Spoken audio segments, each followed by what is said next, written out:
see it's now reset because no one's touched it for 30 seconds. And now, looks like Shopify's chance to strike, and they've got this full line set up through the shoddy side of the map. They're going to force Optic to spawn on B. Let's see how they play it from here. Shopify take down 3 and have their first seconds of round number 1 as Cycle should get some good shots into Renegade, enough so to clean up via Frosty with the heady. As Legend off screen takes down last shot. It's an even 3v3 for now. Formal and Cycle engaged in a long-range battle, but we won't see the conclusion of that just yet. Formal actually reroutes to take down Royal 2, and Cycle just left to play Overwatch with Camo up now, wants to make sure he protects it, but enough damage goes into his suit, enough so to take him off the Camo and off the map. Formal has it. What I'm noticing from Optic is they're just sending like a rogue gunman through the back line of Shopify Rebellion to disrupt them, and that's why they've been able to get these last couple of camos. Is there's always somebody behind enemy lines that's disrupting the game plan of Shopify, and that's why Optic has such a strong lead. Shopify need to start winning those duels in the back line so that they can play forward as a result. Optic with about 5 seconds for every one for Rebellion so far in the early goings of this series, as Formal, as the sidekick, might switch to it to take down Royal 2 in close proximity, but no, Royal 2 with the G-slide takes Formal down. Now the chase grenade. He's looking to get cleaned up, but he's staying alive on the pillar. If he survives here, this would be nuts. He will! Royal 2 won't go down. That's just a good call, good teamwork there. It says, hey, Cycle, help me out, help me out. Cycle comes to the rescue, as he's so good at doing. Ball has been played once again, though, so each time Shopify breaks the setup, the problem is Optic have been so good at playing the ball into the open, and Shopify have not really been in a comfortable position to pick it up. Royal 2 starting to heat up, though. 6 seconds now for every one for Shopify, so Optic have been able to grow on their lead. Rebellion got to get it going here, and they got to get it going quick. The oddball sits precariously in front of the trash can. Who's going to risk it to take it? It makes sense that it's Shopify, down by so much. Yeah, Cycle able to snag it, and now he's going to rotate it towards B. Frosty taking the front line, trying to open some space for the oddball carrier, but when he gets taken down, ball's going to get dropped so that Cycle and Last Shot can take the next fight. They don't know about Renegade here. Oh, but the melee! Gator arms! Yeah, he meleeed too early. The T-Rex arms looking like active out there on the playing field. Oh, no. But that's big. That should open the door for Shop to win this fight a little easier, but looks like Formal and Renegade are already back in the action. Cycle has the Stalker, and the Slays are starting to rack up for Rebellion. Oh, Formal, though, shuts down the power weapon usage as he gets the no-look sticky onto Cycle. He can now push through the planters since he took down the front line. That's 3 camos in a row. Optic have had every single one so far. Part of why they lead now by 40 seconds and counting. And Legend and Formal kind of watching each other's entry points here. Like the teamwork that I'm seeing out of Optic. Ball in a kind of an odd spot. They call that the Harry Potter bottom of the staircase. It's not really a spot you want to hold the ball, so they will drop it. Legend's going to put the last pieces of these of this camo to work. Legend so fast with the objective in his hands. It's that speed and precision that allows him to get back into C safely, but Royal 2's got a double kill. Sensing the pressure coming from Royal 2 to be exact, who takes down another. That's 3 out of the 4 members of Optic, all taken down by the hands of Royal 2. He single-handedly reset possession from Optic. Look at the immediate response from Shopify after they win that fight. They send a 2-man wrecking crew through the shoddy side of the map. They're flanking the next set of spawns, trying to force them to spawn PD. We're successful in doing so, and now they're making it very difficult for Optic to move forward because they have to pay attention to who's behind them first. So very well executed by Shopify. It hasn't led to a ton of ball time, but I like the process. What a play from Royal 2. He's our top fragger so far early on. His last shot pushes up, has a couple of spike grenades. I imagine he'll use those to prevent the push in through the backside of C. He's got help. Royal 2 with another double kill. I'd like to hop on board with his POV. He's popping off. 4 dead. And Last Shot will take the ball instantly. Rebellion should be able to get right back in this game with this possession. And Frosty's doing it again. He's going to one corner of the map to force the spawns on the other side. You see Royal 2 is ready to play gatekeeper out of the police department. They both go down, though, as it's 2v1 situations on both sides. Cycle with the first camo for Shopify gets the double beatdown without getting beat down himself. And all of a sudden, this is looking possible. The repulse comes out as well, sending the ball to Cycle. He's going to be able to grab this and run away if he wins this fight. Rebellion are within striking distance, and they strike down all 4 for Optic Gaming, and Rebellion are starting to roll. Cycle in the front of C. Good shots into that player pushing through the tires. Royal 2 goes down. He's been running amok previously, so he's a huge huge player to take down, but it's seemingly all players for Rebellion who are going down. Cycle staying alive, though, cleaning up a one-shot Formal. As he looks to make his way up to the tires, cleans up on Legend, going for the double kill onto Renegade. He knows he's around the corner. Can't quite spot him just yet until now. Good shots into his back, but he's got to reload. Stays alive. The bait and switch comes through on the tires, and Royal 2 cleans up on Bound. I think that player's got away somehow, though. Still 3 up for Optic. 30 seconds left. Yeah, no ball time to be had. Ball's in a spot where both teams have to fight for positioning before they can comfortably grab it. Renegade in the police department. Cycle might see an opening to pick this up. He's got to. Not yet. I love the process. This young man makes such good decisions in these oddball end games. He needs to grab it soon, though. 10 seconds. 10 seconds left, down by 20. Now Cycle's forced into a situation where he's got to grab it. He does, but he can't make it into C. 2 down on each team, and that's going to favor Optic with the clock dwindling down. Rebellion pick it up with 2 seconds left. They cannot afford to drop the ball, as last shot has it. And they're within striking distance, but they cannot drop it again. No, just not enough time. Optic took too big of a lead off the start. Yeah, it was definitely one of those situations where the other team starts with such a big lead. You start to find your form mid-game, but it's not going to be enough against the likes of Optic. Able to close that one out, but I tell you what, it's a little bit scary when Royal 2 started to heat up. He started that round with 19 kills already, and I tell you what, Last Shot has yet to show up in these series. If he comes online, that could be the difference maker for Shopify. We thought he would be the one that started off on the right foot. Hop on board here with Frosty. Long-range potential with that Stalker, but he's facing so many shots that he's not able to get comfortable in the scope of the Stalker. Now repositions, eyes on the oddball. Bound goes for it. He'll go down because of it. Okay, great shots from Frosty. He's real comfortable with his weapon. Can't kill Renegade, though. Renegade playing really tricky with his movement. Finally does get that clean up. Last Shot got away with the camo, so this is very different from last round. If you'll recall, Optic got the first 3 camos. Could this one be different?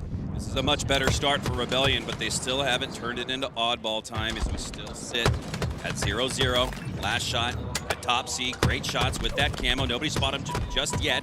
Legend goes down to 1 shot. Last Shot's 2 shots, so he's got the shield advantage, and he might just turn it into 2. He does! The wipe comes through, and time finally rolling for Rebellion. Huge pickup there. That was obviously assisted by a teammate, but Last Shot had to land those shots, and that's going to lead to a lot of oddball time. Stalker rifle is still going to be on the red rack. What does Last Shot do here? Wants to take some space and deny access. Great shots on Renegade.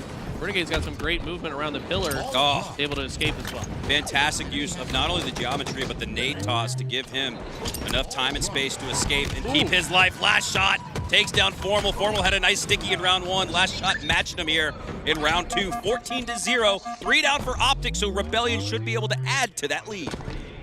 Last Shot coming to life here. Already has 4 kills this round. Frosty now just trying to babysit the ball here a little bit, push some players back. Gonna be able to rotate it towards Ivy. Optic, though, looking like they are setting up a push. They want to get at least 1 kill before they move forward. And they've lost 2 players, so that's huge for Shopify. Someone should be able to grab the ball. The start we saw from Optic in round 1 now belongs to Rebellion as 2 does more ball time. Cycle staying alive again with just 1 HP and a dream, but he's awake, he's lucid, he's still alive, using that pillar like we saw from Renegade, but Bound eventually takes him down, and he's got help over his right shoulder in the form of Renegade. You can 2v1 Royal 2, but he has help coming through the cafe, and they turn that into a 1v2 advantage. Man, the flip-flop of situational awareness from Rebellion was incredible right there. So far, the difference maker this round, though, has just been Shopify winning a majority of the individual battles. I mean, I keep seeing Royal 2 get perfects in the kill feed. Now it's Cycle with the double kill, including a perfect as well. The kills have really been in favor of Shopify so far this round. On the fulcrum of rotating it to C or A, and Rebellion elect to set up at A. They have a shroud screen as well. Bound pushing through the cafe. He'll trade out with Royal 2. As Cycle now off a spawn, pushing through the direct middle portion of the map. Formal now has good shots onto him, but Cycle equally matching him. They're both 1 shot, but Formal wins it. Big win by Formal. Shuts down Cycle, but the rest of Shopify know where he is. Last Shot trying to be sneaky. Formal also trying to be sneaky. A little bit of cat and mouse being played here. Last Shot check this corner. Looks like he kind of does when Formal gets the first shot. It's going to ultimately trade out. He'll take that trade. He'll take that trade, especially in a +1 net outcome. Legend now the last player alive for Optic. It's a 40-0 head start for Rebellion. We thought Optic looked good in round 1. You could actually make the case, Eli, that Rebellion have not only bounced back, but looked better than what we saw from Optic in that situation.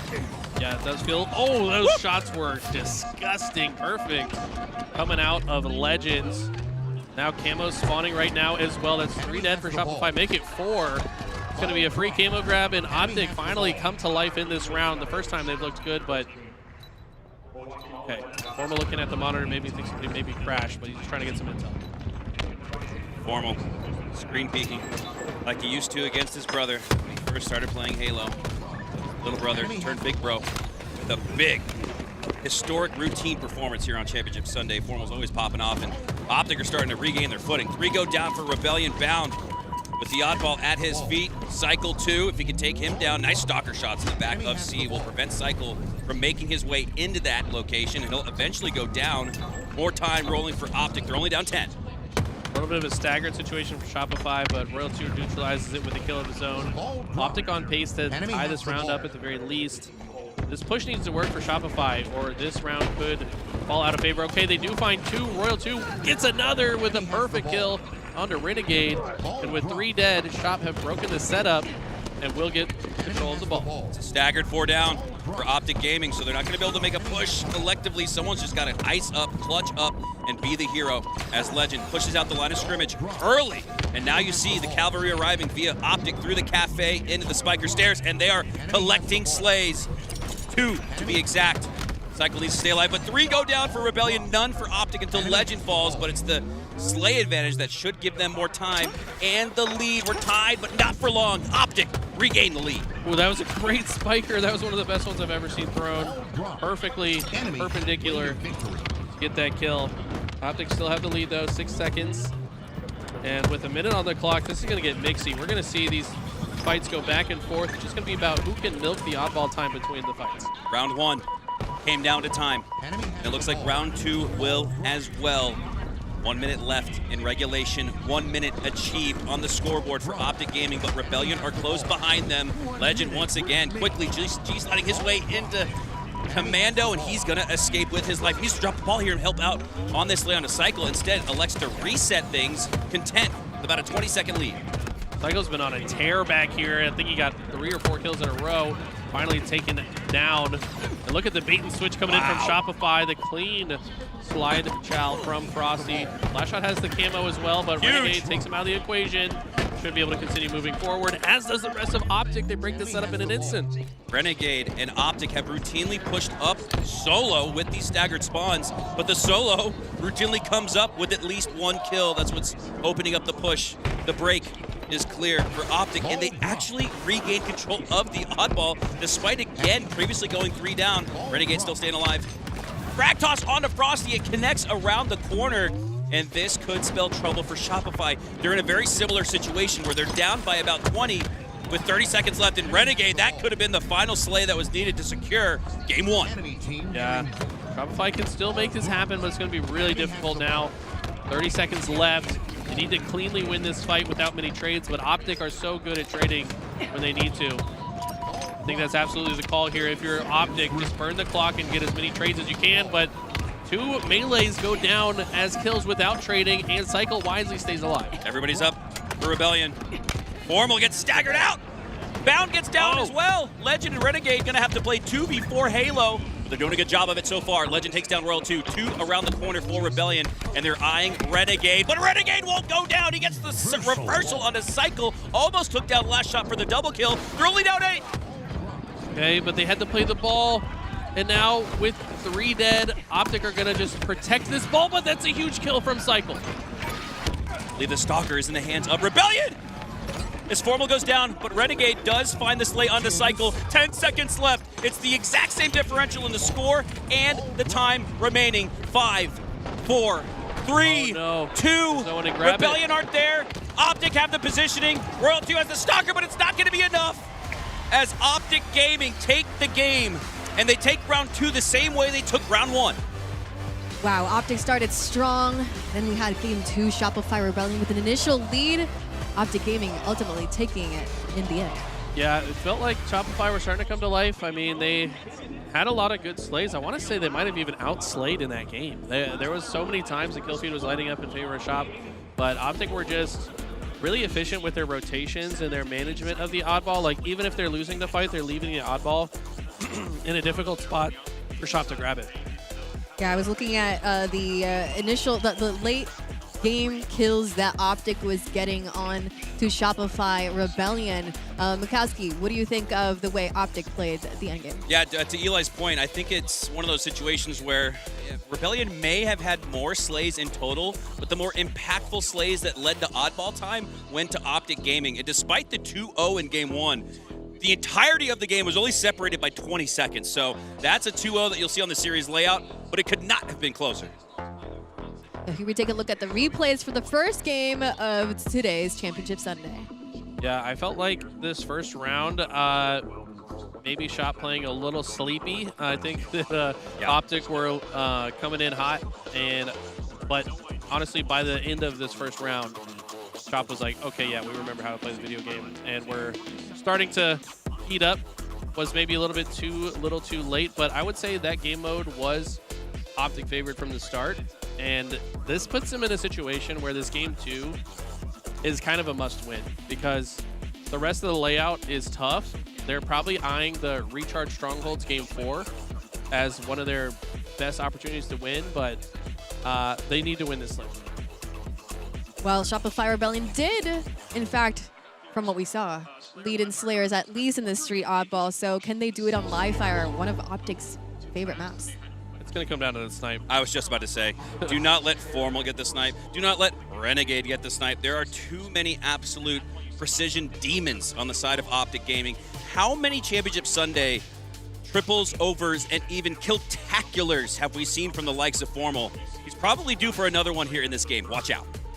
Yeah, I would say that one thing that Shop have been pretty good at this event, though, is like creating the conditions to give themselves a good chance to get the sniper by like meticulously timing the fight so that they win it before it spawns, because that's the most important time to win a fight, is before the sniper spawns or before the camo spawns, and I think they've been trying to do that. Even at the start of games, Renegade, without any slays occurring, he'll find a way to sneak through top mid with everyone eyeing him, but he finds a way to sneak away with snipe every single time. You cannot let Renegade steal the snipe off the opening break here. That's the opening strat for Rebellion. Well, we'll see how they open up this Live Fire Slayer. Styles starts now. Here we go. Rebellion down 1-0 and needing a win on a game type that they have excelled at historically. As we hop on board here with the man himself, Formal, trying to see who grabbed that snipe above him. It can't be Renegade because he goes down. It's Frosty instead. That's exactly what you want if you're Rebellion. Despite a 2-3 disadvantage, no. Formal he goes Frosty, down. yeah. Formal now has the snipe. This is exactly what we said Rebellion didn't want to see early on. It was pretty clear to me that Optic changed their opening strat here. They decided to isolate last shot by the camo and then backtrack to go kill Frosty, but Shopify come off their spawn with a vengeance. They actually killed 3 in a row here. I don't know what ended up happening to that sniper. Okay, it is in the hands of last shot, so they were able to retrieve it. 8 shots! All eyes on the newcomer. So the sniper has changed hands 3 times, but nobody's been able to pull the trigger once. So last shot has plenty of resources, plenty of 50 caliber ammunition to start taking faces here as he sets up, trying to gather the intel and angles to best position himself to not take damage, to deal it out instead. A little bit of a stalemate here, 5-6, Optic up. Yeah, Renegade moves with perfect timing, unbeknownst to him, but great body shot. There's 2 one-shots top center. They're going to be flying at these guys. They get both, and this is where Shop can get dangerous. As long as they can finish these kills here, you might see Optic in the blender, because last shot is waking up. Last shot predicted the spawns and quick scope the face off of Renegade. And now he's made a full cycle around the map. Eli, he started at it at the scoreboard, worked his way to green, works his way back to scoreboard, now to C platform. So last shot playing this perfectly with the snipe, now has the repulsor to work with. He could use that to get up through the ventilator, but he's just gonna push straight through. This is so important for them to get max value out of the sniper, and that's exactly what they've been doing. He's not done, he's still hitting body shots.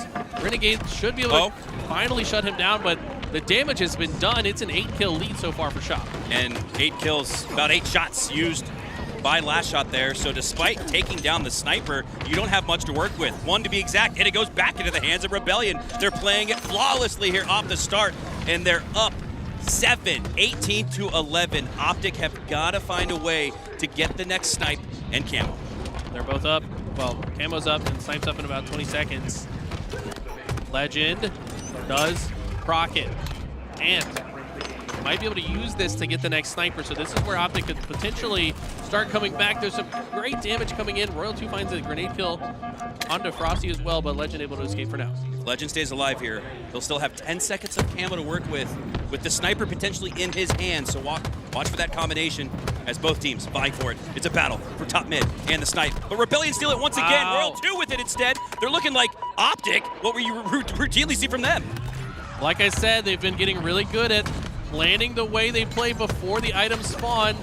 Despite Legend getting that camo, it's Shop that run away with the sniper rifle, and Royal 2 ready to do what Last Shot did prior. R2 might just find 2. Oh no, Oh my god, but Bound gets the triple kill. All headshots absolutely on point. 4 go down for Rebellion. That's the tide shift that Optic needed. How do they play off their back foot here? They probably want to send players through the garage. This is a really tough situation though. Legend still has the sniper. Good grenade toss. That should do some more damage. Nice, they shut him down quickly. And that means that Last Shot can use the last bullet himself. Rebellion have done a better job putting pressure on the snipe. A few moments we've seen Optic with it. Now Optic matches that in intensity and energy as they don't let Last Shot run amok like he did previously with the snipe. That's what afforded them an 8-kill lead. But Eli, it's only down to 2. Optic have done a phenomenal job to come back here. Nice. 2 kills picked up by Shopify here. Need more than that though. Optic, Legend behind the tower. They're kind of separated though, and it feels like that's by design from Shopify. An insane headshot there from Cycle as well. They've now brought the lead back to 5. That's a tough shot on a G sliding player. As Cycle now has support on the C platform. Both players making their way to the top side of Snipe. Formal wants to be careful he doesn't clamber up to his death, but perfect timing. Frosty going down. Formal takes down Cycle, and Optic are maintaining a 3-kill differential. They're keeping it close. Cycle having to reload there, probably really frustrated about that. Royal 2 and Formal exchange perfect shots on one another, but neither die. Now, interesting situation here, kind of trapped in the garage, and you can tell Optic know it. They're collapsing from all sides. Great remaining member of Shopify having to run, but Optic have brought this back and taken the lead by 1. Optic have the lead. Optic have the lead, and they've got the camo too. What a comeback. And it hasn't been done with the snipe. We thought that would be a key factor that they need to have in their possession, but they've done it all with the bandit and a little bit of camo, as Renegade has just that. 2 frags to work with as well. Most importantly, has the communication ringing out in the headphones to his teammates of where Optic spawn. When Optic have gotten these advantage states, they've been forcing Shop to spawn at green. That's why they've been able to be so successful in these engagements. They're now up. They're the ones up by 3 now. Cycle has nowhere to go, but Cycle survived for long enough that now Shop coming off spawn, we're able to take the tower, and now it's Optic that are trapped at B. Let's see if Shop can turn this situation around. In the blink of an eye, it's a 4-kill lead for Optic Gaming as they have bounced back with a vengeance. Now 5. So even a full team wipe, even a +4, would not net the lead for Rebellion. And Bound and Optic have the snipe, the repulsor as well. Gonna have to hit a tough contested shot here on Cycle, but he does not allow it. Cycle instantaneously taking damage once he gets possession of the snipe, but with the use of the repulsor, he sneaks through the vents and stays alive. Cycle has to live here. He's got 3 shots, and those 3 shots could tie the lead. That was the most important repulse we've seen in a long time. Somehow uses to stay alive. Cleans up on 1. Last Shot with some opening damage back green. Last Shot needs the help. He does. Kept Last Shot alive for a moment, but Renegade top center now. It's a 1-kill game.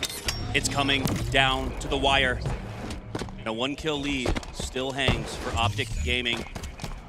2 shots in Cycle's snipe that I'm most interested in. He's got the QT as well, so he can play like he has a shotgun in his hands. QT back to safety, all while holding on to the power weapon. Do not want to give that up to Renegade. Mike QT right here, he does, and that's exactly how you play that. Cycle stays alive, still puts pressure on Optic Gaming. They're trapped in A, but they're making their way out through the tunnels. Yeah, it looks like maybe a 3 or 4-man push through tunnels. They do expand out towards the overshield side. The trade comes out. The damage was 40-40. enough. We're tied up. Bound and Cycle engage. Both back up here. Royal 2 taking the front line. Might be able to finish off that kill. He does. And just like that, the lead has switched once again, Hunter. Cycle's on a spree, and Rebellion have reclaimed the lead from the cold, dead, bloody hands of Optic Gaming. Will it be the ultimate death blow to tie up the series at 1? Who got the camo? It's last shot once again. This is huge. You might see the game slow down a little bit here, but no, Optic's not gonna allow it! Optic takes down the camo, and they regain the lead, up 2. Maybe a bit of a miscommunication there from Shop. I don't know if the rest of Shopify were ready for that push. They're steamrolling! And off of that kill, they've taken the lead by 5 and might just seal it right here. It was just tied, but Optic are starting to run away with it, up 6, and this could be the 2-0 series lead that feels so familiar to what we saw in the grand finals last event where they swept them. 49-43, Optic needing just one more slay. Eli, they played the end game perfectly. I mean, even in the situations they didn't have the sniper, they were so meticulous. They got clutch kills in moments where Shop had the items in their hands. And now it's just a matter of time before this one ends. Be able to force the trade, and they do. And Optic are on the verge of sending Shopify home in 4th place. Eli, you said coin flip this morning. I think it still is, but we're seeing Optic have a little bit more of something that is giving them a 2-0 lead in the first series of today. Honestly, I feel like they're playing more disciplined. Like, they're just playing by the book. It's fundamentals, just understanding how to create a winning condition for their squad. Not that Shopify don't understand that. They're just like missing the mark ever so slightly in those critical moments. Like that game was won or lost by Last Shot's last camo grab. And of course, as soon as he gets shut down, the game's over.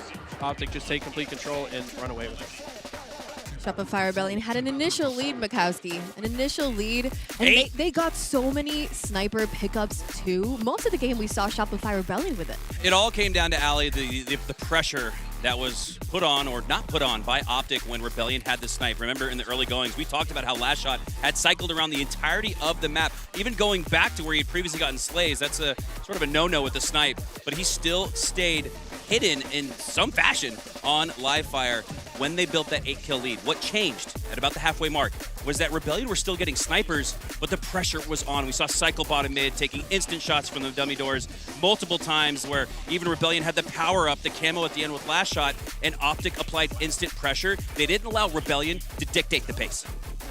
The next game is Solitude, King of the Hill, but let's take a look at the replays here from Shopify Rebellion. Yeah, we saw Last Shot was the first one to grab the sniper, and he went on a nice spree at the beginning. Royal 2 had one.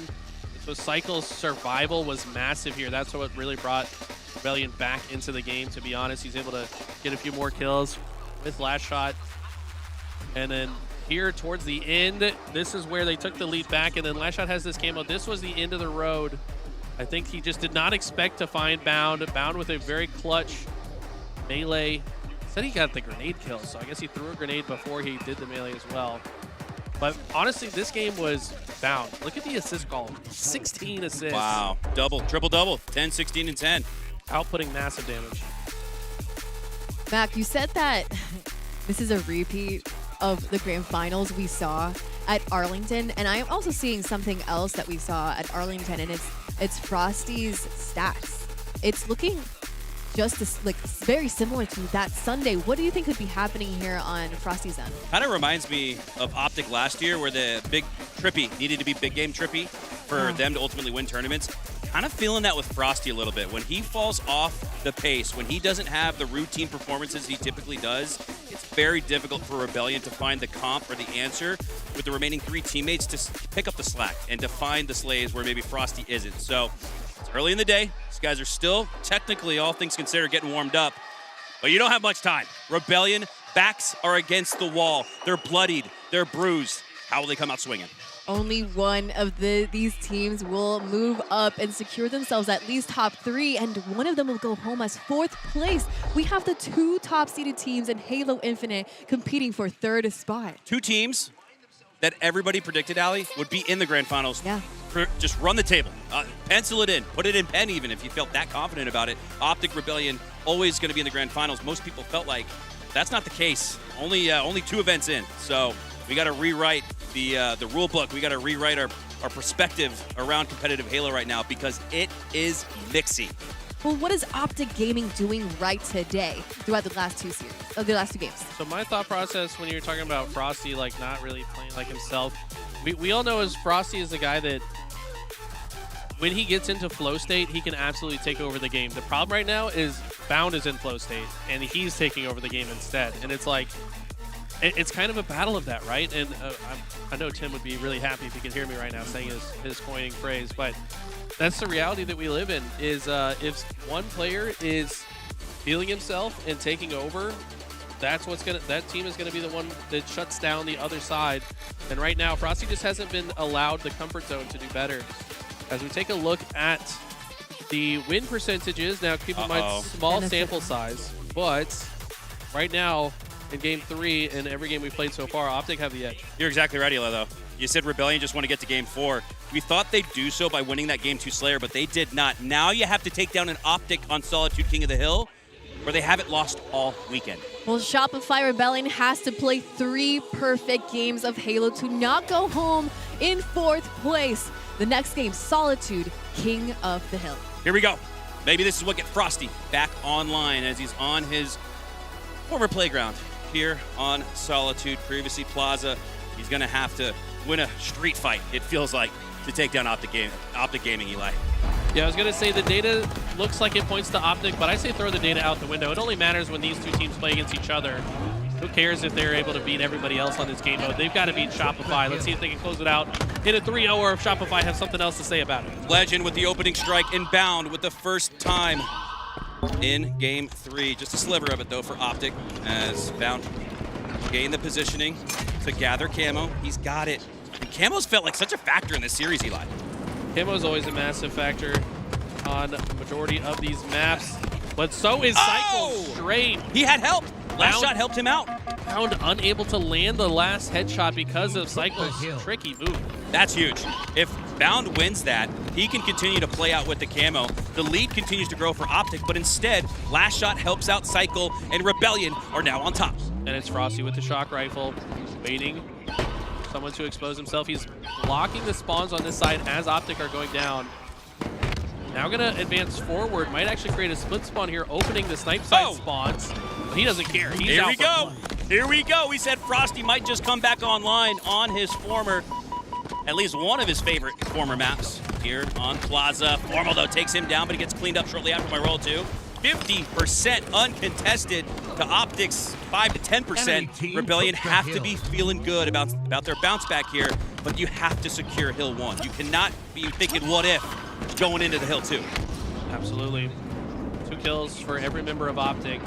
They'll spread a little bit more for Shop, but Shopify, for the moment, have pretty good positioning. Cycle gets caught off guard, though, and he gets team shot down by Optic. It's 3 dead for Shop, and Optic should be able to get a lot of hill time here. Optic have reclaimed control of the map and this lead, but it's only by a few seconds, and the push is coming on off of spawn. As Frosty and Royal 2 combine for the double. 2 go down for Optic Gaming, and Royal 2 is going to net himself the camo usage because of it. 3 go down for Optic. Royal 2 and Shopify could secure Hill 1, but they've got to play this right. I like this play from Royal 2. Has camo in the hill. It's a large hill, so it's hard to figure out exactly where the camo guy is. Grenades come in, Royal 2 goes out.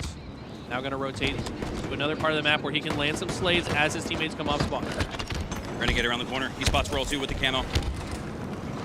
Royal 2 makes it away with his life. Formal, watch out.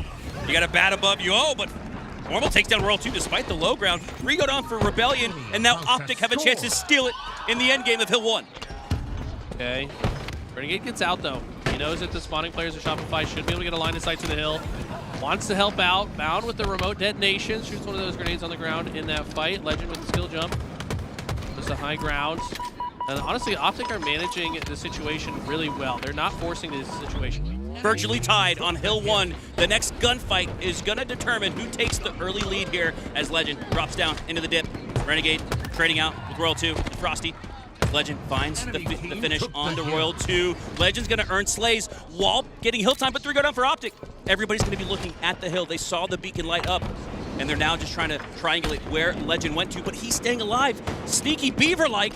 He hasn't even taken a shot. I think he recognized that he had to just play gatekeeper of the hill there. Didn't want to expose himself.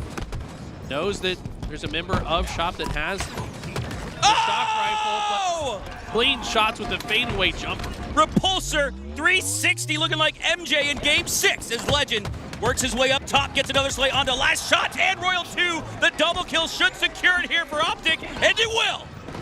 It's gonna be the hill, but Shop have some presence toward the new hill. Legend wants to change that. If he can kill Cycle here, they can chain this into a second hill. 1-0 lead for Optic, and one more game needed to secure the series and send Rebellion packing as Legend is on a hell of a spree. The way he stayed alive, the way he secured the camo, the hill. I mean, this is just an unbelievable performance we're witnessing from Legend. And now Renegade's got the camo because of the plays from Legend. 10 and 5. He's on fire. Legend's insane, man. I feel like any other player in this 4th place spot, this team is totally different. Legend's such a big difference maker for Optic Gaming, but so is Renegade with the double kill. This might be a second hill as well. This is the hardest hill to break into, Hunter. Renegade versus Royal 2, but Royal 2 gets a much-needed slay. Legend once again in the hill. One of the best players, one of the best objective players at that in the HCS, and I think he is exemplifying that. Even going back to the oddball where he had those G-slide rotations to get quickly into C and stay alive. Legend has been putting on a show here, and he might just earn another double, but he doesn't need to. All 4 go down for Rebellion, and Optic will regain the lead on Hill 2. I mean, Legend played that perfectly. He didn't need to get that kill. He just needed to waste their time and be a difficult target while his teammates swung in and got the kill themselves. So, honestly, perfect process being exemplified by Legend. This is one to study. Time continuing to tick up Optic and tick away for Rebellion. As Legend feels like he hasn't died. Maybe he does here. Maybe he gets cast or cursed. 3 go down for Rebellion, though, so Legend should be able to maintain his life. All 4! He's out of Once ammo. again, he's been alive so long, he has no ammunition! Find a bandit, brother. Okay, he's got a plasma pistol. That'd be funny if he dropped the empty bandit for a disruptor, but... Breaks GA because I don't know what else to do. I'm out of ammo. What do you expect, man? Like, come on. Oh, my God. That thing tracked and curved, but it did not connect. Now go for the melee. He doesn't need a bandit. He just needs his fist. My God. That was one to watch back. Legend somehow on more than a killing spree there. Renegade's going to get the camo off the back of that trade. They've got great positioning here, and they're honestly to the point where they can just play time, I think, for the rest of this game. You're right. There's already only 1 minute, 10 seconds remaining, and down 2-0. I think you're right. We could see Optic Gaming elect to not step foot in the hill once again. They're going to try to rack up the slays as Legend racks up more time alive. I mean, look at this. They're just holding this knife side. They're blocking the spawns here. They've got a clear line of sight to the hill, even if Shopify are able to get there. But this is looking bad, Hunter. I think this is a 3-0. The Grim Reaper is knocking at the door of Rebellion, and he's wearing bright green as Legend. Top snipe. Top performer, it feels like, in this game, and maybe even this series. The Renegade has something to say about it. He's the last member alive for Optic, earns the trade, and you will take that. Okay, this is back against the wall as far as you can be for Shopify. They're in the hill. Huge win from Cycle. It's going to stagger out the Optic spawns. It's Frosty, but he cannot comfortably sit in the hill. He's going to have to let some of this time burn off. But now you have to overextend, and Optic knows you're going to have to overextend. Situation is critical for Rebellion. The Cycle has to stay alive. Every time we're on board with a member of Rebellion, you're going to have that thought in the back of your mind. They have to survive, and they are. 3 go down, but you have to have a +4 net outcome to feel good about scoring more hill time. But Bound takes down Cycle. Huge last Spartan standing play, but he'll go down staggered. Rebellion might just have a chance, but it's slim. They're kind of doing everything right so far, though. They're winning the fights they need to win. They're holding the space they need to hold. Renegade, though, with that win, makes this next rotation quite difficult as long as they stay alive. Okay. Oh, sorry. They have to rotate. Yeah. They have to rotate. Get on your high horse. Get in the souped-up Ferrari and get to the hill in the driveway. Park it and earn more time. 13 seconds left. And the camo gets burned instantly, but so does Cycle and Frosty. Oh, more dead! But Royal 2's the only player alive. He's got a scoot. He's in the hill. Rebellion have life, but there's only 4 seconds left. They cannot go down. This is so hard. Royal 2 doesn't want to stay in the hill. Okay, he's got a teammate here with him as well. The tram spawns are good. Knows that Bound is on the Prius. Gets the kill. Is this doable, Hunter? 2v2. Royal 2 has to stay alive. Legend has his back, and Legend finds another clutch slay. And Optic Gaming send Rebellion home once again. The crowd is here for Optic Gaming. It almost feels like we're in Arlington. Well, I mean, it's Arlington is we're right not there. that far. It's just Dallas. Really? But they drove over here. 20 minutes. The whole crowd showed up in Dallas, Texas. Shopify Rebellion goes home with a top 4. Optic Gaming guaranteed top 3, and you can see it in their faces. They're very, I feel like relieved. Also, that green sword. Yes. That's not lore, is it? No. Is there a green That sword? is not canon, but I like it. It's a Jedi Spartan. It's an optic sword. Oh, it is an optic sword. Yeah. Wait, hold on. It's Master pretty Chief sick. biased? It's I actually see kinda sick. I see a hammer. I see a lot of I see Cortana showing up too. Hold up a minute. Wait. The whole Are they all on the side of Optic? are That's they unfair. they all, That's Wow. not fair. Halo this is reach? biased. That means we can be too, right? I mean, Go Optic. Just kidding. we're the most biased cast. But hey guys, is Optic about to do it again? Is Optic about to win 2 events in a row from lower round 1? This would be not only a historic precedent set for Halo esports, but for esports as a whole. Yeah. Optic Gaming, I feel like if they win 2 lands in a row, I know you've been saying it's a coin flip, but it's looking like Optic has what they need to almost call themselves the best in Halo Infinite Year 4. I mean, it's still hard to say. I think. I mean, they've been more clutch in the moments that matter, obviously, but it's like, man, last series they played against each other. It did go to Game 5. Every single one of those games, I think, was winnable for Shop. Yes. But Legend and Bound just hit that roommate synergy. I don't know. Yeah, this was sick. That was the difference. That was the game, you could argue, because that head start, man. In King of the Hill, it's like a game of hockey. You force the other team to chase, to overextend, and when you know the other team has to overextend, you kind of bait your way to a win, which is what we saw a little bit there from Legend especially. He knew that Royal 2 and the likes of Rebellion had to step foot in the hill, set up on the periphery, and routinely earned slays that wiped time off the board for Rebellion. It almost feels like Shopify Rebellion let Legend just run loose throughout the entire map, causing chaos and winning all these fights.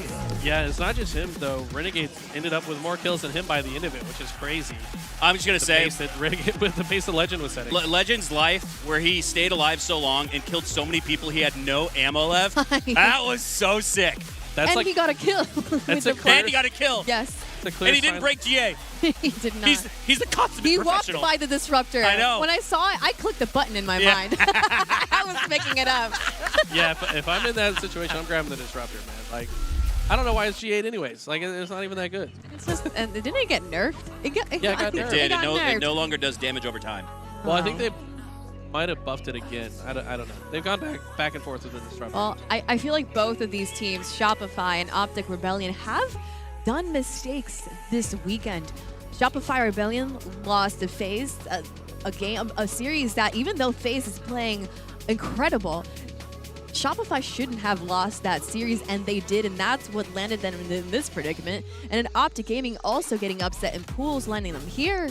On the flip side of that, alley, Optic shouldn't even be here because SSG for top 6 was up 37-27, and Optic came back, and it wasn't even close. They actually won the game by a lot, and they reclaimed the lead after being down by 10 in about 30 seconds at most. So you could even make the same case for Optic that they shouldn't even be here too. Now here's the first game of the series where Optic Gaming took, well, it's a 3-0. They won all games, but this was their first one. Yeah, I mean, they set the pace and the tone with the opening break of Game 1, to be honest. They did not relent. There was no tiptoeing into it. I felt like Shopify were playing their process maybe a little too carefully off the start, and Optic are like, no, you're not allowed to have a comfort zone. Like, this is our space. So it's kind of our home. It really set the tone. Yeah, Shopify Rebellion, the second time we see them in a championship Sunday, you don't see them like wake up with the power that we know they can have. That was kind of their issue last year, despite having an entirely new roster here this season. So something's got to give, right? You got to put it together day after day after day. And that's the most difficult thing about performing at a tournament. You might have a great Friday, a great Saturday, but if you fall flat on Sunday, your tournament ends in the blink of an eye. I don't even know if it's fair to say they fell flat. Like, they're still playing great. It's just like Optic were just playing even better. Like, Optic, it's starting to feel like Optic's ceiling is higher than Shopify, at least based on the data in the last couple of tournaments. We know Shop has an incredibly high ceiling, but we haven't seen them like really take over and put Optic in the blender the same way that Optic have done to them. I really thought this boded well for Frosty. You can see he started off 5-0, but then 3-6 afterwards. Part of that fall off of the pace allowed Optic to crack open the door and steal Hill 1. It really felt like Rebellion's to win there, Eli. It did. But they Royal didn't. 2. It did, but they didn't. Royal 2 doing such a great job today on Championship Sunday. Like all 3 games, he was doing work. It was. I mean, honestly, it was Frosty, maybe not his normal self. He still had good moments. Last Shot had good moments as well. It's hard to find. And by the way, did Legend get a double kill both Killjoys in that situation when he ran out of ammo? But he really was the difference maker, I think, in that, especially in the Solitude game. And I think they won the series in game 2, though, because like I said, I looked at the series layout and it's like Shop win this by winning games 2, 4, and 5, but you don't even get to game 4 if you get 3. Y'all feel like this series layout did benefit Optic Yes. to start Sunday? 100%. I think it was very Optic favored. The data says so as well. I think that if this series starts on Fortress, like, we're still casting it. You know what I mean? Like, it really does sometimes come down to the series layout. These were all game types that all the Optic players have been playing since day 1. I think that Shop liked the new maps and modes, but they didn't get to play those yet. Yeah, looking at the series layout, you look at strongholds on recharge and think you got to get to game 4, but like Eli so eloquently laid out, you can't get to game 4 if you get swept. And you can see very mixy on Streets Oddball, both teams with a comparable record there. That was the toss-up game that Rebellion had to win. Well, that was our first series of the day, and we got another one. Even though this feels like it was winners, That's was it, right? lowers. That was lowers. Shopify Rebellion goes home with the top 4. Optic Gaming move on, guaranteed top 3. And now we take a look at winners finals, where FaZe Clan versus TSM. One of them is going to be in grand finals. Are TSM going to step up where they fell off all the way back in year 1 of the Halo World Championship, where they made the exact same run, got to top 3 from the winner's side, but then didn't win a game or a series since then? So I think this is another one where TSM got to look at game 1 and got to have it.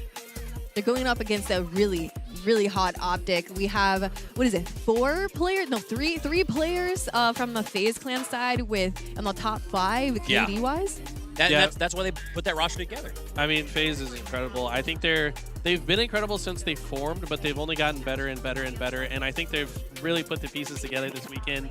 They have so far been the only untouched top 4 team. I mean, they're the only top 4 team that's not lost yet. So I'm really excited to see what they can put together. If Falcated continues this streak of dominance that he's had so far this weekend, I can see FaZe Clan actually winning the whole thing. This is the series layout that Shopify Rebellion wanted. Oh, for to start sure. the championship Sunday. Yeah. Fortress CTF ending it on Origin Slayer. They're probably looking at this like, why we lose to FaZe earlier? This would have been our easy series. They have their recharge strongholds in game 3, so they're guaranteed to play that. They're probably the best team on Fortress, so it's just that flip of the coin that did not fall in their favor. It's like, who's that play?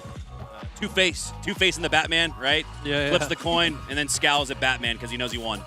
There it is.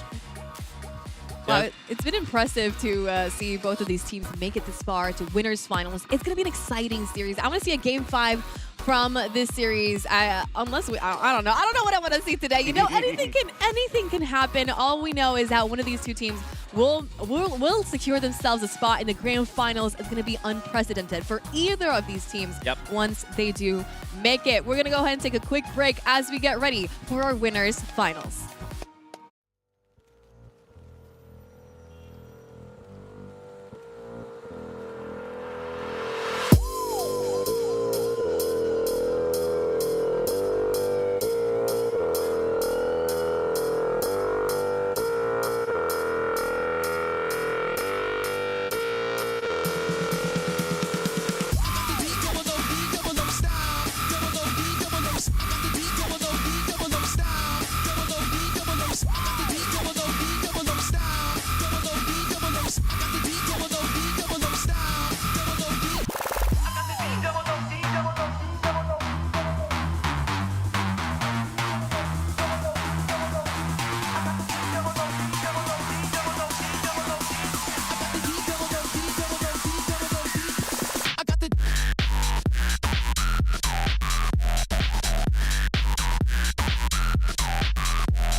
thinking about you, but what you gonna do?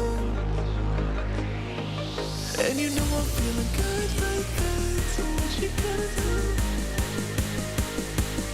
And I can't stop thinking about you, but what you gonna do? What you gonna do?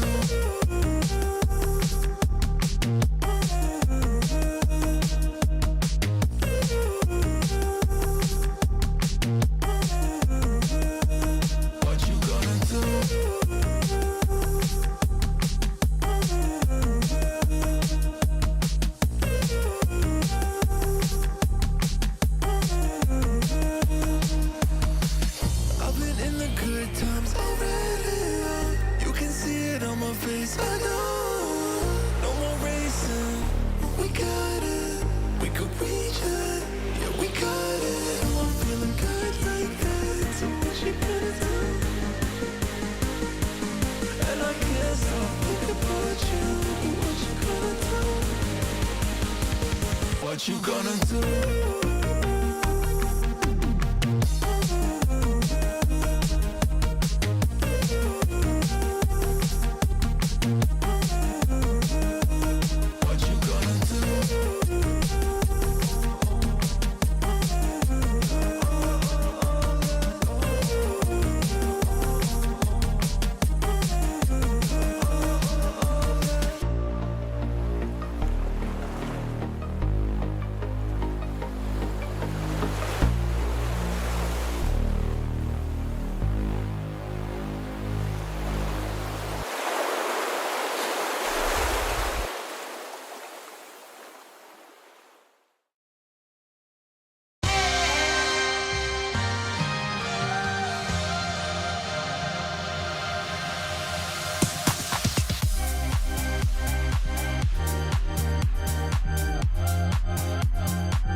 Monday morning and it starts to rain,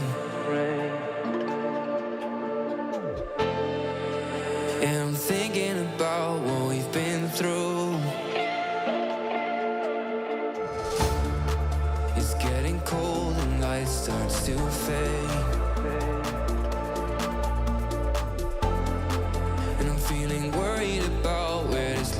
I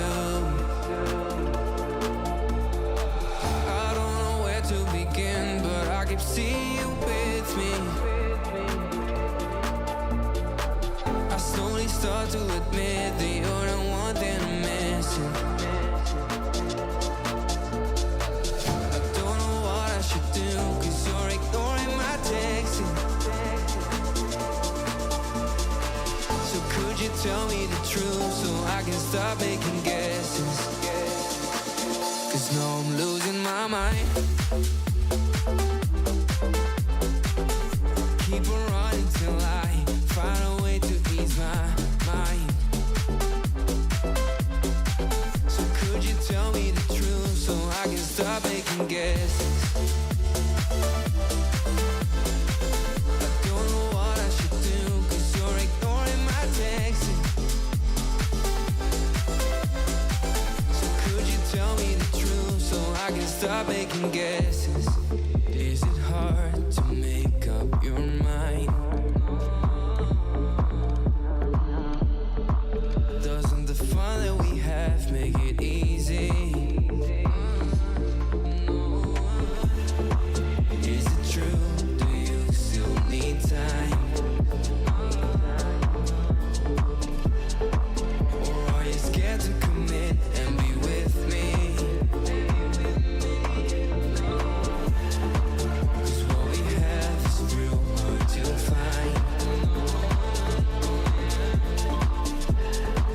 And all I want you to be is happy. I don't know where to begin, but I keep seeing you with me. I slowly start to admit that you're the one that I'm missing. I don't know what I should do, 'cause you're ignoring my texting. So could you tell me the truth so I can stop making guesses? 'Cause now I'm losing my mind. I keep on running till I find a way to ease my mind. So could you tell me the truth so I can stop making guesses? I don't know what I should do, 'cause you're ignoring my texting. So could you tell me the truth so I can stop making guesses?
got to say. Sick and tired of all the games that my head wants to play. Yeah, it hurts sometimes, waking up this way. My mind is slipping away, now looking for an escape. Yeah. But the way that you look at me, I'm so lost that it's all I see. And those eyes are my therapy, takes me right out of the rain. And when life wants to fuck with me, yeah, there's no place I'd rather be. Cause your face is my remedy, makes me forget all the pain. When I can't see straight. When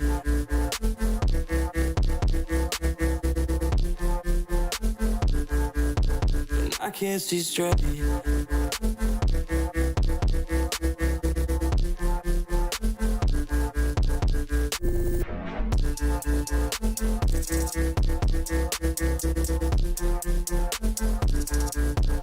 I can't see straight.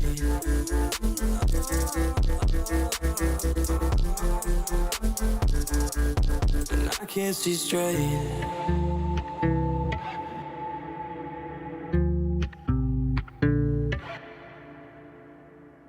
Yeah, it's hard sometimes. It's all I got to say. Yeah, I feel like I'm suffocating. I never know what to say. Yeah. The memories have gotta go. I'm not over it and get jealous. Like I'm about to break. Never know what to say. But the way that you look at me, I'm so lost that it's all I see. And those eyes are my therapy, takes me right out of the rain. Takes me right out of the rain. And when life wants to fuck with me, yeah, there's no place I'd rather be. Cause your face is my remedy, makes me forget all the pain. When I can't see straight.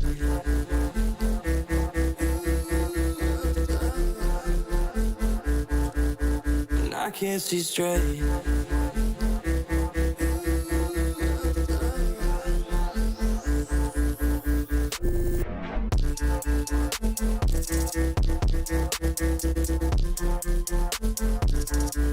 When I can't see straight.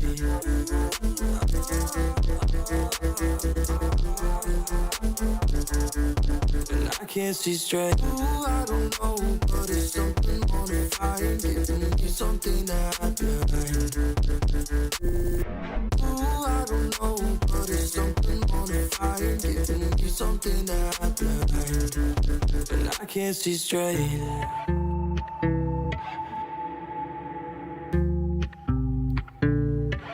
When I can't see straight.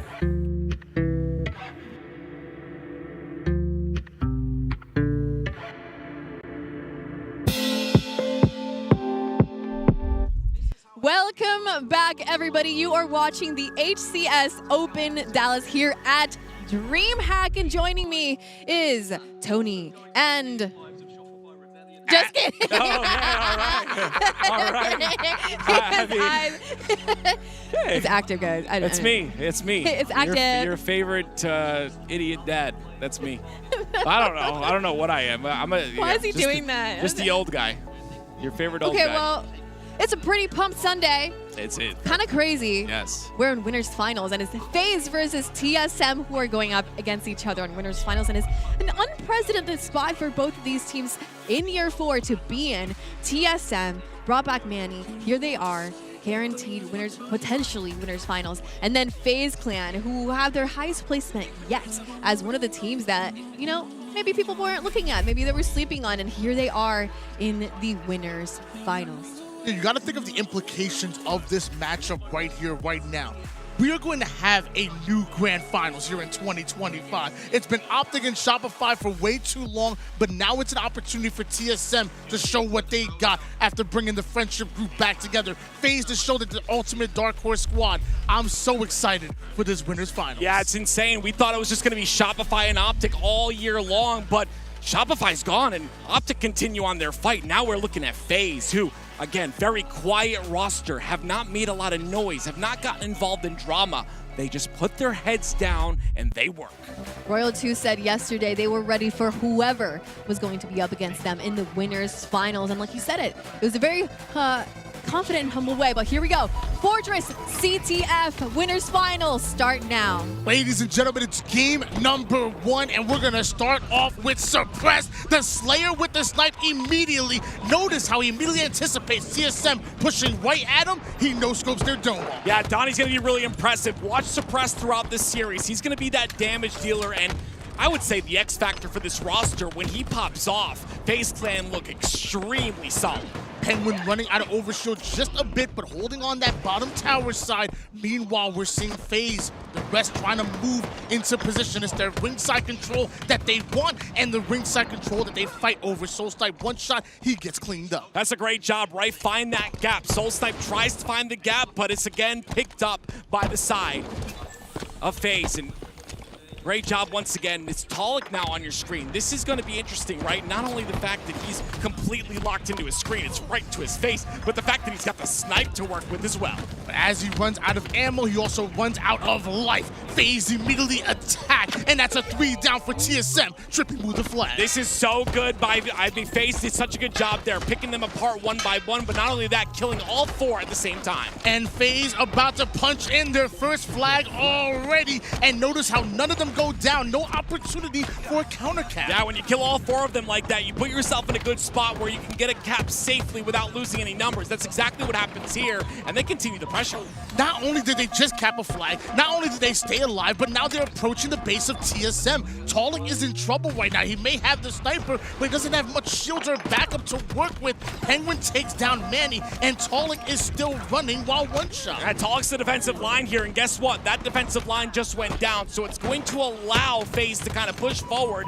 And this is the man on your screen that is #1 in KD right now, and it's plays like that that make it happen. TSM go 4 down. Trippy able to grab a hold of that overshield. The moment TSM spawn up is the moment Trippy is on the attack. Gonna set up Talik on the tower side for the rest of his team to push up, but Talik takes down Penguin. Trippy has to stop running the flag to secure some kills. Yeah, the awareness to clean up that one-shot player makes it so much easier for this flag to be run. Now they get another kill as well. With 2 down, they're gonna feel more comfortable to get this run through the bottom of ring. Right through the mid-map we go. Trippy has to stop for just a moment to watch for the overextenders. Trades out his life, but notice the flag still favoring the FaZe side. I'm really impressed by Trippy right there, multitasking really well. Getting the kills, pulling the flag, then getting the kills again. That's what you need to do, and FaZe are doing a great job of that. 2 down, and another flag potentially goes in. And Penguin punches in the second flag cap for FaZe. TSM 3 down once again. They're gonna hesitate just a bit to grab a hold of the sniper,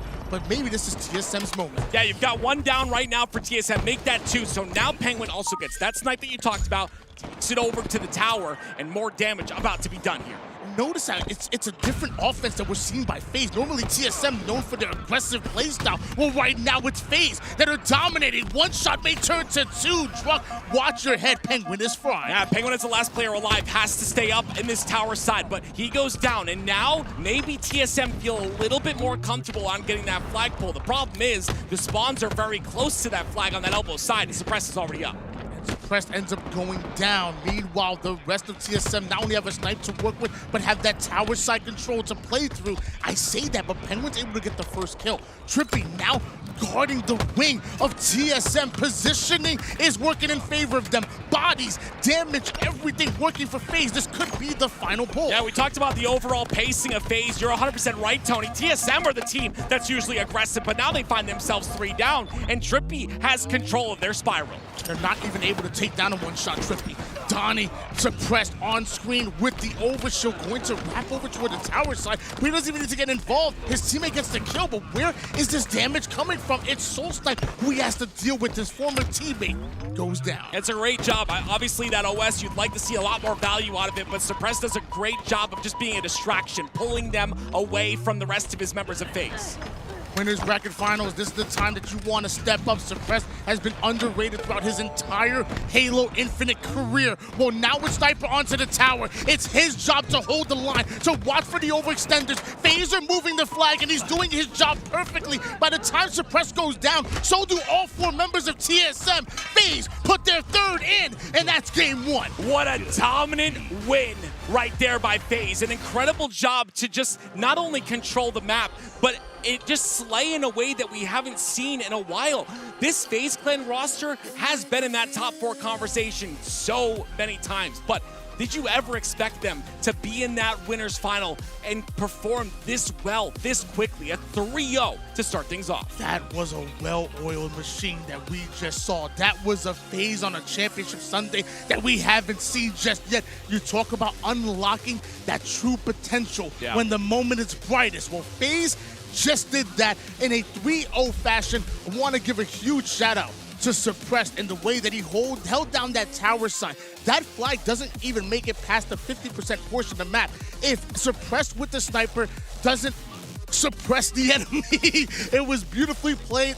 Shout out to Suppressed. Shout out to the rest of this FaZe roster. And actually, we're going to watch the replay right now. So this is it. Flag is on the move.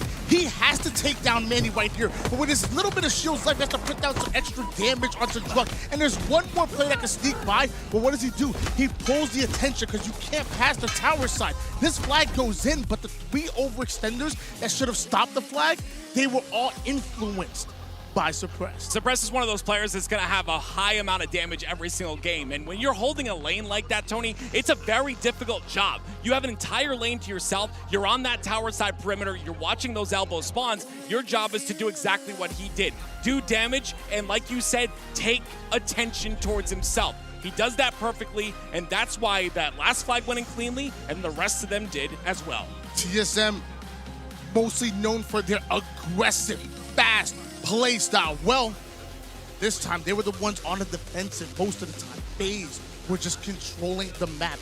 Will they allow them to do the same thing on live fire, or will we see a different TSM? We need to see a different TSM right now. You do not want to go down 2-0 in this series, right? You've gotten this far. TSM as a team is obviously placed, 3rd at Worlds the last time they were together. And I had a little conversation with Talik yesterday, and he told me, and I had mentioned him, I said, a couple of you guys split ways. You learned a little bit, and you came back. And he said it's kind of like an anime. I don't watch anime, Tony, but he said it's kind of like an anime story, right? You learn a whole bunch of stuff, and then you come back even stronger. They looked stronger yesterday. Today, not starting off so strong. Well, think about this, the way that Cloud9 approached the game of Halo. Cloud9 loved to slow the game down, control the pace, and Manny, what is he at his most comfortable? Well, when he was with the same TSM roster back when they were known as Native Red, what do? They play fast. Yeah. They play aggressive. They want to hit the timing over and over again. So although Cloud9 were a successful team, Manny maybe felt a little bit out of place as far as play style. He feels comfortable with this TSM roster. And although game number 1 didn't go their way, game 2 just might be different, or FaZe start off with the first 2 kills. I mean, that's a really quick way to start here. Talik does have that snipe, though, so let me see what he's going to be able to do with this. And he gets taken out. That's a star in the feed for Penguin. Tries to make his way towards that rat tunnel side, but ends up being stopped. 5 by Penguin, 3 down go TSM. They have every bit of arsenal to work with, except for the sniper. Penguin goes down. All right, so they're keeping this really close, right? They're not letting this get out of hand. It's still a 3-kill lead for FaZe immediately, but it's going to be Suppressed that makes it even worse with this camo. No scope? Oh. Not quite the 2-tap that he wanted, but Trippy was there for the cleanup. Meanwhile, Talik, another line of defense they have to get through, but FaZe are moving in unison. It's a coordinated push that forced TSM out. TSM, again, they're not playing the aggressive play that they were used to, and I think it might have to do with that confidence lacking, but now we see a 3 down for FaZe. Things change just a bit here. They're only down by 1 now. Miss No Scope may just cost him his life, or will he just repulse him right off the map? Who needs a gun when you have a repulse? Watch your step, Valkyrie. Yeah, Soul Snipe again. He's one of those players I think that gets in his head a little bit, but if he can be confident on this tower side with this snipe, we could see him take over this game right now. Got Snipe in his name for a reason. Now it's time to show why.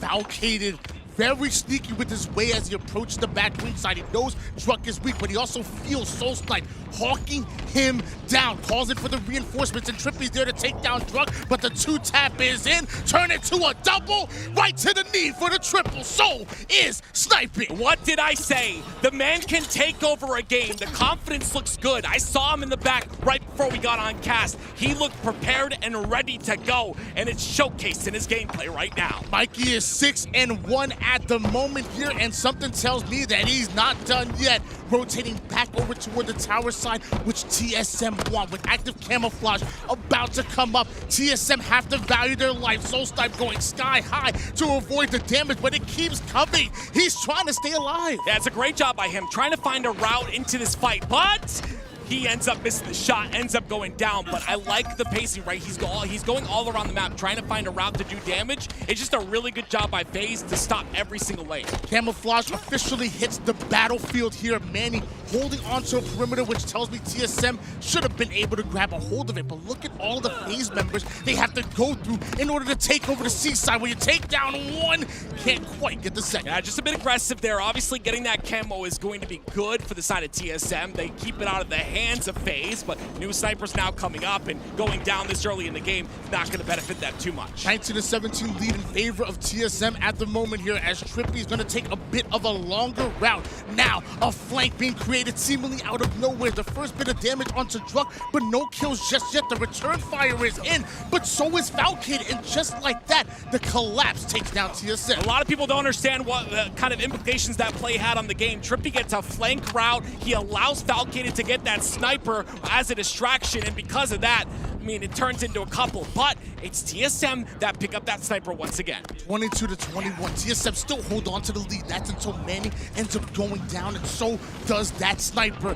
Trippy, big game Trippy, might I say, has the sniper on the tower side, and on this map specifically, he usually makes magic happen. Yeah, we don't call him Big Game Trip for no reason. There is a reason he has this label to his name, and it's because he pops off in the biggest moments. Right over to where the mid side he goes. I noticed there's multiple members of TSM rotating onto the camo side. He has to hit the no-scope, stays alive, has a teammate with them, but can't find the angle just yet. It's through the rat tunnel. This is his lane. He plays right through it. You've given him information, right? So you have to reroute as a snipe. That's exactly what Trippy does, and now he gets with his teammate.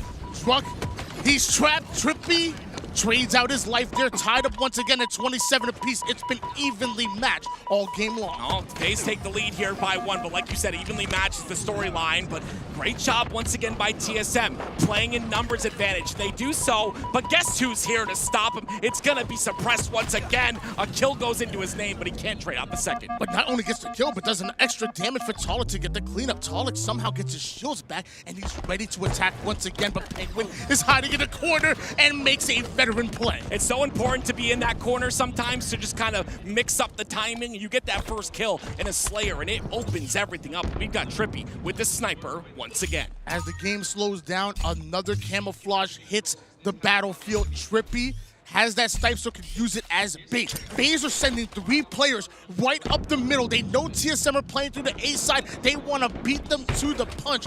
Will it work out? No kills just yet. There's one. Well, Suppress is going to get the first kill, and you can see Trippy activates off that first kill, immediately goes forward. The minute that first kill happens, now it's 3 dead TSM, and this is a free camo. TSM were waiting for the camo. FaZe say, if you want it, you got to fight for it. That's a beautiful collapse by them, and FaZe with a 2-kill advantage. Now a camo and sniper combination. Talik has no idea. He's exposed. So is Manny, and now everybody is down 3 down for TSM. I mean, FaZe are doing such a great job of controlling spawns there, forcing them onto B. They've got that A presence as well. Where do you go? I mean, if you're TSM, they have nowhere to go, and still Trippy hitting shots.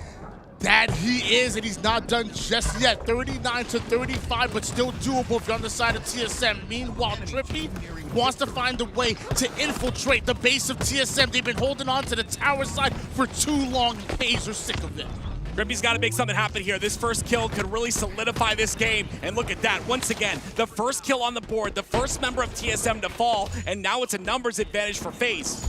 Two squad wipes away from ultimately taking this game. FaZe comfortable right here in the game number 2, up 1-0 right now. TSM have to dig deep. The last thing they want to do is fall 0-2 in the series. A couple kills go their way. Is this their opportunity? And something I'm seeing as impressed as he does not miss. 15-10 to start this off. The winner's final. This is how you perform. TSM are pushing forward, but as of right now, FaZe's defense is just too tough. And Penguin with the nade to take down Talik, who was trying to start the push. 5 more kills, make it 4 because Suppressed is simply not missing. 16-10. This man is just different on Sunday. That switch has been flipped for him, and he continues forward. Look at the aggression out of him. 2 more kills for FaZe here. TSM, they get the 5 shot, but is it too little too late? You're down by just about double digits right now. And there's the 49th kill, and the 50th is gonna fall.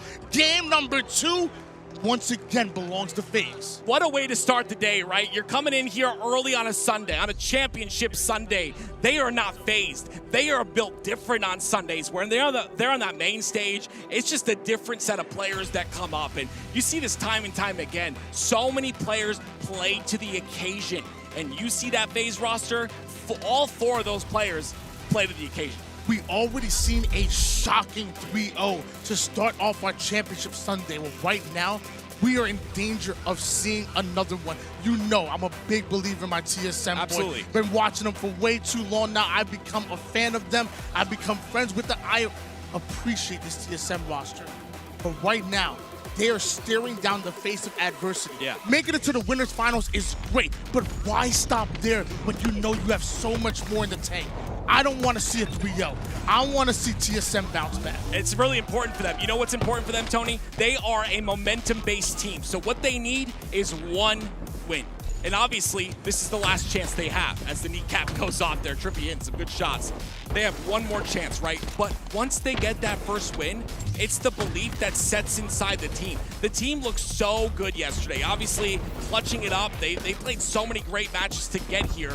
But again, it's all about how you perform on a Sunday. Championship Sunday is where it matters the most. Recharge Strongholds is going to be our game number 3. And how many times do we talk about TSM and their Strongholds gameplay? Even going back to Halo 5, where Strongholds was first introduced, they were dominant in it. Yeah. Their ultra-aggressive playstyle, their play for the trip cap style definitely works.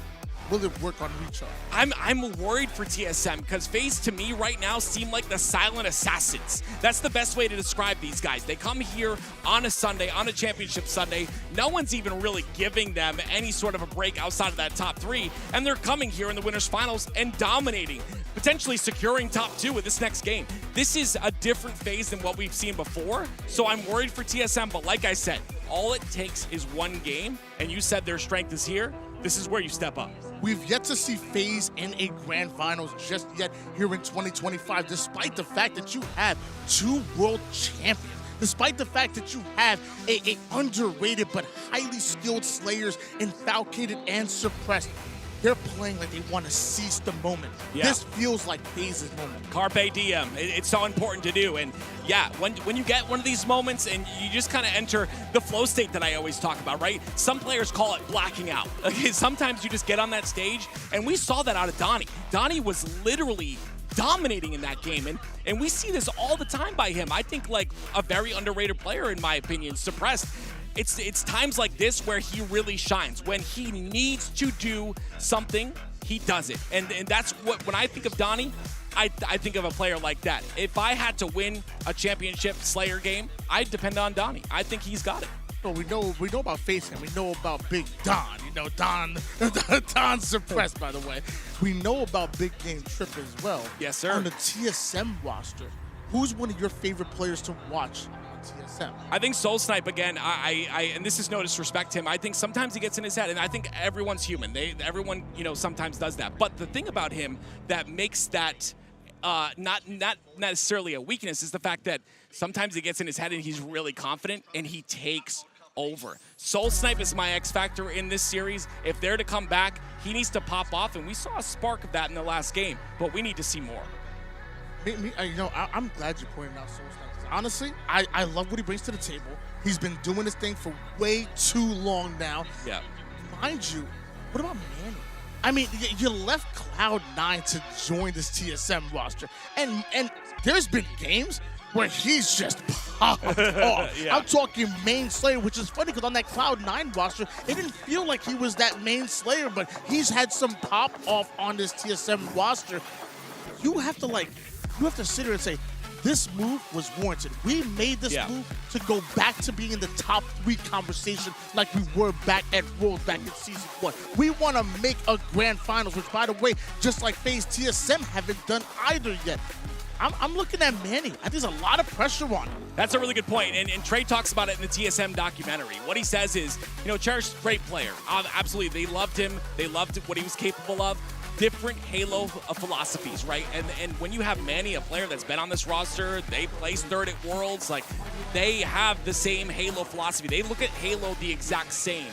And so Manny is going to be much more comfortable on a roster like TSM because of the way they look at the game. He's going to be free on the map to do whatever he wants and play the style he's good at. Still waiting for this matchup to start. I want to make sure that everybody's comfortable and everybody's ready. But I'm looking at the cameras right now, and I'm seeing everybody's locked in still. Yeah. It's great. As you're still waiting for the game to start up, you're still just locked in, focused. The fist bumps are out. That tells me this game is about to start soon. Man, TSM and FaZe. Who would have thought here in the winners finals? Yeah, like in this situation, if you're TSM, you're like, oh, well, if we lose this, we have another chance. You can't have that, even a snippet of that in your head. You have to go into this, and you have to take back this series right now. This could be TSM's moment.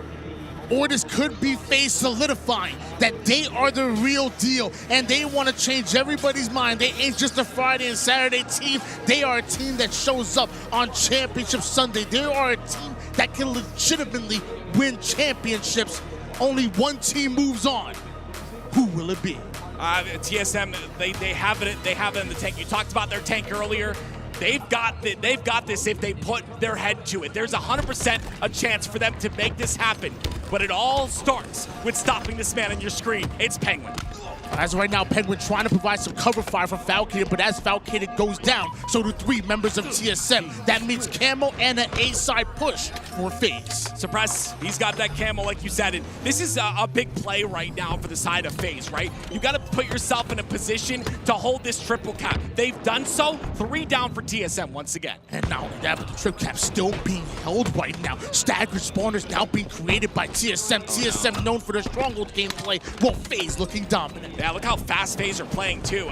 We keep talking about the pace of the game onto this FaZe roster. It's not being matched by TSM right now. They're playing a bit slower.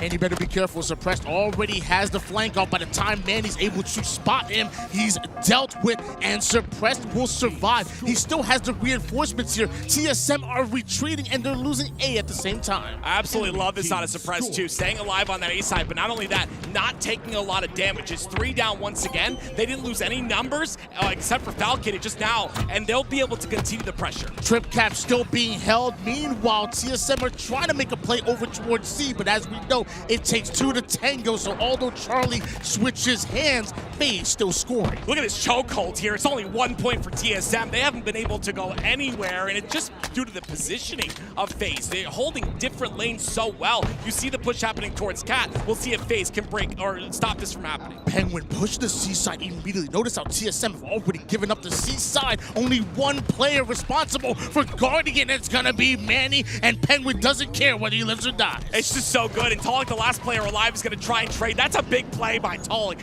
That stops that C from being capped, so the triple cap not locked in, and they get B spots. Not only able to stop Charlie, but they're able to attack Bravo, but somehow FaZe are ready for that as well. They're watching every single angle on the map. Yeah, there's a Camo there as well, and look who's able to take it. Again, it's FaZe, and you can't let FaZe have the first 2 Camos in this game, especially when your series is on the line. Suppress is doing work with it. I called out Manny. I said the spotlight is brightest on him. 0-7 start for Manny and 0-5 for Drux. Something has to change because right now FaZe are flying. 8-1 by Penguin. That ain't bad. And Suppressed with the cross-map shots is going to suppress the push from TSM once again. Here they come. It's another solo push by Druk, maybe trying to get some damage in, but again, it's 3 down. And FaZe have been able to stop this time and time again. the positioning out of FaZe, watch them on the map. They are positioned perfectly to continue this chokehold.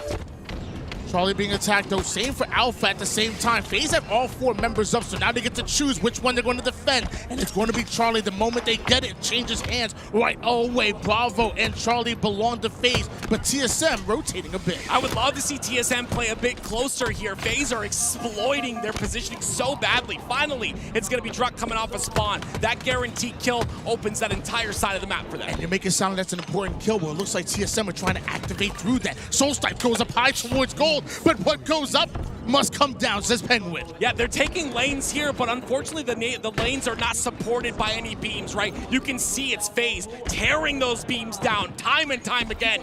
1 point is all that's been allowed so far. And without an infrastructure, how can you build on anything? You can't. FaZe are knocking it down time and time again. And you're seeing Penguin on the attack. He's not missing a shot, not missing a nade either. Almost takes down both. Yeah, and all that work, and guess what? They barely have C here. Again, it's going to be Falcated that trades it immediately, and at that point, you're kind of looking at, hey, how are TSM going to break through this? You need slays.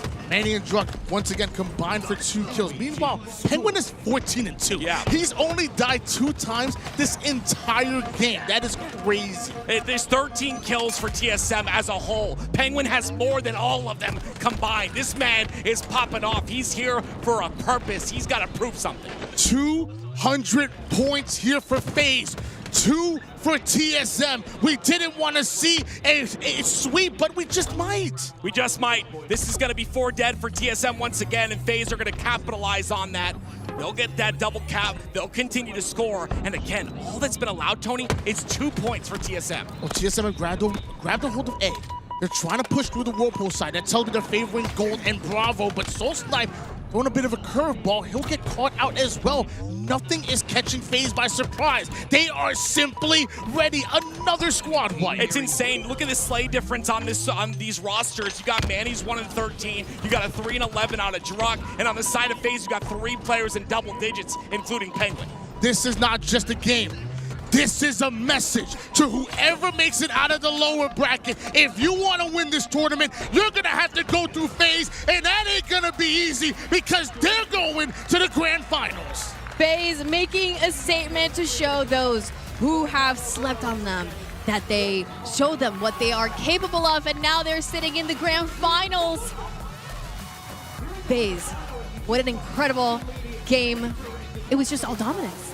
Now they set themselves up for a potential rematch in the grand finals against Optic Gaming. I mean, not even a rematch, but more a revenge match for 2 of these players, right? Trippy and Penguin. Think about what they've just accomplished. They've gotten to that grand finals, and now they're waiting, seeing if their former teammates can get back to that same spot and try to settle it in 2 best-of-7s. FaZe, they upset Shopify Rebellion to get themselves here. Now they've guaranteed themselves top 2 in this grand finals. What did they do here? What could we break down from these incredible 3 games? I mean, they're the real deal. Simple as that. I even questioned them as far as their consistency, because during scrims and even during tournament, we saw a lot of up and downs. I love the highs, but I wasn't a fan of the lows. Well, we say it all the time, especially you, Tim. When it gets to LAN, there's some players, some teams that step up. Here in Dallas, FaZe are stepping up. Well, FaZe has players that have a lot of experience on Championship Sunday. We have Penguin, we have Trippy, and now and Suppress also on the Shopify Rebellion side when he was on there. Falcated, a player who has been a little bit under the radar. We've called him like this could be his year, and now he's here at Grand Finals. All 4 players from FaZe are looking incredible. Yeah, you know, you bring up Falcated, and I love that you bring up Falcated. He is very underrated as a player. This guy is literally #1 in KD at this event. I don't think there are players that sleep on FaZe, but there's a lot of people that sleep on Falcated. The smiles that FaZe currently have on their faces are priceless. They really are. I think Penguin's a little bit like, yeah, we got this. I think Trippy's I was like, yeah, he's happy. But Falcated and Suppress look so excited to guarantee themselves that top 2. I mean, it's a huge achievement for FaZe. Nobody looked at them to be top 2.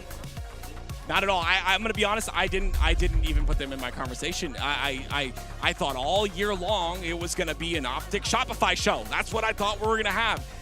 I'm so happy that we broke that up here because it just makes it even more interesting. Look at this lower bracket. The things that transpired are incredible. Well, now TSM has moved on to, or moved down to the elimination finals to go up against Optic Gaming for another chance to potentially make it to the grand finals. But in their way is Optic Gaming. There's no other team that's hungrier for grand finals than Optic. I mean, they've done it once before, from the lower bracket round number 1 all the way to a grand finals. Now, I will sit there and say, when that happened the first time, we talked about a miracle run. If they do it again, just getting to a grand finals alone would be crazy. But to get to a grand finals and win it, my mind would be blown. TSM have so much in the tank, though. They want this. I can feel it. Come on, TSM, you got this. Well, Tools, it would be such a story if they were able to make this happen. Yeah, but I mean, they have been in this position before, but they just haven't been able to get past that hump. But now they have essentially what is the greatest team in the world right now, right? The former champions over at Arlington standing in their way. If they are going to break that Sunday curse, if they're going to finally cement themselves as that Sunday championship team, this is the perfect test. This is the perfect time to prove it. It wasn't a great display in the winners final, right? Find your way back. Well, what did we see from TSM in the winners finals that they should, looking for the word here, maybe fix or do better, especially when going up against Optic? Oh, it's a lack of slays. And when you think about Optic, I don't think that problem's going to get much easier. I mean, you've got Optic, who did really well against Shopify. I didn't expect Optic to be that awake. You know, I don't know like what energy they ate for breakfast, but they were ready to go today on Championship Sunday. Like you mentioned, Aliek, they are the team that wants to get to that grand final. So TSM have to just, I think there's a confidence thing. Like, just be confident in yourself enough to be the best. It feels like almost two totally different sides of the coin. Optic, fresh off of a 3-0. TSM, fresh off of getting 3-0'd. I mean, it's going to be tough for TSM. We already knew it. But even momentum-wise, like, everything is set up for Optic to the grand finals. But is that when TSM are at their most dangerous? This is the challenge to overcome too for TSM. If indeed it is a confidence boost that they need, that is what makes a champion, right? Optic woke up today ready to go, and they've showed the insane power that they have to play on Championship Sunday. TSM has to do the same when going up against a Goliath of a team. TSM, I want them to get into the flow in which they're playing with each other and being able to have that teamwork that is patented by them. Like when they're all firing on the same cylinders, when they're able to play at their pace, that's when they're able to take down teams that are Goliaths. They are David so often in a tournament. It's just, how often can you remain as David, right? At some point, you have to take the mantle. You have to join Olympus. You have to be standing amongst gods, and that's where they've had their struggles here today on Sunday when they've tried to reach that apex. I think to them, they all have to lift each other up to get there. We've mentioned how they are, you know, the friendship team, so Yeah. they essentially could. The chemistry that this team has and the way they have played the whole weekend has to show up here. Well, I mean, put it this way. Who put them in the winners bracket finals to begin with as far as their predictions? I mean, who put them in third place back at Worlds the last time we saw this team come together? You're talking about a team that have been constantly questioned, have been constantly doubted, and what are they known for? Shutting people up. Yeah. So, I mean, no matter what I sit here and talk about on the screen, I can sit here and say Optic are the favorites. I can sit here and say Optic have momentum. I can sit here and say all this. TSM don't give a damn what I say. They trying to do the thing. Well, if TSM were to strategize and build what they need to do to stop Optic Gaming, what players should TSM focus on? Well, I think what Tool said is really important. Play around each other. I think when you find yourself, like for instance, Manny having a little bit of a rough game, right? He's 1-12. When you find yourself in that spawn cycle where you just consistently keep dying, I think a lot of players think too individually, right? They're like, okay, I have to step up here. I have to win this piv. I have to win this fight. But in all actuality, just use your teammates. You guys are fast together. Just play together, and you will see success. Optic Gaming, they have played incredible. They're about to do another historic run. That is if TSM doesn't stop them here today. And there's something to be said about this weekend's tournament is that it has been completely unpredictable, but this is Championship Sunday, and I feel like everybody is locked in. I would say that Legend in particular is the player I've been looking at as extra locked in. I think we might have seen one of the greatest performances in that game 3 period. I mean, out of any game I've ever seen in Halo. He played with such certainty and pace that I don't think can be matched by just about anyone. And well, I mean, that might be one of the roughest winter final performances of all time. And like when you have score lines like that in your last series, like Tony greatly mentioned, right? You're coming out from an 0-3. What has to be said in order to get everyone back? Like they're really good friends, so that's where you just have to be honest with each other and like, guys, stop getting in your own heads. Be confident. You have to have that mentality that we can win this whole thing. And right now, that mentality's been kind of crushed from that last series, so build it back up. We saw the match. We saw the KDs. The one that I'm thinking of, it's only up from here, right? It's only up from here. And I just want to mention one other thing. I believe they're on the same stations they were on the last series. So I mean that's kind of a good thing, right? You're kind of getting used to your station. You're going to get used to sitting there. You didn't sit there in a good fashion last series. I wonder how that works, like from a TO standpoint. Like, does the higher seed get to choose their station? Yeah, interesting. Yeah, I don't know. Because if I'm Optic, I'm like, hey, get up. It's like that's my spot. Like, get out. Get out of there. Get out of there. But, Play outside. Yeah, it's like, but obviously TSM, one big thing is like they just don't have to get up. So for them, they're immediately in shooting bots, getting themselves warm and fixing it. And you can see, I mean, they're certainly locked in. There is something that Optic Gaming does have here today, and it's a crowd. The crowd earlier was so loud for Optic Gaming. You could feel it, the energy, the way that the entire place was rumbling. Yeah. And that's something that Optic Gaming has on their side. And TSM might have had it, what is it, year 2 when they were KCP, but are they here? Are those fans here today? Yeah, so I made a really big mistake where, you know, they didn't open the doors yet, so I sat there right when the match started, and then you saw the Optic fans piling in. So I was surrounded by a green wall, and I was suffocated because I was rooting for Shopify. I wanted Wyatt to get his first win. I thought that would be really awesome. And they just shoved me out. Like, I was just a little mouse, and, like, they are just extremely loud. So it's just so cool. Like, Optic fans are so passionate. Yeah, the green wall definitely showed up. Maybe we gotta be the ones that are like, all right, well, since they got a lot of fans, let's shout out for TSM from all the way from over here. Well, I mean, one thing I think we got to talk about is the fact that, well, yes, the green wall is loud. Yes, they're chanting, but what happened when TSM pulled off an upset against them? We saw Talek stand up, silence the crowd. That's right. I mean, I think it's almost crazy. We got to talk about the fact that TSM have beaten this roster. They have done it already. So although things may look bleak right now here in the lower bracket finals, as far as momentum was, as far as the way Optic were looking, because they were cooking, we've already seen TSM stand up and emote at the crowd. Emote. Specifically Talek.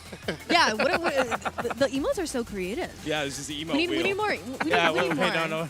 Explain that. Show your work. Huh? Show your work. How is it creative? Didn't you Oh, we can't show it on camera. No. We can't show it on camera, Yeah, Tools. we can't show it, I was like, whoa. It was funny that he went through all of the emotes, by the way. He's like, he's like, it's The only one I remember is There it is. Oh, there it is. Oh, 1, 2, 3. He even did the point at the end. Yeah. I mean, that is, but Any lip readers here? the thing is, like, we need to see that energy starting off this series, in my opinion. What is he saying? I don't know. I actually went to college slow it down. You went to college for that? Yeah, I minored in it. He's Okay. he's saying, GG's, you guys played really well, but it's our time. Good luck. Oh, wow. Okay. Yeah, that makes sense. Yeah, that's it right there. Yeah, the choke. That's the good luck. Oh, good. Okay. Good it's luck. funny. That was a GG's. Yeah, it's in. Oh, like, GG's. signs. Like I can't do the GG sign. Why not? It's GG. It gets lost in translation. Oh, got you. It is funny that he does the thing where it's supposed to like pop up, you know? And then Yeah, it's yeah. like, It's already up. I'm trying to see if we got chat lip readers in the chat. If there's anybody that understood what that was, let us know. break it down. Oh man, what Wow. I'm just really like I love this. I love that we get to watch these two. And Tony, can I just want to really quickly mention you said it was something about a rematch. I think it's a very different day I think it's going to be a very different series than what we saw before, honestly. It's fair. That's fair. Optic have a ton of momentum. Fair. They really do. TSM, though, I mean, can they show up? Can the confidence be here? I think so. To me, it's just them having to get past the Sunday curse. I mean, they've been to Sunday multiple times. Yeah. They just haven't had great performances. This is a tournament to break curses. Maybe start new ones, too. I don't know. Yeah. The pool play defeats our new curse. Don't put that on them. Can I just point out one thing right now? You know, we've been waiting for the break right now. We've gone to camera a few times. Soul Snipe has not gotten up. Yeah. But it feels like from the moment that winners finals ended, he has sat down. He said, I'm going to make sure that I'm warm. I see him with the claw. I can't claw. That would hurt my fingers and whatnot. But he is locked in. You can tell he was not happy with that winners bracket finals performance, and he is staying locked in going into the lower finals. Wow, guys. What an incredible Sunday. There's just so much to be said here. And TSM being here in the elimination finals, there's so much pressure to break the curse that Tools was talking about and showing up on Sunday. But again, to be a champion, you have to overcome all of those obstacles. You know, being confident, showing up on Sundays, and I really hope that this goes to a Game 5. Yeah, and Tony stole this from Clutch, and I stole this from Tony. It is a confidence that is arrogant. It is a confidence that is ignorant to everything that's going on. You have to have so much confidence that you're the best sitting up there, and if you don't, I don't think you win the series. Like, you have the other side of things. What do you think about when you think of Formal? Confidence. What do you think about when you think of Renegade? Confidence. I'm going to go through the rest of the... You get the point, okay? Wait, no. What do you think about when you think of Balance? Confidence. What about Legend? Legend? Baguette. Wow. Okay, that's problematic. all right. I apologize to all our French viewers at home. No. Look. I mean, to Legend also, confidence. So the thing is, like, when you think about TSM having that rough series, you have to find a way to reset everything. And I think sitting down and keep, like you mentioned, still shooting, that's a perfect way to do it. Break through the rut. You're in a rut last series, break through that rut by continuously shooting your gun. That's it. Or your weapon, sorry. Well, we have the series layout in front of us. Live fire, strongholds. Let's talk about the series layout and what benefits who. Well, you know what? I will actually let Eli and Makowski, right? No, wait. Who's joining us for the cast? Yeah? All right. Eli and Makowski to answer and take a look at the series layout. It's TSM versus Optic Gaming on this elimination finals. One of these teams goes home, and the next one will go up against FaZe in the grand finals. So much on the line for both of these teams. Optic Gaming versus TSM. Eli, Makowski, welcome back. We got the series layout. It's going to be Strongholds, Live Fire, our first match. It's going to be tough for TSM. Fun fact, I got here when we got up. Breaking Shot walked up to me, and he told me that he was supposed to play Octagon against Manny, but they got here a little bit late because they expected the first match to take longer. So, like, after 10 kills of playing Breaking Shot, they got called to the main stage. So they were very cold going into that series, and FaZe warmed up for like an hour. So wow, okay. the problem is, I don't think they really got to warm up in that series. They So kind that of was got their mollywopped. warm-up. So my question is, like, have they had enough time to actually warm up before facing Optic? Because you're going to need to be warmed up in this series. Well, that was not the series against FaZe. Could you even call, was that enough to warm up to play up against Optic? I mean, they were shooting bots on main stage Mac, but how much warm up do you need to feel ready for a series like this? I think aside from not necessarily looking or being warmed up, it's the mental fortitude to bounce back from a 250 to 2. I mean, how hard is TSM reeling after pretty much getting picked up by the back of their trousers and kicked off the main stage? Now, they've been invited back, obviously, as they take on Optic Gaming here in the elimination finals. The other big key for me, Ali, is that TSM entering the series was 8-0 in Slayers, and they weren't able to win the game that they most needed. Yeah, honestly, I do think, however, Live Fire Strongholds, even though they just got beat real bad in Recharge Strongholds, I think this is one of their best game modes. I think they kind of wrote the book on how to play it, to be completely honest. In year one, they were one of the more dominant Live Fire Strongholds teams because they play so fast, because they play that aggressive style where they want to control multiple lanes simultaneously. They're going to put teams on the back foot. The problem is there's no team harder to put on the back foot than Optic Gaming. So can they play their normal strategy here? I don't know, but it is a good mode for them to get their feet back under them. Well, we have game number 3. We have new map, new game mode. Could that be a chance for TSM to take a game away from Optic? Yeah, that's what I mean. Live Fire Strongholds is their comfort zone. So I think if there are any modes to do so, it's this one. I think Optic, though, are also quite fond of this game mode. So it's kind of like, yeah, it might be your favorite, but are they still better even when it's I have to see. You talking Fortress Bomb? No, oh, you Yeah, I'm talking Fortress Bomb. Oh, game 3. 4. Or Game 3. Sorry. Game 3. I'm all over the place. I feel like I'm curious what you think if this is a good map and game mode for TSM to go up against I think so, Optic. actually, because Optic do struggle on this map. They hate it for whatever reason. Right. They're pretty vocal about that. So the problem is you got to win one of the first 2, I think, for TSM to even have an argument to be competitive in this. I agree. You got to split the first 2 at the very least to feel like you've got it. And what a way to erase the bad taste in your mouth from the previous Strongholds. We got 250-2 by taking game 1 in a Strongholds. Rewind from pools. So Pool A, TSM versus Optic. It was TSM that took a series away from Optic. Do we have any game modes and maps that match up to this series? No, they're all unique. First 2 games that TSM won were Aqua and Streets. There's no Aqua or Streets in this. Optic won the Recharge Strongholds, which we just saw, FaZe beat TSM pretty handily as well, so maybe that's one TSM needs to work on. And then not a single mode. I mean, this is a very different series layout than the one they defeated Optic in pools, so it should be a very different series. Well, TSM defeated Optic once. Can they do it again? This feels like a Optic Gaming. The reason they're down here is because of the TSM up to Optic. So this is a rematch, and this is Optic correcting the quote-unquote wrongs from Friday.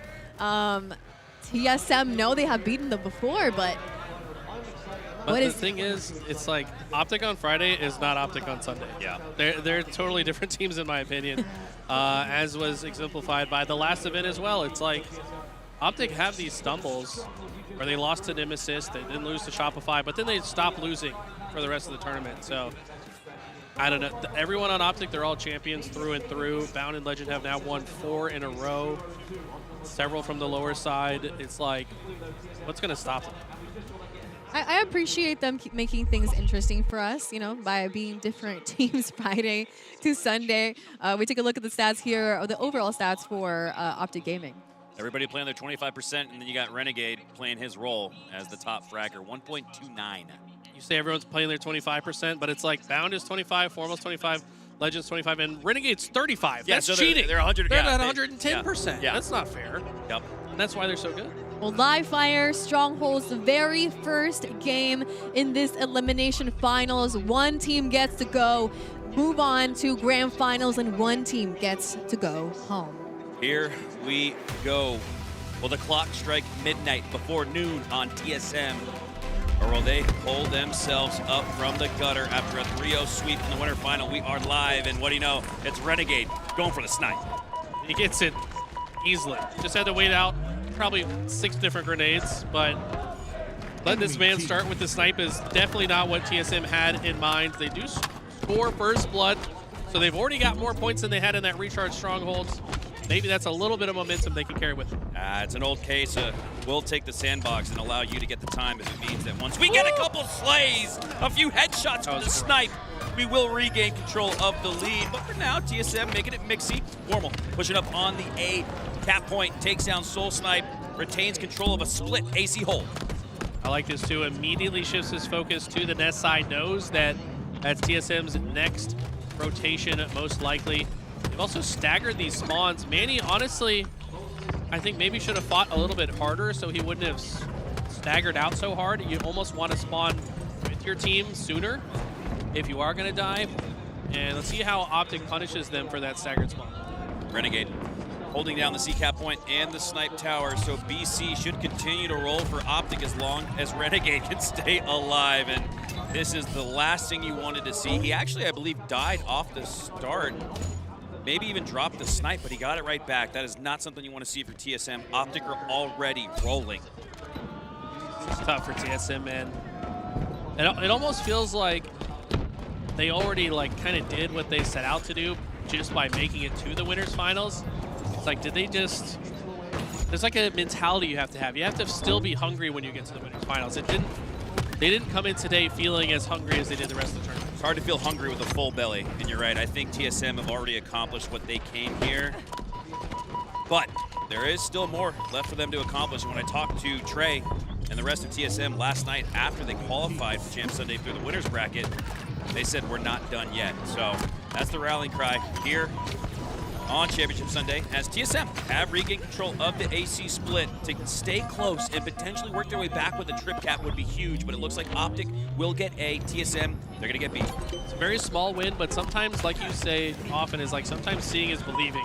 Like as soon as they finally get their feet under them, they win even a small engagement. This little double kill from Soul Snipe, make it a triple, and that's the kind of umph that they need to bring themselves back to life today. Trying the trip cap once again, but Renegade could go for C, but with the camo, he's going to play out on the front lines. I like this play from John, and he's going to allow his teammate actually to stay back and grab C. So this is a perfectly executed play. Imagine maybe even play called by the head coach Lunchbox as Renegade starts to work with that camo. The 5 perfect shots, 51 to 63. It's close for now, but 3 go down for TSM, 2 though for Optic, so it's going to be pretty mixy, as you can see. So with A and C both get flipped. The way Renegade's playing this, he's trying to manage the situation. Knows Snipe just got grabbed, but also was trying to be cognizant of any push from Nest. Soul Snipe losing Sniper there is pretty big. That's a giant hole in the defense of TSM that Optic's just going to run straight through. Manny, last player alive, actually the first spawner probably in A. And somebody else on Optic have to be going for that sniper, I would imagine. Hard to score points when you're all dead, and the last few possessions have gone in favor of Optic Gaming, and they've regained control of the points of B and C. Formal with the snipe. 7 shots to work with. This could be a killing spree in the waiting, if not maybe even a montage clip. That's a good shutdown from Soul Snipe. He kind of experienced the same thing himself when he held that sniper. And a great push from TSM, but does it matter when Renegade's hitting perfect shots? Staying alive, leaves the last one for Bound. They play it perfectly, and it's a clean 4-dead. The prioritization of opponents was perfect for Renegade, as he had 3 players to choose from and picked up the 2 that had the highest likelihood to get cleaned up by Renegade. And speaking of cleaning up, he's grabbed the snipe once again. Watch out. And he has no idea that he's there. It's a 4-dead for TSM. Uh-oh. This is looking bad right now. This is where the doubt starts to creep in through the back of your mind, and it might be a back of the headshot here from Renegade that continues the roll for Optic. Repulses to a damage, but he hits the repulsor, no scope. Formal on the other side with the 5 perfect shots. Optic are just too damn good. That was perhaps the dagger. A situation to shut down Renegade, maybe get tower control, shut down in an instant, gone in a blink. And now it's an over 100-point lead for Optic. They've got all the map they could ask for. TSM are left reeling. Kind of wild when you think about it mathematically that TSM are 25x better than they were in the winter final against FaZe. But they're still down by hundreds of points. It's a handful of scoring for Optic Gaming, and I just don't quite see a path. It's hard to count a team out before the game's even over, Eli, but it kind of has that feeling, man. I hate to say it. I mean, just look at Renegade's stat line. Whenever he's got that stat line, he doesn't usually relinquish the lead. He continues to put the pressure on. How often have you seen Optic have a start like this and then dwindle it away? It's extremely rare. Maybe we saw it last year on the last Optic roster, but this Optic roster, when they're in the lead, they don't let go.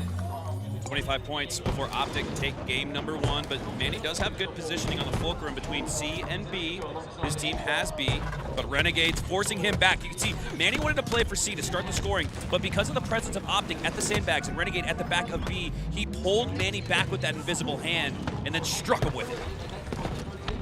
Every time TSM have gotten a stronghold, though, Optic are just taking the other one. And that's why they're still scoring here. It's been very difficult for TSM to find any control. Even the small blips of hope are quickly shut down. Will reset C, but they got more work to do to stop Optic from winning this game. This might be a quick one. We're just 6 minutes into the match, and it might already be over, and it is. The only player that could have had a chance today was Druk. He tried to slide in, but he slides back to the respawn screen and back to the drawing board. It feels like TSM are in disarray.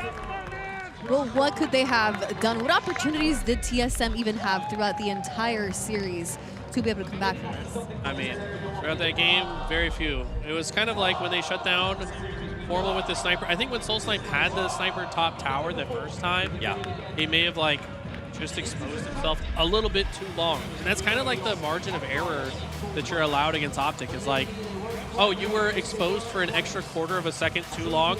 Sorry, the whole game is now unwinnable. Like it's really, it really does feel like that sometimes against a team like Optic. You could make the case that the whole game was unwinnable when they allowed Renegade to do what he does best, which is securing the snipe off the start without earning any slays, without earning a team wipe. Renegade just waltzes up, grabs the snipe like it's got his name on it. Well, Optic looked comfortable throughout the entire game. It didn't feel like there was any resistance. They looked dominant, in control, confident, and comfortable. And I don't think you want to let a team feel comfortable, right? So how do you make a team like Optic feel uncomfortable? I mean, it's a really difficult question to answer, Ali. I don't know who can make this team look uncomfortable. Pressure. And it really is pressure, and obviously TSM made them uncomfortable on Friday. But as I stated before, all of these players level up on Sunday when it matters the most, when their back's against the wall. And it just doesn't feel like Optic are going to give up anything for free today. You've got anyone that's going to even make Optic lead today is going to have to earn it. And so far, FaZe is the only convincing team that has a chance. It's almost become like a routine for Optic to perform poorly on Friday. I think that's good energy and discipline management, Eli, right? You can give up a series on Friday, but as long as you're icing up on Sunday, which they routinely do, I don't think we have to worry about Optic falling to second in pool plays anymore. I mean, they have shown routinely enough over time that Friday, to them at least, doesn't matter. Does it though? Does it not? I guess not, maybe not to them, but to everybody else, yes. Right. Nobody wants Optic Gaming in lowers, but I guess I'm sure they're not okay with it because they don't want to, play more than they have to, but I guess they can, if they want to. Maybe they just want to write a new story. They're also just kind of like the type of team that, yeah, they will make mistakes on Friday. They hadn't played on LAN in a while. Make some mistakes, but then they immediately know how to correct them, right? They're all champion mentality. They see like, oh yeah, we kind of trolled that. Like, let's not do that anymore. And then they don't do it anymore.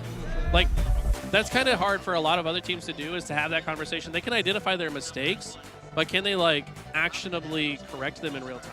Well, game number 2 is Recharge Slayer in this elimination finals. Will Optic Gaming take a second game away from TSM, or will TSM tie things up? TSM have to have it. They entered Championship Sunday 8-0 in Slayers. They finally took their first loss just moments ago against FaZe in the winter final. You can't take your second here. Otherwise, I think Optic sweep it. It's a solid start, though, for TSM. They get 4 dead, lose 3 in the process. Camo still precariously sitting in the bottom middle corner. Solid eyeing it. He didn't get it. Found the Shroud, though, which you might be able to use, but Renegade is going to hunt him down first. My God. Oh, man. Renegade earns that camo after taking down Tolic. Now just waiting for communication and a clear line of sight at his next opponent. Druk, headshot, goes down, BXR. Oh, BXB! Soul Snipe goes down for the double kill, and Renegade's already starting off the way he left off. Still close, though. I'm curious what happens with this shock rifle. Looks like Renegade's eyeing it. Might go for the grapple grab. Druk's going to contest him from the bat ledge. Good grenade placement that's going to force Renegade down. Also means that they're able to kill 2 teammates, so I kind of like the start of this game for TSM already. Okay, Renegade's the last Spartan standing, and with those shots, bring it out between the gap between Shock and Bat Ledge. He gets called out and taken down. So you're right, Eli.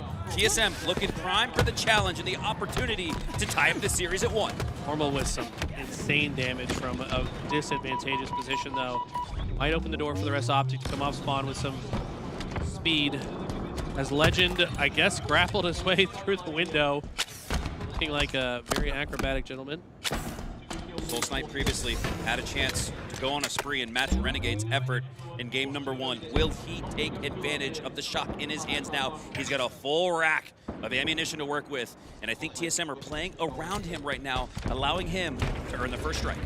Optic have turtled immediately. They said don't give them any free snipes. That was certainly in the comms. And he finds a double, but loses the Shock rifle, and that's going to go in the hands of Bound. So the question has been answered, Hunter. He still was unable to answer the door, and Bound with the frame-perfect headshot before being taken out. Another camo secured for Optic, and they'll utilize that to tie the lead at 15 as Formal looks back towards C, anticipating maybe a split spawn there, and yeah, Talik is there. So 2 at least for TSM on the gold side. Talik all on his lonesome, out on an island, and he's a castaway. He's got no hope of survival. He goes down. Well, I don't think they know where Manny is. This is such a good corner. Oh, he does check it, though. Wow. Oh, my God. 5 perfect shots. That's the experience right there. He's been bag smacked in that spot before. That's why he checks that corner. That's good awareness. Great use of the plasma pistol there, but Soulsnipe goes down to 1 shot. He'll get cleaned up by Legend. Bound doesn't need any help on Talik. He'll clean him up himself. 19-21. Optic have regained control of the lead, up 2. This is still the greatest sign of life we've seen so far from TSM today. Only down by 2. Map positioning certainly favoring Optic, as is the scoreline. But if they can make a good push here, TSM have a chance to break through. Good pressure on the Renegade, not giving him the ability to freely and cleanly stack those bodies into the reticle. As he waits for someone to push. He's anticipating through the long haul. And his guess will be right. Talik and Manny are making their way. They know Renegade's here. You can see that's a pre-check grenade coming out. I think Optic likely just took note of the fact that the Shroud screen was burned. So they know Shroud will not be a factor in this next camo grab in 20 seconds. And probably will use the camo as bait. I think they're going to try to start rotating towards the C side of the map. They want to win this fight before camo comes up so they have a better chance to grab it. Talik gets cleaned up. Oh, Manny does too with the headshot flick from Renegade. This is not what you want to see if you're a fan of the black and white. Okay, great shots coming in. They did successfully rotate for that positioning to grab the camo. As expected, Formal, I think, clicked the wrong button there. Bumper a little bit sensitive. Doesn't matter though. 3 dead again, and now Optic start to roll. Optic are flexing their muscles as they feel like they're getting larger and larger as the raid boss of the HCS. Elden Ring style, as Formal played a lot of that in the offseason. Gets the headshot on him and he trades out, but up by 9. You will take trades the rest of the way. Optic have already put themselves into a trade win condition scenario, and we just approached the 30s. This is where Optic gets scary. They start to feel themselves, they start to roll, they start to stay aggressive. TSM have played well in the last engagement here though. They do, I think, got 4 kills. That's a 5-for-1 trade. Oh. Renegade's looking to change the storyline though. Okay, finally shut down Renegade, but the lead has been dwindled at least some. Down by 6, so Team Solo Mid are within striking distance, but you gotta start winning some gunfights. You gotta start finding a way to break out of C. It feels like TSM have been stuck there all game. Yeah, so far this has been a masterclass in spawn manipulation from Optic. They're blocking the elevator, blocking the gold spawns. TSM forced in this position, which is historically difficult to get out of. I think since this game came out, pushing out of C, one of the hardest things to do in this game. Still a 6-kill game. About a momentary break in the action, but first blood in this instant goes to Optic as truck falls. So too does Soul Snipe, and the dominoes might continue to stack up. But Talik earns a clutch double kill. That's massive, and that might just allow them the break to get out of C, take position at A, and they're earning spawns at A. So they've claimed that control of the map, but Renegade single-handedly shutting it down with a double kill. They get a triple? No, he goes down, but not before taking down 3/4 of TSM. Just trying to trade their way to the end now. Soul Snipe alive here with 14 kills, so he's having himself a better game, but his face gets ripped off. by the new shock rifle in the hands of Formal. Legend has the camo as well. Misses the skill jump and decides to say whatever, but Formal's just killing everyone right now. It doesn't even matter. Yeah, Legend is too. 13, 4, and 5. Everybody having themselves a game. Even Bound, who's negative, is in double figures, matching his slays with the 10 assists. So there's not a weak spot for Optic, and there's plenty of holes in the armor for TSM. All members of TSM sharing 11 deaths apiece. But yeah, 5 to go. I don't know if Optic has ever lost with this much of a lead, unless it was maybe Shopify in an online cup or something like that. But it's going to be an uphill road for TSM should they lose this one. 34 to 46, 47, now 48. It comes quick. Life comes at you fast. In this case, death. TSM as Optic are just 2 kills away from a 2-0 lead. We are so far speed running our championship Sunday. If we see another, We're going to be out of here by lunch. we might. The late lunch.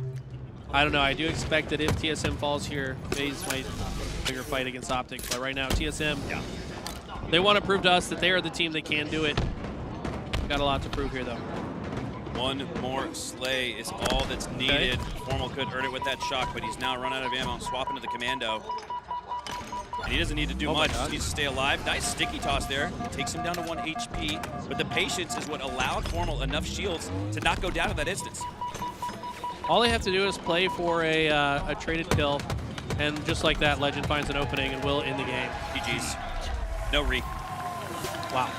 Another dominant game here from Optic Gaming 2-0 against TSM. They 3-0 their first opponent today, Shopify Rebellion. And now they're about to do the same to TSM. Who also just got 3-0. Yes.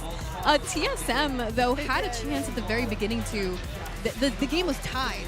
And I'm curious what was the key moment where Optic had the chance to peel that lead away from them? I don't know who it was, but the reality is against Optic, like, they're all so individually good that someone's just going to spawn in and find a kill. They're just going to go win a 1v1 fight, and then all of a sudden the numbers have flipped to Optic's favor. And even though the map positioning looked to favor TSM at the beginning, it's like as soon as one member of Optic wins that 1v1, the rest of them just come swarming in, and they kill the rest of the team, and they just flip the whole map on its head. That's what makes them so hard to beat. It's just like every single one of them is capable of getting that clutch pick, and then it's just free game from there. Well, the next series the next game is Fortress Bomb, and this is a chance for TSM to not get 3-0'd, a chance to start. This is it. It's either this or they go home. They have to win this one. Yeah. This is looking tough, man. And I think it's our job as the commentators to try to create some visual path towards not even a comeback or a reverse sweep, just at the least, not even a win here, but just winning in the micro. We haven't even seen that from TSM. Optic have been in full control. Well, this is the chance for TSM to be able to do so. This is a map and a game mode that makes them uncomfortable. We can keep talking about it, but now let's take a look at the replays and highlights from the previous match. Yeah, here I think this is where things turned around. I mean, at this point, TSM are in the lead when we do come on board, but Bound even just getting that kill before dying, and then also Formal checking this corner. It's just like every single thing that TSM tried to catch Optic off guard with, they just kind of saw through it. It's like the experience difference was really shining. I agree. Yeah, it was. No, good for him. I was just noticing, like, this is that hallway, that long haul moment, right? That's when it suddenly, like, it wasn't anything crazy. It was just a moment where they started getting their kills, like you said, Eli. Matt, go ahead. It was Optic doing what they did in game 1, which was preventing someone from TSM popping up with a snipe. It was actually Soul Snipe in game 1 and game 2.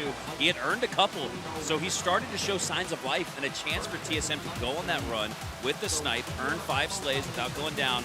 But then Bound and Formal, everybody, Legend, everybody seemed to collapse on the long haul, knowing that Soul Snipe was the top priority. I'd like to see TSM do the same when Renegade has a snipe.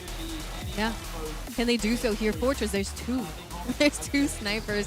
There's an, is it Overshield or it's Overshield? Yeah. Here on Fortress. So a lot of power weapons and power-ups to control here, and who's going to be able to take control of that?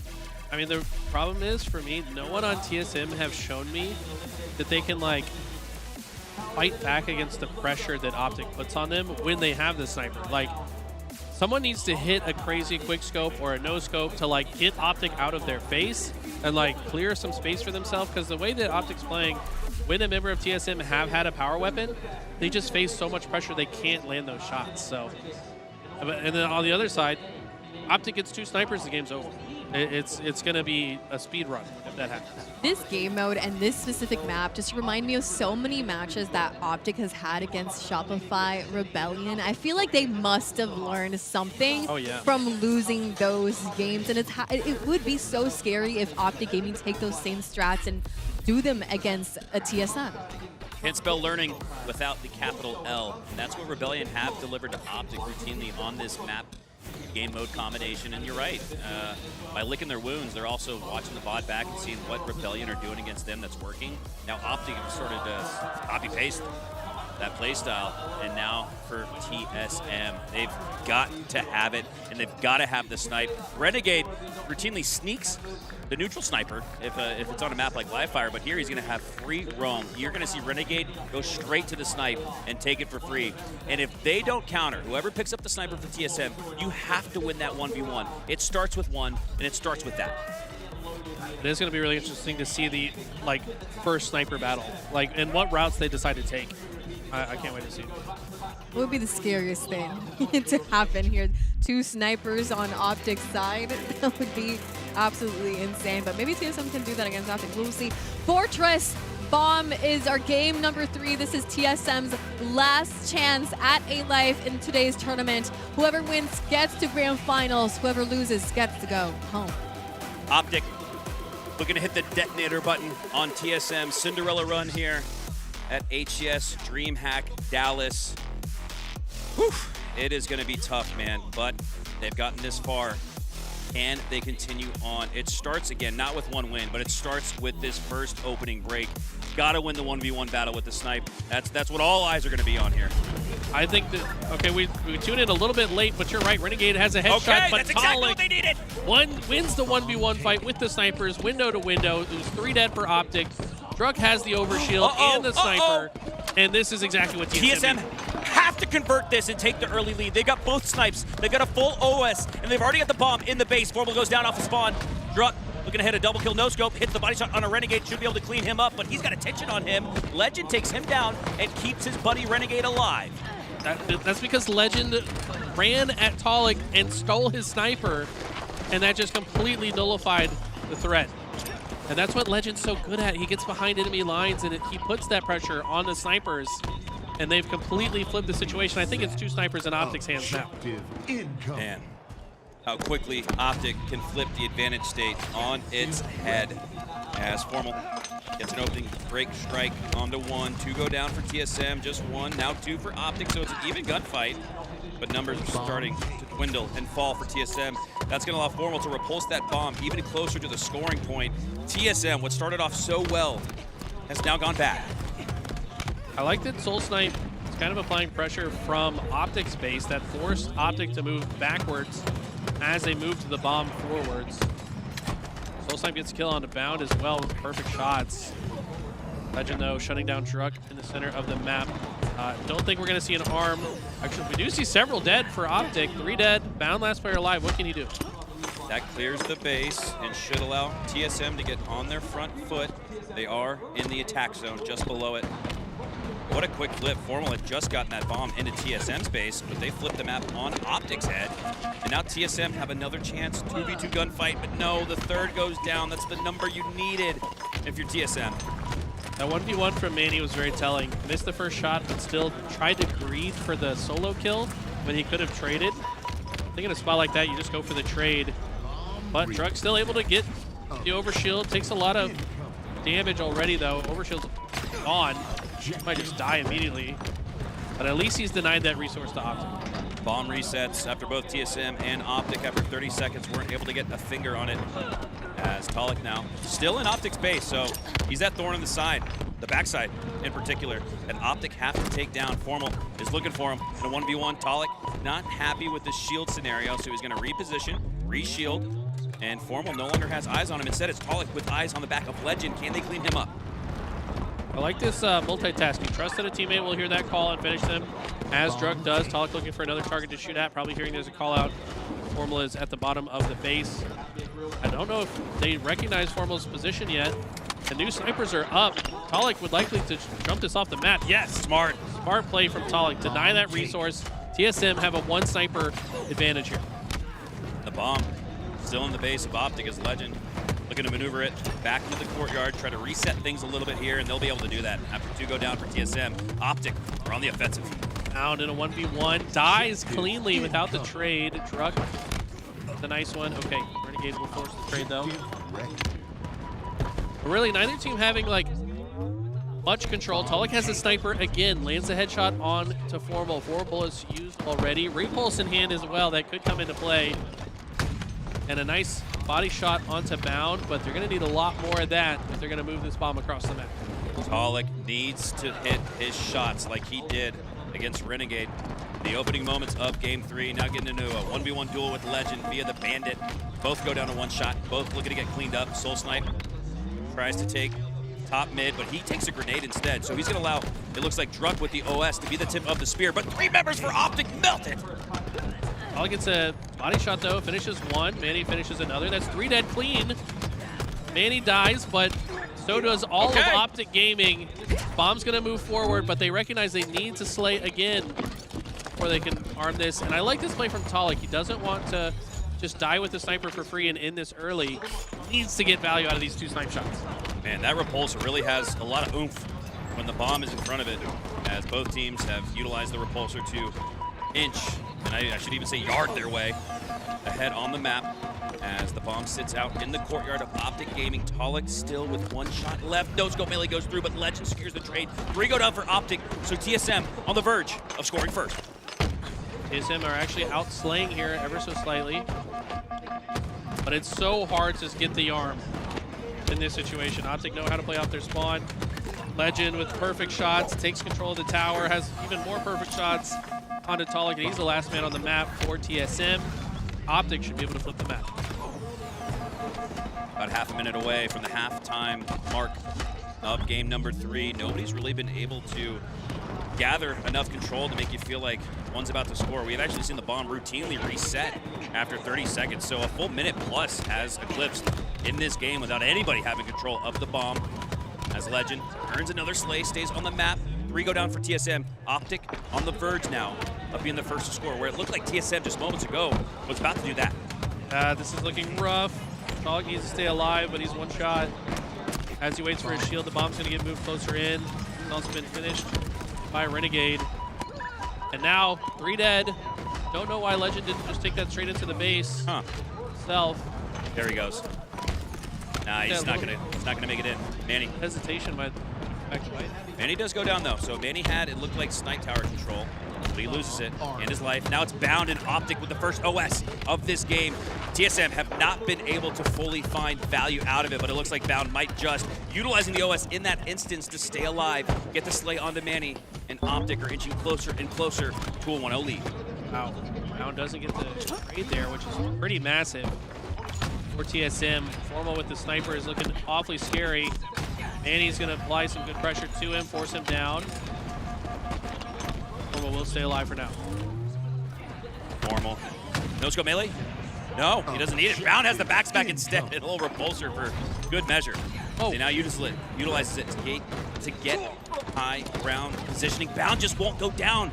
He's had low shields for the last, feels like 20 to 30 seconds, and he hasn't been spotted out until now. Soul Snipe helps finally take him down, but Soul Snipe gets cleaned up. Talik cleaning up a double kill. Numbers advantage for TSM. Who's going to make the most of it? One of those situations where TSM can finally get into some semblance of control, give themselves an opportunity to score. They've got the only sniper on the map, I believe. Nice body shot from Druk. Hits the cleanup with the grenade. Hits the late jump to stay on the map. But he's going to need more than that to arm this. Team needs to hurry up and get to this side of the map. Soul Snipe picks up Optic Snipe. The bomb once again gets reset, so we really have gone minutes to where nobody's able to get much control on the map, much less control of the bomb. As Soul Snipe trying to line up a spawner, but nobody's spawning on that side. He's got to gather some intel here. Druk does help out with that slay to even things up at 3 versus 3. Soul Snipe now with a shot in the back with Bound, but Bound gets the double kill again. Bound with no shields. 2 kills to his name, and it might just be 3, but no, Soul Snipe finally cleans him up. Okay, Soul Snipe has 1 bullet in the chamber. Needs to get a headshot with this, in my opinion. Sees the bomb moving to his half of the map, taking heavy damage, and Renegade has the OS. He does get depleted, but it's going to shut down any momentum that TSM started to take. We're in the end game, and there's really no telling which way this game is going to go. As Renegade earns a trade. 2v2 once again. Legend trying to clean up some of the remains of damage. He windmills, but luckily Formal has his back. The thing about Optic is they haven't efficiently moved this bomb forward off the back of these slays, and that's why they haven't scored yet. Now the bomb is basically in the arm zone. You need some slays here, though. One more wipe is all Optic need. 3 go down. Will Soul Snipe be the hero or fall? Here as the Cinderella story. Down goes down instead. So you're right, Eli. Every time Optic are able to get 3 down, the 4th just won't die. TSM spawning on the elbow now. Bomb still in the arm point. Uh-oh. Great shot from Manny, though. I think another sniper should be up in the Optic base. Should be able to find Manny as well. Formal knows Manny's here. After Renegade communicates that to him. That's why he didn't jump up. He has to make sure he doesn't go back to the well and regroup on the high side of the base. Formal playing this so well from the low side. Legend with the snipe, but Manny with the double body shot takes him down. Look to line up the no-scope onto Formal. Doesn't get it, but does get the assist. 3 go down for Optic. So now TSM have a chance with less than 3 minutes left, but they've got to play efficient. Truck playing a little bit of ring around the rosy down here at the bottom of the tower. Finally kills Bound. His reward is a sniper rifle with 4 bullets in it. Renegade, wow, fast movement. Just to apply pressure on the TSM side of the map. It's going to be very annoying to deal with getting shot in the back now. TSM kind of have to move forward and backwards at the same time. That's why Renegade makes this play, forcing TSM to split their attention. Druck with a nice shot into the gluteals of Legend. Cleans him up with the heady. And can Druck be the hero here to make a play? It feels like it's going to come down to the snipe, Eli. He's got to land some shots. Formal still in the base of TSM. But he dies. Okay. They need to move this bomb forward. They cannot waste any time, and they need to take down Bounded Legend. Easier said than done, but that's the task at hand right now for TSM. 90 seconds left, and it has been difficult to even get into a position to score here. It feels like this one feels destined for OT. Minute 15 remaining. Bomb being juggled forward with some finesse. Optic taking over the tower of TSM. TSM behind them though. And it's 3 dead. Oh my God! Last player alive, Renegade with the 360 double kill, perfect headshot. And any momentum that they started to feel once again is neutralized. Flow state, levels of accuracy here from Renegade. And if he heats up, that could spell match point, series point for Optic. He tosses out a frag, looking to clean up on the damage he initiated. 2 players there for TSM. The Renegade's confident enough to take that on. He knows they're weak. Gets 1, gets 2 with the 5 perfect shots. Renegade's heating up in the endgame. But the bomb is still far. They have to move it. Got to do so quickly. Soul Snipe, if he goes down here, this looks like a great opportunity for them to finally score. Legend gets the double, bombs in the zone. Just a couple more spawn kills and Optic will likely take the series. 4 dead! Optic are cycling these spawners, and I don't know if there's a chance. There's not! Optic in the waiting moments of Game 3 likely secure the series sweep. That's it. 10 seconds is not going to be enough. Optic have risen from the lower bracket to bring themselves back into a grand final like they have many times before. El Clasico awaits us as FaZe and Optic will face off in the grand finals once again. I got a name for today's day. It's not Championship Sunday, guys. It's Optic Sweep Sunday. What can they do that to FaZe in the grand finals? TSM get to go home with a top 3 placement. Optic Gaming moving on to grand finals. We're literally speedrunning right now. I thought when you said I've got a new name for Is it Speedrun championships- Sunday? Yeah, Speedrun Sunday. Like every series has been a 3-0. Yeah. Winner side, loser side, doesn't matter. I have a feeling, though, this is where things change because FaZe look locked in, Optic look locked in. This should be a good fight in the grand final. This bracket has a 99.9% chance of getting reset, Allie. Yeah, 99.9% chance. I don't. 99.99999%. 85? 85%. Well, that's still B+. I'll take it. I don't know. FaZe look incredible right now. Both And- of these, yeah. FaZe was the team that comped the best outside of Rebellion going into this event. FaZe looked the best against Optic. Now they have a chance to prove it on land. Yeah, both of these teams woke up. They're the only two teams that we've seen today so far that woke up with Championship Sunday energy. We saw it from FaZe. We can see it from Optic Gaming. To me, though, it's so impressive to see FaZe looking like this, sitting in grand finals. It has to be feel so incredible for them because they were the team that were, slept on. And Royal 1 did say that in the interview yesterday. What has been the key for FaZe to play at this level? To me, it's poise and it's like Penguin's mentality. I've been keeping an eye on Penguin specifically. His tweets, just like his energy in the venue. He's not too high, he's not too low. He's just focused. He's been graceful in the way that he speaks to other people in the venue, his competitors, how he speaks about. He's not talking trash. He's just being a consummate professional. And that's what you expect from a person who, by the way, I don't know if anybody realized this yet, but because SSG got top 8, Penguin has the lowest average placing in Halo Infinite history now, after yesterday. He has yet to fall outside of the top 3 on any team in Halo Infinite history. Insane. You know what I'm most excited for, though? Oh my gosh, I'm saying the wrong players here, but I'm trying to say Trippy and Penguin were dropped from Optic Gaming, and now they get to face off against the team they were once on just a few months ago in grand finals, and it's their chance to show them you shouldn't have dropped us. Formal said, I don't want to play with you anymore. And FaZe Clan said, well, I want to play against you. I think they've been relishing the opportunity to go up against Formal and prove their former teammate wrong. I think you're exactly right. Like I said, this Penguin guy is incredible on Sundays. He was every single tournament last year, by the way, on Optic. And I was shocked when I saw him get dropped because, in my opinion, he was often the MVP for that Optic roster on Sundays. But now, facing off against the new super team formed in the wake of him getting dropped from that very roster. And he's got a chip on his shoulder, and he's ready to fight. Well, all of FaZe, I feel like all the players were like, I don't know, I guess the leftovers of the top 4 breakups. Suppress dropped from Shopify. Trippy and Penguin both dropped from Optic. And I think Falcated was the one player that they picked up because obviously Falcated was with Boobadubu on that Sentinels roster last year. But Falcated is the guy that's been popping off the most so far this weekend, at least in the stats department. Interesting to note as well that it's might have suspected to be Royal 2 in the grand finals as opposed to his brother, Royal 1. Yeah. But I gotta really let's throw this man some flowers. Multiple rings on his hand, and he didn't get picked up in the offseason to coach? Yeah. What the hell is wrong?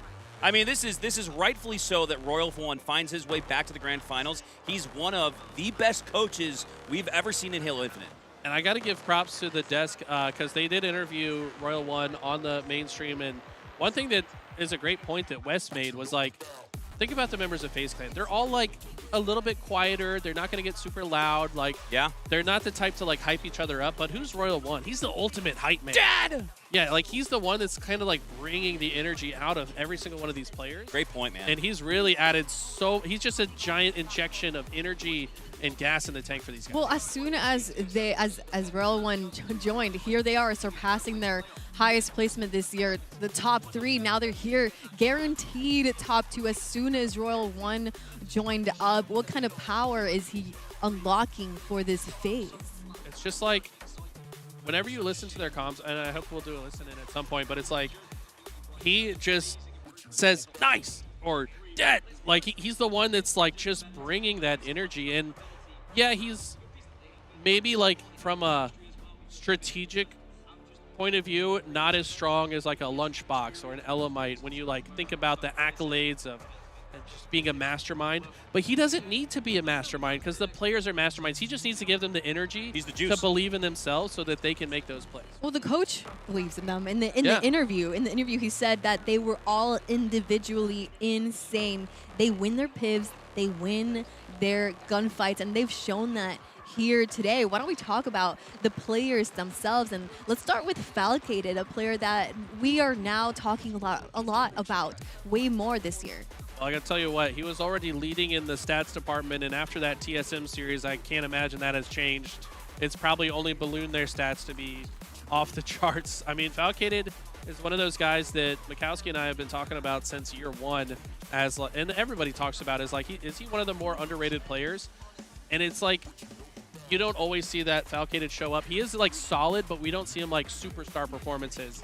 And this weekend, he has shown superstar performances. So can he keep it up here today against Optic? That's the true test. Well, suppressed.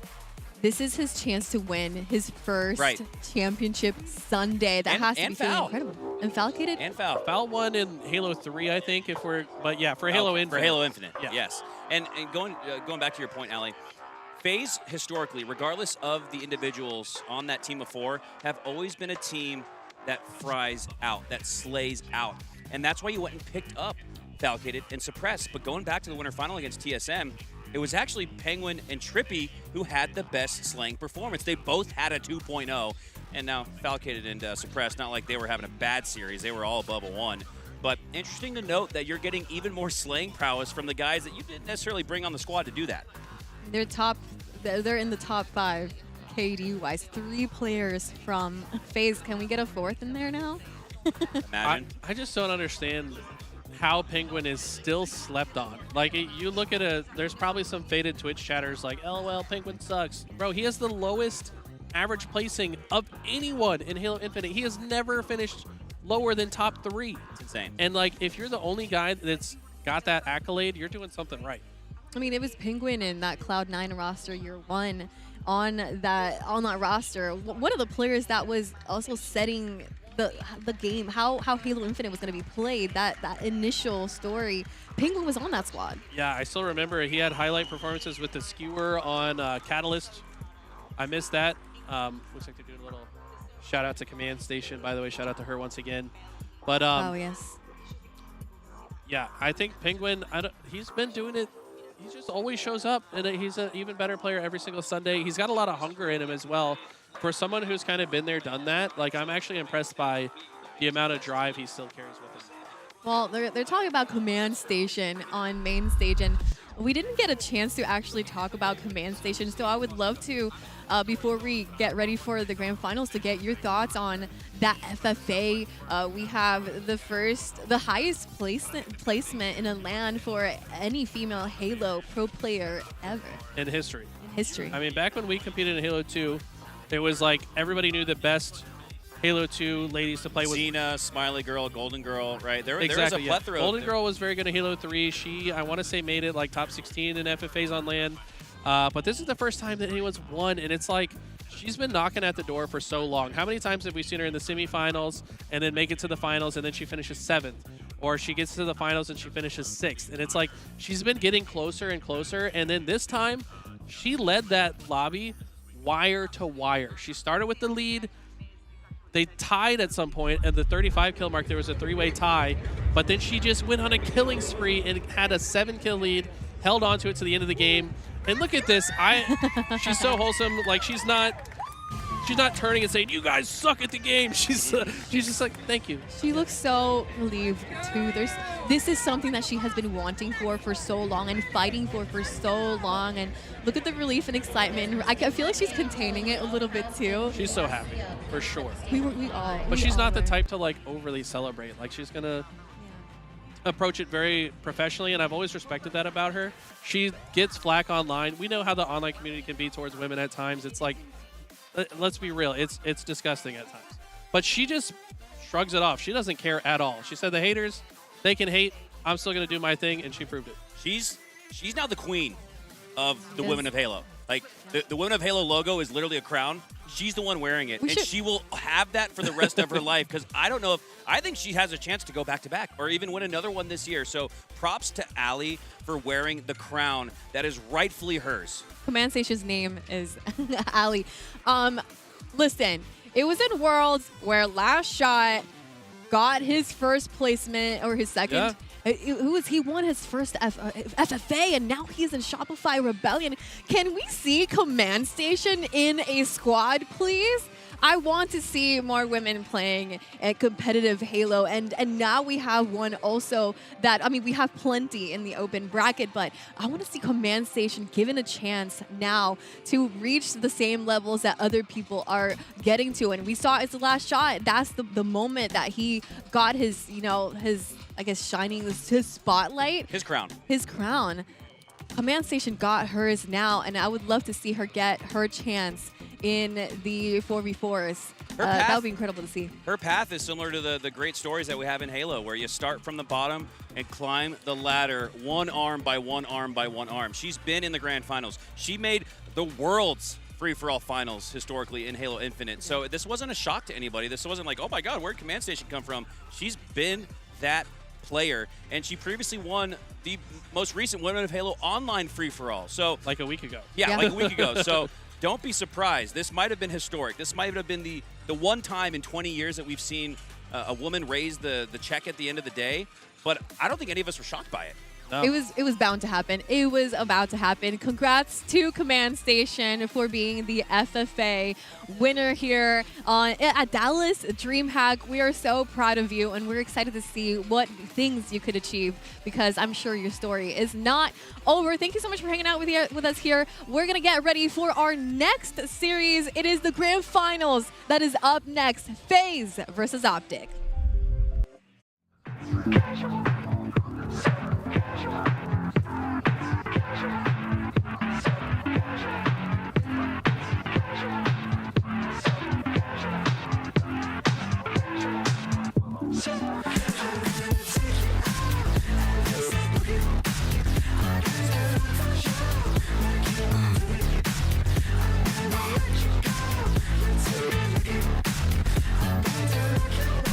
And the top two teams of the offseason find themselves entrenched in Halo's most tense situation, a 49-49 Slayer.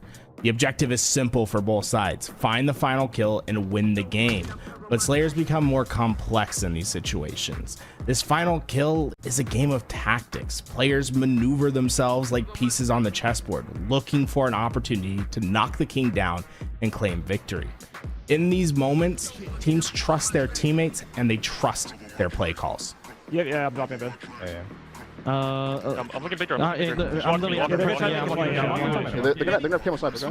anywhere, just look anywhere. We're hitting left, fuck it. I'm behind.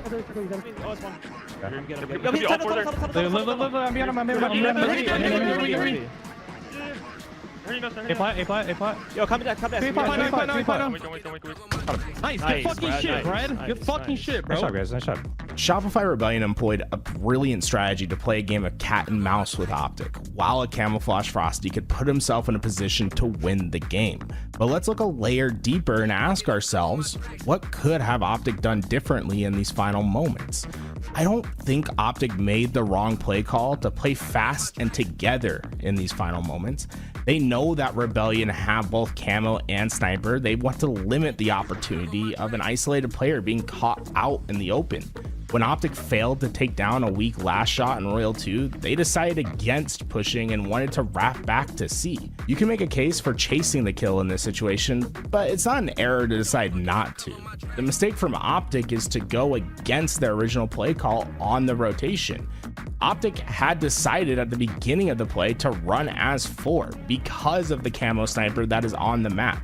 When Renegade decides to split off towards camo on their rotation, that goes against the tactic that Optic had established earlier. It's an unnecessary risk to take. When camo's on the map, Coach Callis suggests that a team should play close together and in close spaces. Let's play a quick game while Callis explains why. I want you guys to spot the camo player on screen in the closed position and the open positions. Which one do you spot quicker? Minimizing risk is crucial here. This goes for both Optic Gaming and Frosty with the camo. I agree with Frosty avoiding playing through the bottom mid tunnel because he'd missed the timing to see Optic Gaming's potential C-plat rotation. Playing through enclosed areas such as the tunnel or even top mid are some of the easiest ways to get spotted with camo. So when Renegade doesn't play into either of these areas and opts to play out towards the turbine side of the map, he's choosing to play into a very large area that Frosty wants to use to his advantage. Instead, if Renegade had gone through either top mid with Legend or through the bottom mid tunnel with the rest of his team, and granted Frosty would have had to have either missed or not taken this shot, it would have given Optic a better chance of seeing Frosty had he been down there, while also minimizing the risk of being caught in the open by camo. If Renegade and Optic had 4 stacked through the bottom of the map, it puts Frosty in an awkward situation. He's either forced to hit the long shot with the sniper, exposing his position and likely dying if he misses, or he has to play a cutoff at dummy door. This isn't ideal for Frosty since his camo will be running out in just seconds. The audio cue of the camo dissipating will give away his position. The end game still favors Frosty with the sniper, but it's no longer a 100% guarantee like it was. Professional Halo players must always do a calculus of risk and benefit to every play they make. A misjudgment of this math can lead to punishment. This game ends 50-49 in Rebellion's favor, but these miscalculations in risk assessment open the door for Rebellion to overcome a double-digit deficit in this game. Let's rewind the game clock and take a look at the final plays and dissect how these players assessed their risk. Both Rebellion and Optic will have moments when this miscalculation and risk will cost them, but it's the compounding interest of small mistakes that led to Optic's lead slipping away. As we watch these moments, keep in mind what the risk and the benefit of each play is. Rebellion has just gotten their first clean wipe on Optic Gaming to cut the lead down to 5. The sniper is spawning onto the map and its control will be crucial if Rebellion is going to make a comeback a reality. Legend has positioned himself inside the vent just before sniper spawns in hopes of stealing it away before Rebellion can make a play for it. But Lashot has the perfect answer to this problem. He spawns, heads straight to the nade pad on sandbags, and throws 3 absolute darts to push Legend down the vent to a ready and waiting cycle. With this early kill, Rebellion has the opportunity they have been waiting for all game, a chance to win sniper and cut this lead to under 4 kills. Lashot and Frosty are playing together in the sniper lane. They can potentially melt any player that decides to push, but most importantly, they are causing a disruption that'll influence where Optic's looking. This opens a timing window for Cycle and Royal 2 to push up the map and establish their perimeters. But the door's shut when Lashot is taken down before Rebellion's push can fully materialize. So why did Lashot die here? Lashot is killed because of how he took the challenge. Notice when he takes the damage during this fight. The damage is taken when he's mid-air because he's jumping into the challenge. Jumping into this fight is an unnecessary risk. If Lashot plays more mindfully with how he takes the challenge, Rebellion has a real shot at completely wiping Optic without losing much. Instead, Optic recovers and turns their disadvantage into sniper control and a 45-40 lead. Rebellion will need 2 kills from each death from this point forward. And to make matters worse, they must play fast to take down the sniper. Down numbers, position, and power weapons, it's looking bleak for Rebellion. They have one advantage over Optic that'll make the difference: Royal 2. Royal 2 was able to secure Quantum Translocator during the chaos at top mid. The QT allows him to keep his risk low while pushing towards the nest to answer the damage that Cycle had put on Renegade. He gets the kill and evacuates with just a press of a button. This leaves his escape portal at nest. Royal 2 then vacates the weak side lane to become the front player for Shopify Rebellion. Lashot and Frosty influence the sight lines of Optic towards camo while Royal 2 moves up this middle lane. Royal 2 identifies the sniper position, throws nades to get damage, but he needs something more to finish the fight. Let's take a look at the position of Shopify Rebellion and ask yourself, what does Royal 2 want the most in this moment?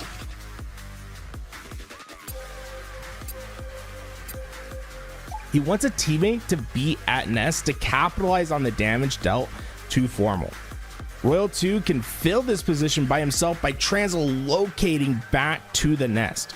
Rebellion has given Optic all the signs that they're overloading the camo side of the map to deliver a powerful punch, and Optic have moved all of their presence towards them in anticipation for this attack.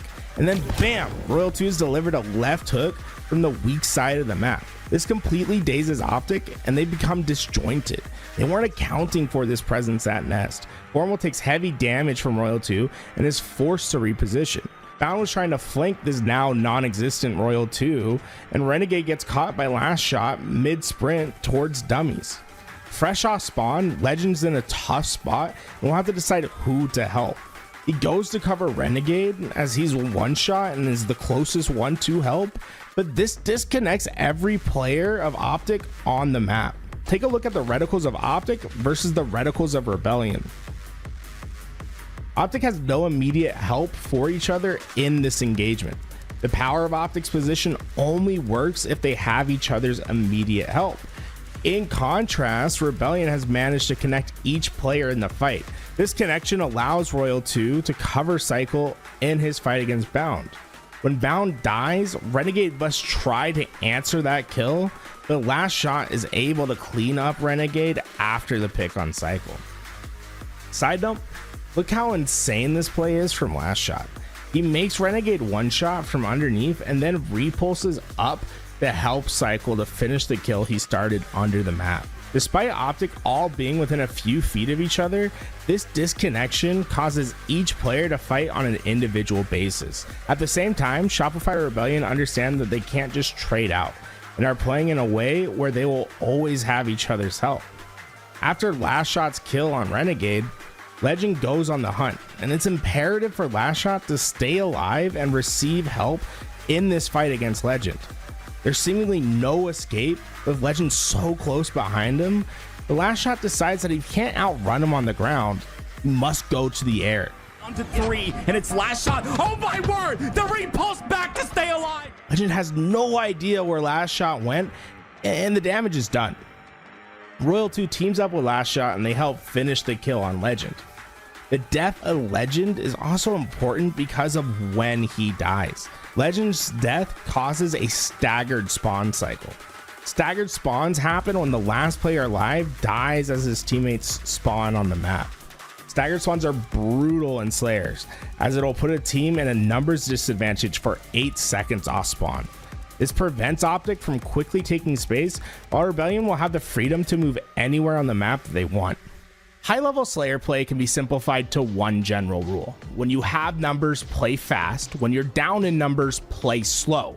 Staggered spawns open the opportunity for teams to play fast, and Optic will have to weather the storm and stabilize in this tough position, and Optic will do a decent enough job of coming off spawn and doing just that, stabilizing. But was there an opportunity for them to do more? After speaking with Callus, he really shined a light on how much better it could have been for Optic. But before we hear from Callus, I want to check something. Are you subscribed to LVT Halo? 55% of people who watch our content aren't subscribed to the channel. And if you enjoy this video and want to learn more about Halo, please think about subscribing. We're going to be providing all the Halo coverage you could possibly want. In fact, this weekend, we're going to be at DreamHack Dallas. So come watch, hang out with us, and catch all the Halo coverage you possibly could want. All right, Callus, walk us through this crucial moment between Optic and Rebellion in this Slayer. When Optic spawned, they recognized the situation they were in. They needed to play slowly, but they didn't want to just hide at B. Ideally, they play for information and find a way out. One way to play this is to expand across the B lane in order to bait Shopify Rebellion into their space. If they were to catch a player with a quick team shot, they could have earned back the timing lost from the last team fight. And to be honest, Optic doesn't even need to secure a kill here, because getting enough damage on Rebellion could stop their push, allowing Optic to make a move on the map. Optic did just that with the damage Formal put down. This damage was enough to force Rebellion back, allowing Optic to expand their presence on the map. But it could have been so much worse for Rebellion. Let's see exactly how Optic managed to break out of being trapped at B and some of the missed opportunities they left on the table. Okay, so Formal and Bound spawned together at B and immediately took space towards their left perimeter.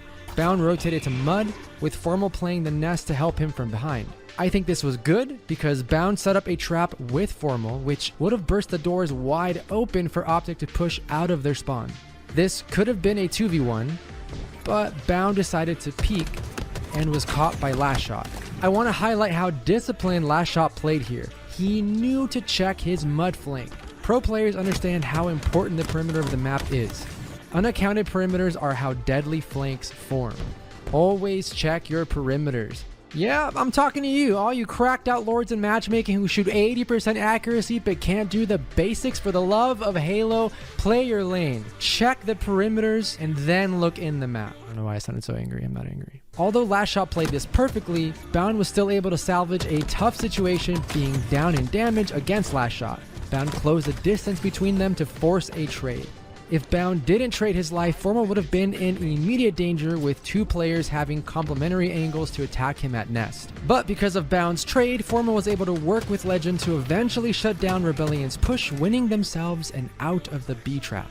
Although Optic won the rotation, I think Bound peeking from behind tower was an overstep.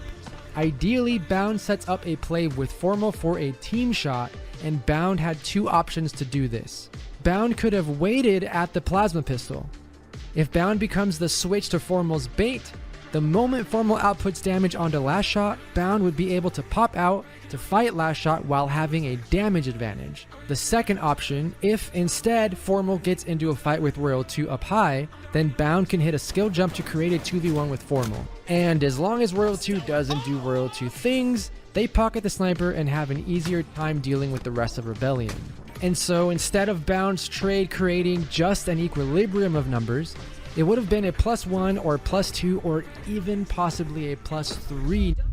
Welcome back, everybody. It is grand finals time, and it's Optic Gaming versus FaZe Clan, who sit right now and find out. We're about to find out who the first place will be. I'm your host, Ali. We got Tools, we got Active, we got Tony over here. The couch is full because we're all excited to see this grand finals, aren't we? Yeah, I mean, this is probably one of the most surprising grand finals we've seen in a while, right? Like, how this all happened. Optic Gaming have to go through the lower side once again, but FaZe being here, this is the first time we've seen FaZe in a grand finals since the old roster. I'm very excited to see what Falcade and Suppress, if they can live up to this moment. Yeah, honestly, it's really interesting, right? Because in Arlington, we saw that losers bracket run out of Optic, and we're seeing it again here. But there is someone in their way, and it's going to be FaZe. And Falcade, he's been #1 in the KD leaderboard all tournament long. It's someone that's not watched enough, so he's saying, I'm here. Not a single player dropping below a 1.0 KD. I mean, obviously led by Falcon, like you said, with a 1.34, but man, a 1.22 by Suppress, 1.25 by Trippy, and even a 1.11. And mind you, they shared the objective pretty fairly. You know, what a performance from FaZe Clan throughout the entire event, and it feels like something unlocked in them as soon as Royal 1 joined in. They're playing at a whole nother level.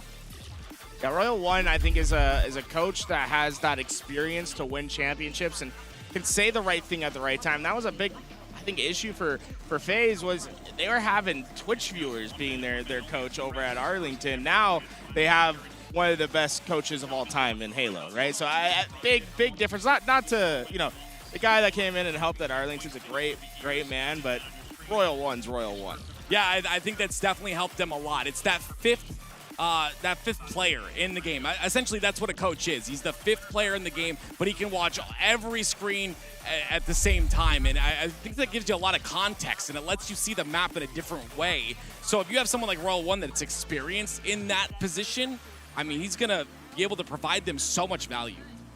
Putting a champion-level coach behind you, they're in the grand finals right now. I mean, it takes a full team in order to get you here, and guess what? FaZe are here through the winner side.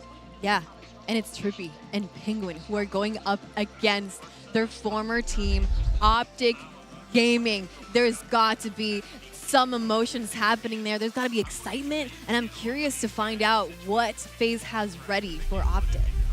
I think FaZe comes in prepared knowing what they can do, right? They've now proven to themselves they can beat everyone. I think they've gone back into the film. They've really dove into this best of 7 and have said, look, this is where we need to be. This is what we need to shut down, and we need to focus on one player in particular, and it's the Demon on the other side. Well, Optic, they're here back in Grand Finals, and is this the start of their dominance this year? They have already reset Grand Finals before. This is their chance to do so again against FaZe. I wanted to even say the different team because I was going to say Shopify Rebellion there for a second. It is FaZe who is here in the Grand Finals, and can they do so? Can Optic really cement themselves and start that reign of dominance? Yeah, so it's that lower bracket run that we keep talking about, right? Going down in the first round into the lower bracket and making this run, the first time was amazing. We were all very surprised. I'm sure everyone was very surprised. Doing it 2 times in a row is insane, but now, once again, they have to fight through, and the thing that scares me about Optic is on Sunday, they are not the same team, period, end of story. Take out all the stats from the rest of the weekend. Today is a different day for this roster. 2 3-0s in a row already. I mean, one thing that I think Optic aren't thinking about is what their play has to do with their family. We got the chance to talk to Renegade's mom, Renegade's stepdad. They're going crazy. They're talking about almost having a heart attack right now because every single time you were getting upset in pool play, you're starting in the lower bracket. You have to make a crazy run. I mean, come on, Renegade. Watch out for the fam. They're just making things interesting for us, the audience here. Mikowski earlier said, and I'm curious about your thoughts, he said there's a 99.99 chance that Optic Gaming is going to cause a grand final reset. Ooh, 99.99. That's kind of a lot crazy. of 9s. I saw nines. Falcated. Let's say 100%. Yeah, I saw Falcated doing some special things. You know, as long as the Slayers of FaZe are able to live up to this moment, I think they're going to be fine, to be honest. Think about how this roster was built. They're built all around, right? You have 2 of the best players at being in the right spot and being glue in Penguin and Trippy. They've been playing some of their best Halo, and then they picked up 2 of the best Slayers last year in Halo Infinite. It's a perfectly built roster. For me, it's about how they start, okay?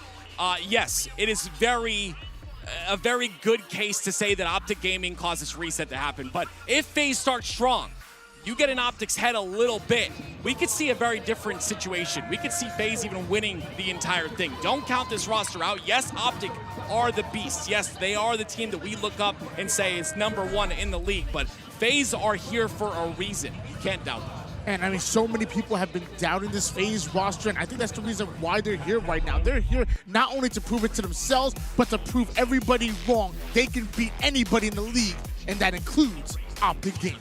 Can FaZe start this grand finals strong here in this Strongholds recharge, or will Optic Gaming begin their grand finals reset here today on Championship Sunday? One of these 2 teams will be crowned, will be holding the trophy and the biggest prize pool share of today's event. Will it be Optic or will it be FaZe? Here we go. The most important game of the weekend is right now. How you start this grand finals is going to set the pace for the rest of the series, and we're on board with Bound.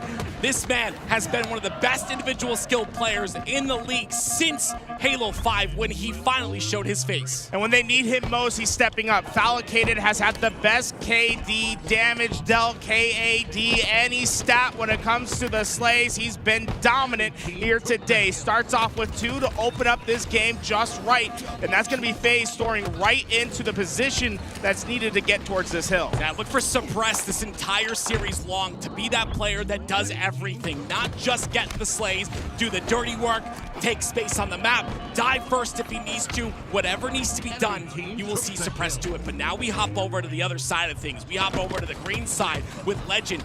What an impactful player he's been this just today alone. And already, with Legend being in Hill, Renegade has great outlets over towards A. They have great spacing on the map to at least cut down these members of FaZe as they try to get closer to the hill. And look how Renegade activates. He left that A perch to try to get behind those players as they came. It worked perfectly, and now he's even set up for this next rotation if Optic doesn't feel any more pressure from FaZe. You're not confused when you watch Renegade. He takes routes that are just so confusing for the enemy team. It's so important to keep track of him the entire game, but someone who keeps track of a lot of things is going to be Formal on your screen. This man is a UAV in the comms, and his damage output is impressive. With a shock rifle in his hand, he starts off with the first kill on Falcated. Optic's doing just such a great job of keeping space on the map. Even, look at Bound, hitting that back rank as Formal's getting damage from across the map. Optic Gaming is everywhere at once. It's overwhelming for FaZe right now. They're not sure where to look. Every which way, there's a player from Optic waiting. Renegade with that camo now. He has the opportunity to continue this Optic run. It's the hill that he's focused on, but it's Penguin, his next target. The pings come out, waits for the help, cuts him down, and it's 3 down for FaZe. And it's just brilliant from Optic. They really let Renegade be patient, get the easy kill, and let Formal get the hard one. He hit a sniper with a chain reaction for the double. That opened up everything, and now it's perfect control. Optic Gaming have FaZe in essentially a Nelson hold. There's nothing else really to do but punt away this next rotation. FaZe, I'd be more focused on what is going to happen next and get yourself some A-side control. Once again, we talk about the routes, but the unconventional play as well. The unconventional play out of Renegade is what impresses me the most. They haven't tracked him, and because of that, he cuts them down one by one. They fall. It's a double kill for him.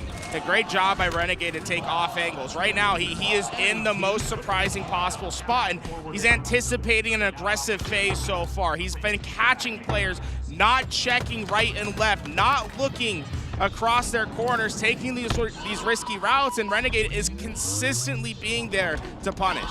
Finally, FaZe have a moment where they can get some time in the hill. They can play that objective, and they're starting to flow as a roster. It's 2 down for Optic. A big difference in this game so far is Trippy being able to get this shock rifle.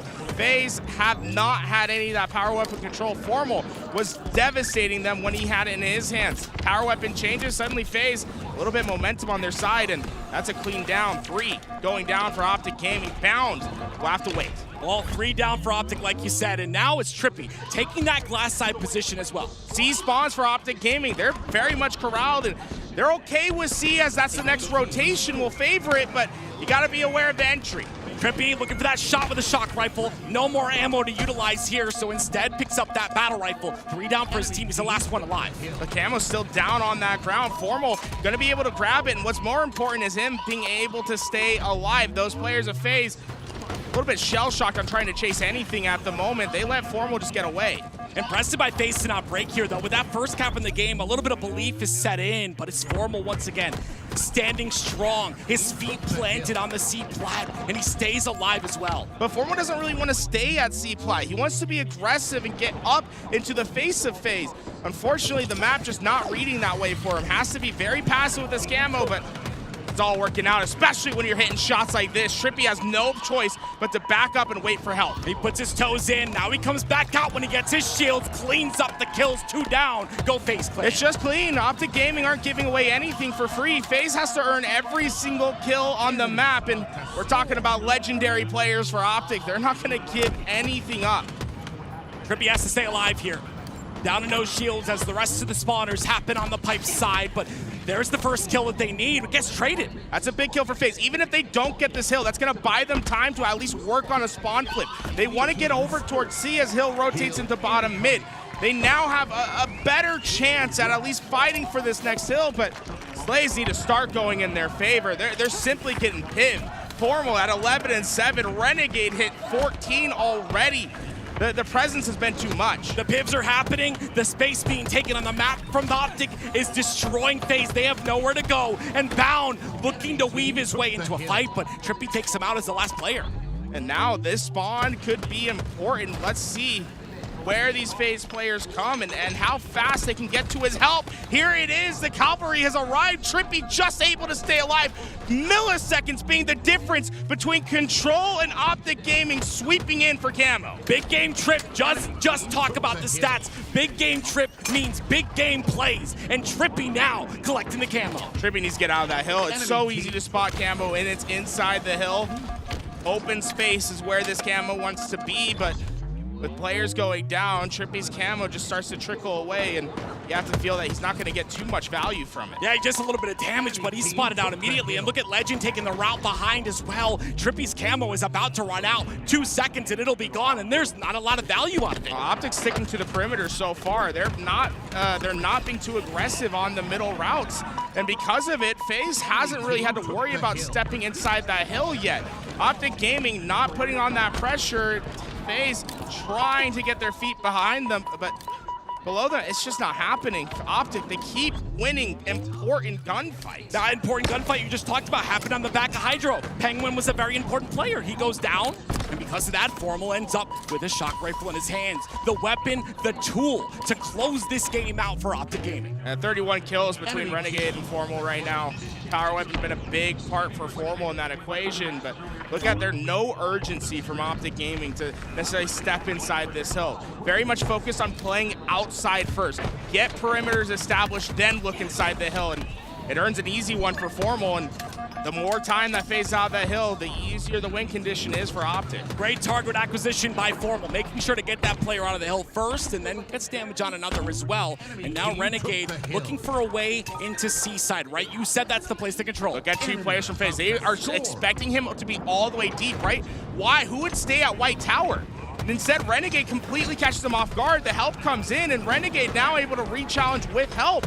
Put completely perfect positioning, and although Falcade gets that kill, it's not going to be enough for FaZe. That's 4 down, and Renegade doesn't show up in the stat sheet, but his positioning, key to Optic Gaming breaking that setup. Unconventional play, time and time again, is what you'll see out of Renegade, and that one play might have just solidified this game. Still 1 minute and 21 seconds left. Renegade gets another kill, 3 down, go FaZe, and Trippy, the last player alive, has to scurry away with his life.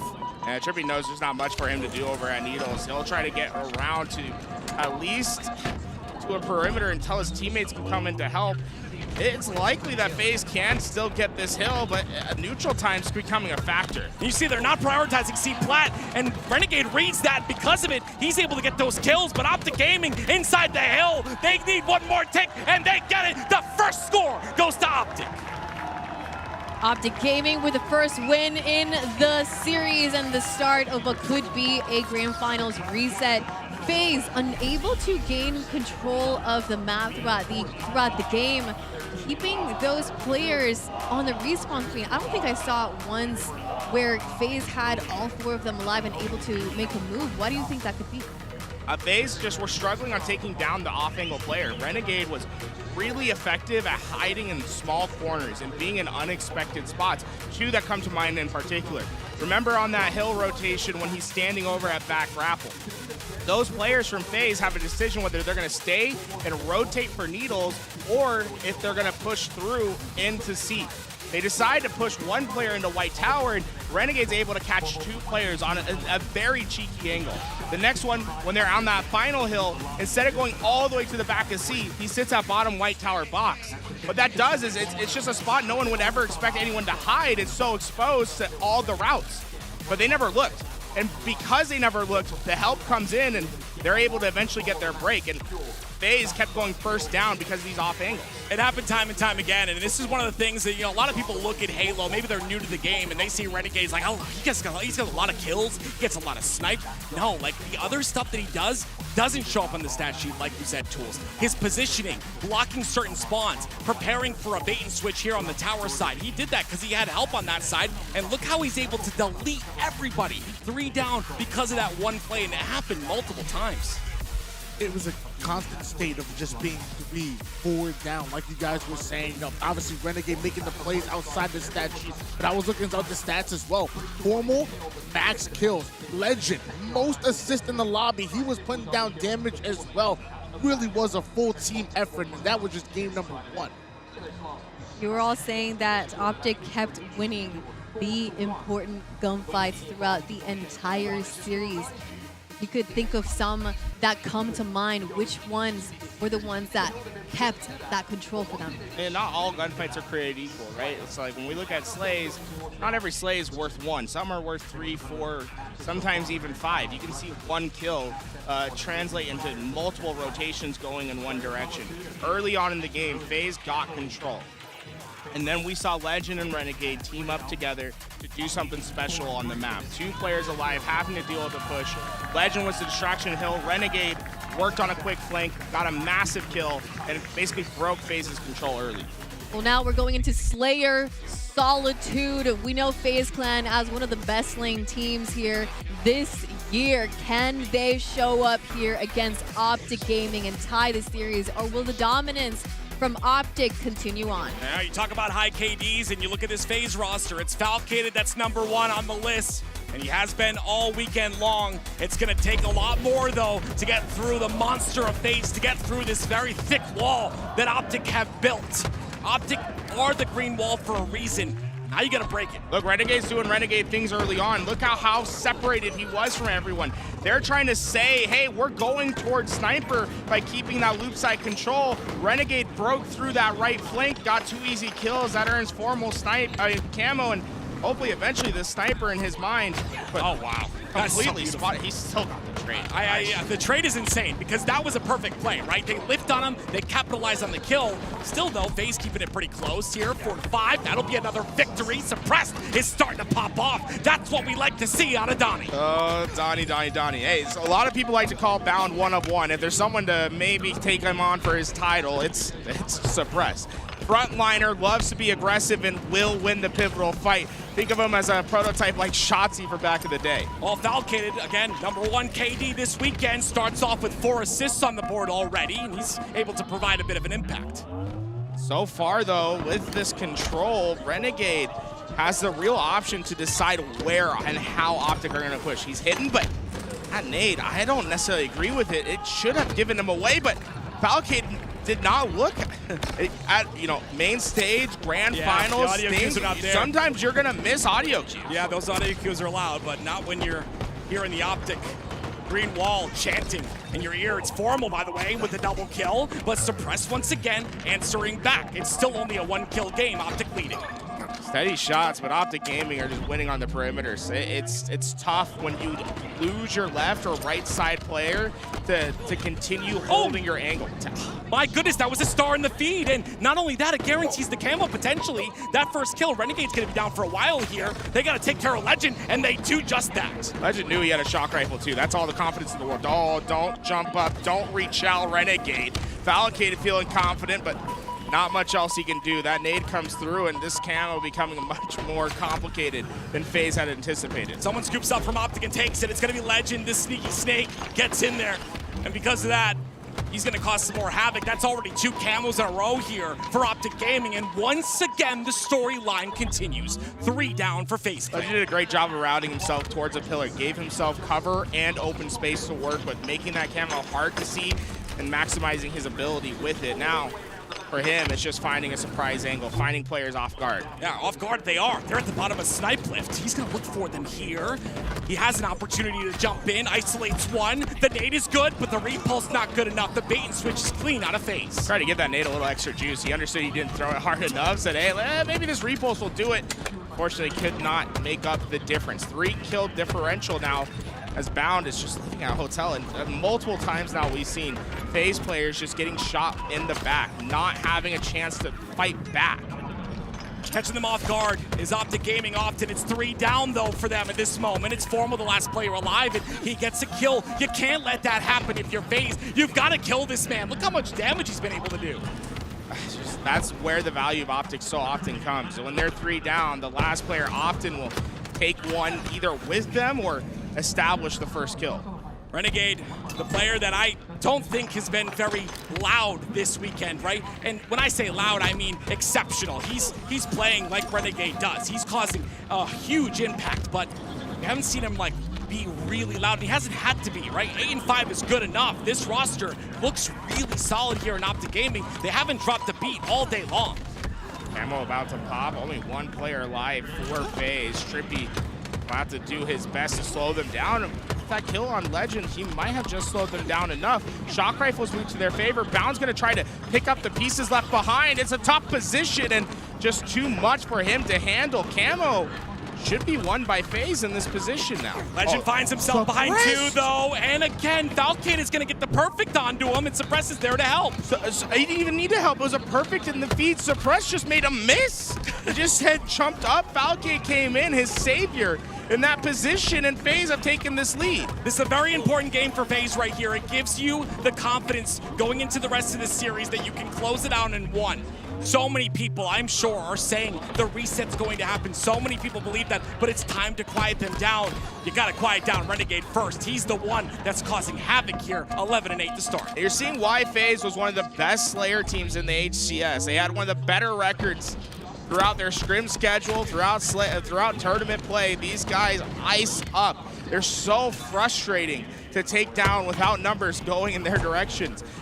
So often they're just gonna hit a 5-shot. They're gonna hit something that you don't expect, and Bound, you're in trouble. Suppress not waiting. He flies from loop to kill him. So important to capitalize on the damage that's done, and you can see that happening right here. Legend, though, once again finds his way through. We're still tied up at 37, though, until Optic Gaming, and once again, continue to trade out. Up into the face, Penguin double kill on Formal, his former teammate, as he reaches him in grand finals and trying to establish himself as the top dog here today. A lot of talk about Optic curses from before. I think Penguin wants to let Formal feel that second place once again. It's just something to prove here, previously being on Optic Gaming. I mean, just a beautiful job by Trippy and Penguin to once again be that quiet duo alongside of Suppress and Falcated that have really shut up so many people that did not believe in them, and now they have the lead in this game. The problem is, Optic continue to get these camos. Really patient by Formal, did not shoot his gun. That's 4 down for FaZe, and this map is the easiest to force a spawn trap, and you'll see all 4 players of FaZe start to spawn towards Nest. And it's tough for Penguin. There's nowhere for him to go. Suppress will follow. This is the easiest spawn trap for Optic to just collapse upon. They've gotten the opportunity, and they have completely executed upon it. Like fish in a barrel, Optic Gaming slay out FaZe off of their left side spawn, and now they're trapped once again. And FaZe is going to have to run as 4. They cannot be separated. Oh, Falcated's nade's going to telegraph his position. I don't know how these players stay alive, and they just won't. It's too easy. Formal with the sticky trade. They go up 2-0 in the series. Formal counting numbers here. 11, 12 assists. I mean, just a beautiful performance out of him, and he gets that last kill as well to close it out. FaZe had a chance there to maintain that lead, but let's talk about that camo pickup from Optic and how game-changing that was for Optic. I mean, we constantly talk about controlling resources in a 6-kill game. One camouflage can literally take away a couple kills from your opponent, can give you an advantage, and one slate turns to 2 turns an entire round. You have to find a way to control these camouflages. Now, did we see the FaZe that we have seen throughout this weekend in this Slayer game?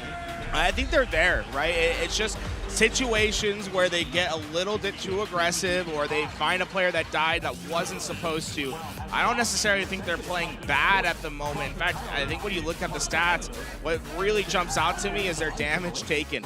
I think almost all the players had more damage taken than damage dealt, but the game was still very, very close. To me, that shows that they're maximizing value out of their lives. They're not giving Optic Gaming too many chances, but they maximize the opportunities that they got. Yeah, one of the things that we keep mentioning, but we're seeing it now out of Renegade and Legend and Bound, is the routes that they take. There was a situation at the very end of the game, I believe it was Bound, on that gold ledge just ready, and they couldn't get out of here. Look at Formal. The Optic are just very good at setting these traps, and on a map like Solitude, it's really easy once you have 4 dead to set that trap, and they did it multiple times. Well, we're moving on to game number 3. This is a best of 7 series, so Optic Gaming needs to win 2 more games in order to reset the grand finals. The players have taken a break before this next series. It is going to be a bomb on Aquarius, the next game mode. And I think it could be a bit of a game changer here. Optic on bombs so far haven't been their best game type, so this is an opportunity to FaZe to finally shift the tide, the momentum here in this series. FaZe need to be able to take advantage here, and then Origin also coming up next. We maybe see some problematic game types and/or maps for Optic Gaming. I think I agree with Tony on that. I think the next 3 maps in rotation I would be pretty happy if I'm FaZe. Aquarius Bomb, not been the greatest experiences for Optic Gaming. Like, we've seen some faltering moves from them. Origin Flag, one of their weaker game types, they're just not as good on the new game type, new game mode combinations. This is the door that's creaking open for FaZe. Yeah, absolutely. It's just a perfect balance here once again. And I like this because it extends the series a little bit and we get to watch more Halo. This is exactly what we would like to see in the grand finals. I'm looking for FaZe to take at least these next 2 game types. Well, we definitely do want more Halo here today. This has been a speed run of a championship Sunday, and we're here. We're in Dallas, Texas. Let's watch some more Halo. Can FaZe Clan after this break? I'm curious what they're talking about right now after losing 2 series, and this game 2 was winnable. So I'm sure Royal One must be, gathering their troops. All right, guys. Game 3, let's get together and figure this out. Yeah, like for me, I sometimes go back there. My breaks is the bathroom's back there, so I go back there and I listen in a little, just a tiny bit. It's most of the time it's the coach talking. I wasn't able to do it here, but every time I listen to a team, it's the coach talking. When it was SSG, Elamite was like, guys, you got this. Like, and that the coach plays such an important factor that people don't think about. And when you talk about Royal One just joining this roster, FaZe's success and Royal One joining the team is synonymous. There's a reason why they're doing well. It's not the entire reason, but he's helping, and I'm sure there's some good words being said back there. We have some records, some map records here from the grand finals. Let's see. Yeah, the grand finals here today so far. Optic Gaming versus FaZe Clan. So what are the chances for this game 3? I'm looking for Bomb here. It's right there in that third section, and this is where it's interesting for FaZe, because FaZe, they in their scrim record, on their LAN record, it's been 50-50 for them.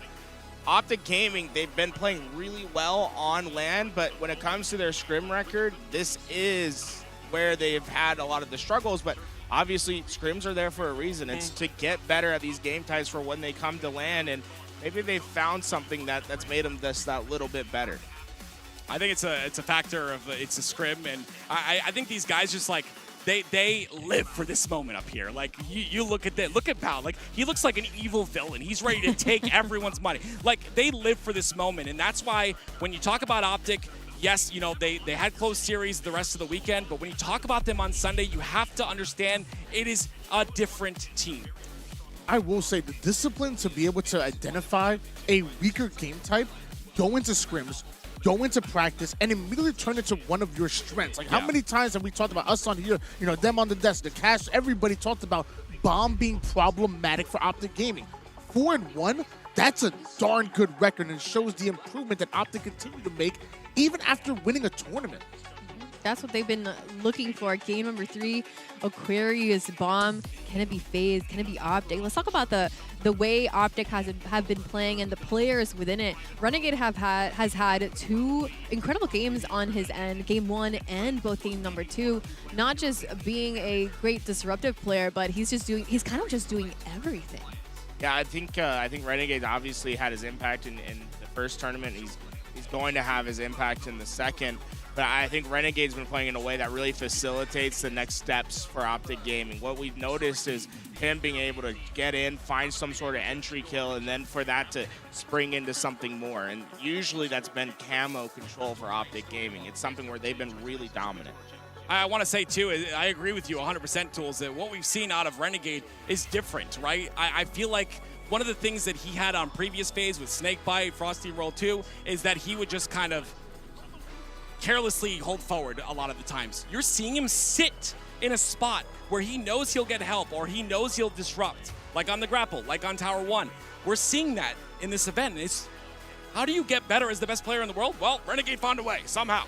And it's crazy to me because you guys are talking about the plays that a Renegade is making, outside of the stat sheet. Well, it's a full team effort too, because Formal on the stat sheet, he's playing absolutely lights out. And it's everybody doing their part. Renegade said, you know what? I'm going to take the unselfish plays to make sure everybody around me is highlighted. And right now, this whole entire Optic roster just seems activated. Well, Optic Gaming only need 2 more games in order to reset the grand finals, while FaZe is 4 games away from getting their trophy. Can it be FaZe who starts to disrupt Optic here in this game number 3, or will Optic get their 3rd game on their end? Statistically, we give these maps to FaZe, the next 3 in their favor, but Once again, we're talking about a championship Sunday, and we're talking about an Optic Gaming that have a crowd larger than I have friends. There's a lot of people on their side here today, and it's going to be Bound that we start off with. And Bound was look how aggressive that was right off the start. He's in the base of FaZe within the first 10 seconds of the game. He's ready to help facilitate some aggressive bomb play through the middle, and you see that already coming to fruition. Formal has the bomb already to that front step. One round of slays, and FaZe can be down 1-0. It got them trapped inside the base once again. It's the same story that we saw here on Solitude. Now it's on Aquarius. Trippy tries to find a way through. He's the first one to fall. Guess what happens after that? Everyone presses forward here. It's going to be Bound with a perfect couple of shots. Finally, he gets taken out, but that's all 4 down immediately. And they're going to be able to arm right as that first spawner comes up. To Trippy, there's nothing you can do. It's easy as for Optic Gaming, and that really comes from Bound's over-aggression. Able to get entry right away, and then hits just 5 shots, right? Hits perfect kills. Optic Gaming, they're clearly playing at a high level. As the green wall chants come through, it's going to be Optic Gaming once again moving that bomb. And Penguin, you spawned just now, and you're going to hit the black screen. He goes down, and Formal continues to shoot. It's concerning to me that FaZe Clan have not had control of their base, and they're not checking their perimeters. You have to find Bound. You need to take him out. You got to find Formal, take him out. Do not let these players just stay alive in the back base. You have so many people to track on this Optic Gaming roster, but tracking them is exactly what you need to do, Tools. Bound is going to be on your screen now. This is a player that very aggressive on the map, but that entry frag's so very important, and he's done such a good job at making sure to get that in due time. He'll go top side, and this control on top of P is imperative. It's unrelenting numbers for Optic Gaming that FaZe have had to deal with, right? For them, they're playing against a horde mode as they're in their base, just trying to get out the doorways. Optic Gaming, it's a leisurely walk for them to get into these fights. It's hell versus heaven right now for FaZe and Optic. This is completely different for FaZe. The feeling that they have to play with, and that's another camouflage that goes to Optic Gaming. Yeah, too many camos for Optic Gaming. Renegade, we'll see what he's able to do with this. It looks like FaZe are starting to take a bit of space on that car side, but there is a straggling player, and he's going to get caught out immediately, and that's the first kill that goes down. And now the rest of the information is given. Renegade, being a UAV with his camo, spots 2 of FaZe, and look how they're pinching around the map. Falke tried his best to at least get some sort of angle that could help through the back, but for Optic, they've just been able to find those kills and slow FaZe down. But finally, Penguin hits that front line. They're going to have a chance at a push after an Optic 4 down. A bit of confidence and a bit of aggression here. Penguin looking to go towards this base. There is one player missing. 2 of them on that P side, one of them on P door, I believe. There it is. P door player is Bound, and he finds his way inside, waits for his teammate. Perfect time. Falke and Suppress took a really long time to get up to that P side tower. That's because Optic Gaming were spawning on that fridge side, and they needed to be confident that they could stand up there without getting shot. So they waited a really long time to get those kills. That creates a glut where there is no cross angle to help that player at util, and Optic Gaming just sent someone underneath and got behind him, and it completely breaks FaZe's setup. It's important for every lane to be occupied. You can't be too slow. Speaking of lanes, Formal just took one for free. Trippy's not ready for it, and a quick kill for Formal opens things up. Another kill goes in once again for Optic Gaming. Make that 3. FaZe go 3 dead. And with Suppress being the last one alive, he's in a tough spot. You have to worry about the ball moving, but this camo could be an almost bigger problem. If you let Optic Gaming score and get the next camouflage, it feels as if they've padlocked the door shut on this game.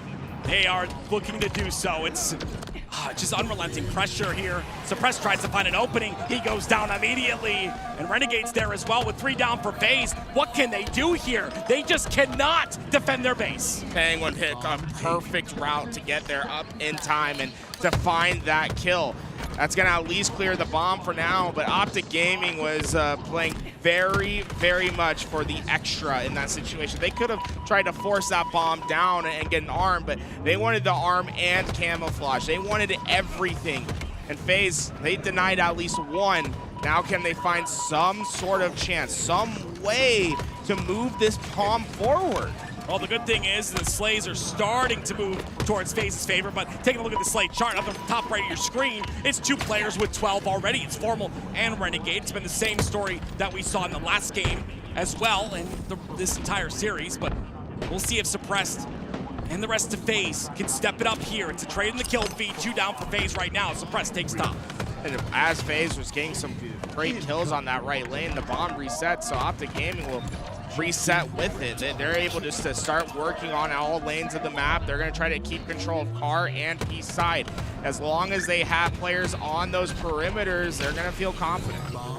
It's just so beautiful out of Renegade and Formal. I mean, 15 and 5 out of Formal, 15 and 5 out of Look at Renegade. Legend hitting the door. He's getting behind him as Formal pushes up into the base. There's nothing FaZe can do. They've completely lost control. Yeah, Formal and Optic Gaming looking to arm this bomb. The spawns come out on the P side. It's Fridge. Can they stop him in time? No, they cannot. Optic Gaming go up 2-0. Some of the best macro play you'll see, period, in a game of Halo. It's just great timing, and it's Legend and Formal working together that completely broke that chance of FaZe to clear that.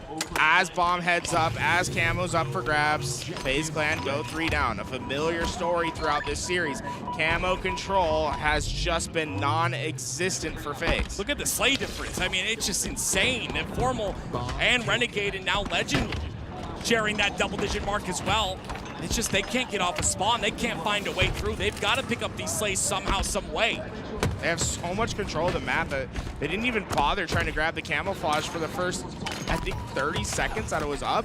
They were able to wait so long because they had FaZe contained so well. Now, Renegade has essentially 3/4 of a camouflage to work with as bombs in a great spot, but Eagle Eyes, yeah. Eagle Eyes. Trippy once again. Great spot by him, and is that the start right now? Is that the start of the momentum that FaZe need? It's going to take a lot more than that. That's the thing, though. We've seen plenty of sparks, but someone's got to make some tinder. Someone has to find something to ignite. Right now, you're just helplessly hitting the flint and steel. Something has to catch fire, and it's one of your slayers. Have them step up to the plate. Find some big multi-kill. Get Optic 3-4 down. That's all you need. Bound is going to try and stop that, though, with another 5 perfect shots. Falcane's well positioned. Falcane is well positioned over in that fridge. Although he's the last one. Oh no. Yeah. He's well positioned for an aggressive push. He's not well positioned for a defensive stand. FaZe Clan's all trapped towards that fridge side, and he had to wrap all the way back to get to his teammates, and by the time they do, the damage is done. Optic Gaming is starting to find crucial kills in the base. FaZe do answer back, though. They defend their base just a bit, and they got to deal with Bound, who's on the top center of the map, but they'll at least get that bomb out, I believe. It will still be Optic Gaming inside their util, and Camo coming up once again. Ooh, this is an aggressive overextend play. If Optic Gaming gets caught too far into the base of FaZe, they can just try to take it all the way, and you see Suppress. Great job by Bound to come back. Look how far forward Suppress is. That bomb is still on FaZe's side. He's all the way in that base of Optic Gaming, and it just didn't matter, though. Optic the comms are just clear for them. They are not letting players from FaZe get by. Yeah, they just every single camo's gone in the hands of Optic Gaming, and it's just crazy to see. When you have that much map control and you get that many slays, it is impossible for FaZe to get any sort of advantage. Nevertheless, the camo. See if he's able to get the back smack. There it is. I call that a ninja. I don't care. And now he's going for another one here. It is the strafe that is so deadly that gets him the double. Great play with the camouflage just to make the first kill easy, but then to follow it up with that micro strafe, right? We're talking about that right stick. He flings his reticle, makes that player miss just one shot, and one shot's all that's needed at this level of Halo. You get one shot advantage, you might as well just give the kill. I mean, his Formal's just so impressive here. Every single time on Championship Sunday, especially on this roster, you saw it start in Arlington when the weight was lifted off his shoulders. You saw him smile, probably for the first time in a long time. Look at him, 22, 15, and 10. Finally, FaZe have control of the base. Trippy's been able to get to the back, and that bomb's heading into that util side. Optic Gaming contained onto that fridge side. This is a chance, and it's becoming more of a guarantee as 3 go down. Bound's the only player that can try to get an angle, but FaZe found an opportunity and finally have a bomb on board. That's how these games can change. It's just one chance, one opening that you give. FaZe took took advantage of it. Well, you asked for some tinder. Some branches have been broken, and some leaves are being burnt right now, but is it enough? It's only one cap. Bounds on a full ranging flank. I tried to get back towards his side, but man, they're taking very long perimeter routes right now, and it's Legend that was all the way on that util side, and now for the first time, FaZe have been able to take advantage. Those players too far up on the map gave them camouflage. Okay, couple of intelligent plays, a couple of perfect shots out of Penguin, and now we have a game, ladies and gentlemen. Penguin looking for that opening. I don't mind being aggressive with this bomb right now. You can be with that camo, you can get very close, allow your team to push in. Only 2 minutes left in the game as well, and he's pushing in, but is it too risky here? All the players from Optic are just waiting in the base. They're waiting for some sign that the push is coming, and camo's gone. Suppress is not really in a position to help at this point in time. It's gonna be Trippy that comes up. Look, he got a scan. They know where all of them are. They're gonna have perfect knowledge, but the nades push them back, but there's just nothing Optic can do. Their positions are known. The Suppress gets one. Is that enough though? Bound's the first one to fall. They slept to get the rest. That information is gone. Still have to do the work to get these kills, and they just can't do it. It's just too difficult. The positioning is king for Optic. They really did a great job of just baiting each other, not letting them get too far in. And the big thing for Optic was just getting trades, right? As long as you can trade 1 for 1 in that position, you're gonna spawn closer to that bomb and be able to move it out. Less than 90 seconds now for FaZe to find a solution. Well, they've got that one already on the board, so this is not impossible whatsoever. Bound is gonna make it a bit more difficult as he pushes bomb towards their side, and they go 3 dead. That's the Bound difference. He just completely created his own route, flew through the middle of the map, and even as he's moving that objective, is listening for what's next. FaZe are completely trapped in their base, and this is exactly the setup that they had when they got that first bomb arm earlier in this game. FaZe need to get a kill. That's their objective right now. Penguin gets one, Suppress gets another. This is how you open up the map just a bit, but you're running out of time. 45 seconds is all that remains. Legend took a hell of an ego chow there against Suppress, and that might just be costly. 2 players now alive, but Bound again. The dot.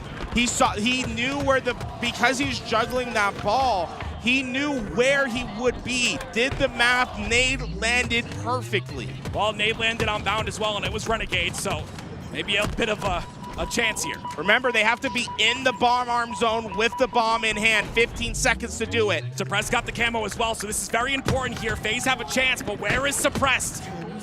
They're looking for him. Trippy goes down. Renegade comes back out. All the confidence in the world. The demon has been unleashed. And Optic Gaming take game 3.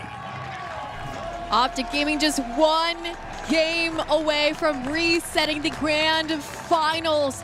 What an incredible ending. The last fights here for this bomb Aquarius were incredible from both ends. We saw a little bit of light there from FaZe, but it was too late.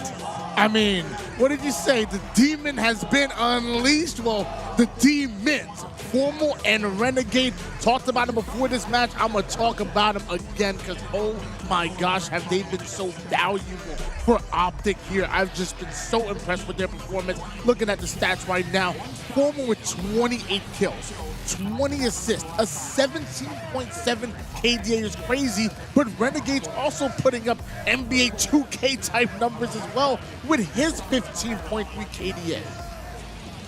Tools, I want to know your thoughts on the on the last portion of that game, because a lot happened. We saw a FaZe attempt a few bombs. They almost tied the series as well, but Optic was so strong. This is a team where Optic, remember last year, second place. Yeah. Formal went and found a team that can play to his advantages. Formal's a damage machine. All he wants to do is go out on a map, get a little damage in, and then trust his teammates to clean whatever it is up. So what did he do? He got 2 of the most aggressive players in Halo. Not now, in Halo's history. He's 1 of 1. There's no one like him when it comes to being aggressive on a map, acting upon damage, creating space. Renegade is so known for his quick route decisions, being able to capitalize on weak players. This team is built top to bottom to solve the problem they had last year, and you're seeing it come to fruition in this grand final. It's what I talked about, right? That first tournament, it's the same story here, the lower bracket run, but there was just something different about Formal after he won that championship, after he lifted that trophy. It's a weight lifted off his shoulders to say, I made the right decision. I made this decision, and it was for a reason. The reasons that Tools is saying. And now, that truth is becoming a reality again here at this event. there's definitely something to be said about the way Renegade and Formal have showed up here on Championship Sunday. And we're no strangers to them waking up on Championship Sunday and just doing exactly what they're doing right now. FaZe has one last chance to start and stop Optic Gaming from resetting the grand finals and being able to take the trophy. Does FaZe Clan have a chance? Origin flag, I mean, Optic Gaming have had some struggles on Origin in the past, but I don't think they've had any struggles on Sunday so far. That's the big thing, right? Is this team has just looked so efficient. And honestly, you're seeing that land difference on Championship Sunday. These guys know how to win, and it's showing. Ladies and gentlemen, an incredible match. Tony, I haven't heard your thoughts. I want to hear what your thoughts are because I've talked enough. No one wants to hear my voice anymore. What do you think? I mean, what I'm thinking personally is, when's the last time we see the Championship Sunday that's been all sweeps? Oh. We have an opportunity for that to happen possibly right here, right now. And will it be here on Origin? Will Trippy, I'm seeing Trippy on the screen. Will it be FaZe that will start to stop Optic? Or will Optic actually, will Mac's prediction come true? Is it the 999%? Will Optic start the grand finals reset here and make it happen here on Origin CTF starting now? Ladies and gentlemen, it's the chance for Optic to sweep, like we've been talking about. And let me tell you something, if they continue to play like they have these previous 3 games, it's going to be a cakewalk, and then we end up in the reset. But FaZe have a chance here to once again light that fire. We saw a little bit of it before. We'll have to see it again here. Well, as we wait for this game to get ready, we have a little bit of time to take a look at the rest of the series layout. We know that CTF Origin is next. If we get FaZe to get one game out of Optic, how does the rest of the layout look in their favor, or not? I mean, I think right now Optic Gaming, they can clearly find themselves in an advantageous spot. Slayer was one of their problems their first time becoming a team. They solved that problem in Arlington. They were one of the best, if not the best Slayer team we've seen in a while. They took every Slayer in that grand finals before, and they're on pace to do it again. Having 2 Slayers in the next 4 games, that's tough for FaZe, but at the same time, FaZe is known for their Slayers. Just Optic's been next level. I think the biggest thing is just keeping track of the players that you call very aggressive. Like Formal obviously picked up Bound and Renegade for a reason, Legend as well. All 3 of them extremely aggressive players. And honestly, in my opinion, if you track them a little bit better, if you track where they are on the map, hey, we see 3, where's Renegade? Where's Legend? Like, have that come become a factor, or you're gonna lose them again and they're gonna do whatever they want on the map. Optic may have looked a lot cleaner here on Capture the Flag Origin, at least here in Dallas, but it's still not their best game type just yet. And on top of that, Street Slayer still tends to plague them even here. It's probably their worst game mode and map combination as far as in Dallas right now. So if FaZe can get just 1 win, that could chain together into 2, and then who knows? Momentum is real. Well, who from FaZe has to be on their game? Who has to step up if they're not already stepping up? Who from FaZe needs to be the key player to make this win happen? I think Suppress is in the moment where this is his first time on main stage. He's supposed to be that aggressive frontliner that opens up opportunities for his team. He is the player that opens up so much. I'd like to see him be the player that's in the face of Optic Gaming and just winning those pits. We are seeing him win some of those reversal fights, winning those 5-star shots. Can he do it at a higher frequency? Can he continue to step up in this grand final? We're talking about a lot of individual players, and I think that's what we need to talk about, is because, you have a player like Big Game Trip. When he takes over, you'll see a different phase. When Suppress takes over, you'll see a different phase. I need one of them to have that pop-off moment. I don't care who it is. Falcated has been top of the KD leaderboard this entire event for a reason. Showcase it here right now. Like, play at your best right in this moment, because this is the most important moment of the entire tournament. Yeah, when talking about the FaZe side of things, I love the Suppress call. When it comes to the dirty work and capture the flag, I'm also thinking Penguin. Well, Origin CTF, who from FaZe will step up to get their win against Optic Gaming, or will Optic Gaming stop and do the grand finals reset right here, right now? Will it be Origin and capture the flag? Ladies and gentlemen, you only have one more chance if you're FaZe, and the chance is right now to prevent that reset, because you give Optic more time, they're gonna take every last bit of your life away from you, and this is the moment you can stop all that. You can start the reverse sweep right now, but Formal, he's the one that outputs that damage. He has had an incredible performance. Aggressive 3-1 split from FaZe. They overwhelmed on the snipe side, completely caught Optic off guard. If they're able to continue on their kills, Falcade might be well positioned to make something more happen, but the frequency slows down. They're just gonna be content with Sniper. Very important sniper here for Suppress, right? That rocket is still up. He needs to hit the shot on the player going top rockets. I believe it's going to be Penguin that actually scooped those up, but Renegade gets the kill. It's a lot of trades, 4 down FaZe. It's 4 down FaZe, and those are multiple power weapons on the ground now. It should be full sniper and rockets that'll move over towards Optic Gaming. It's got to be Pound. Renegade saying, Pound, give me that sniper back. He was fighting for it. He almost got the kill as well. It's Legend with the rockets now. 2 down for Optic Gaming, though. So 2 players with power weapons in their hand, and somehow Legend's getting that, and he's staying alive as well. Oh, look how aggressive he is on the reach out.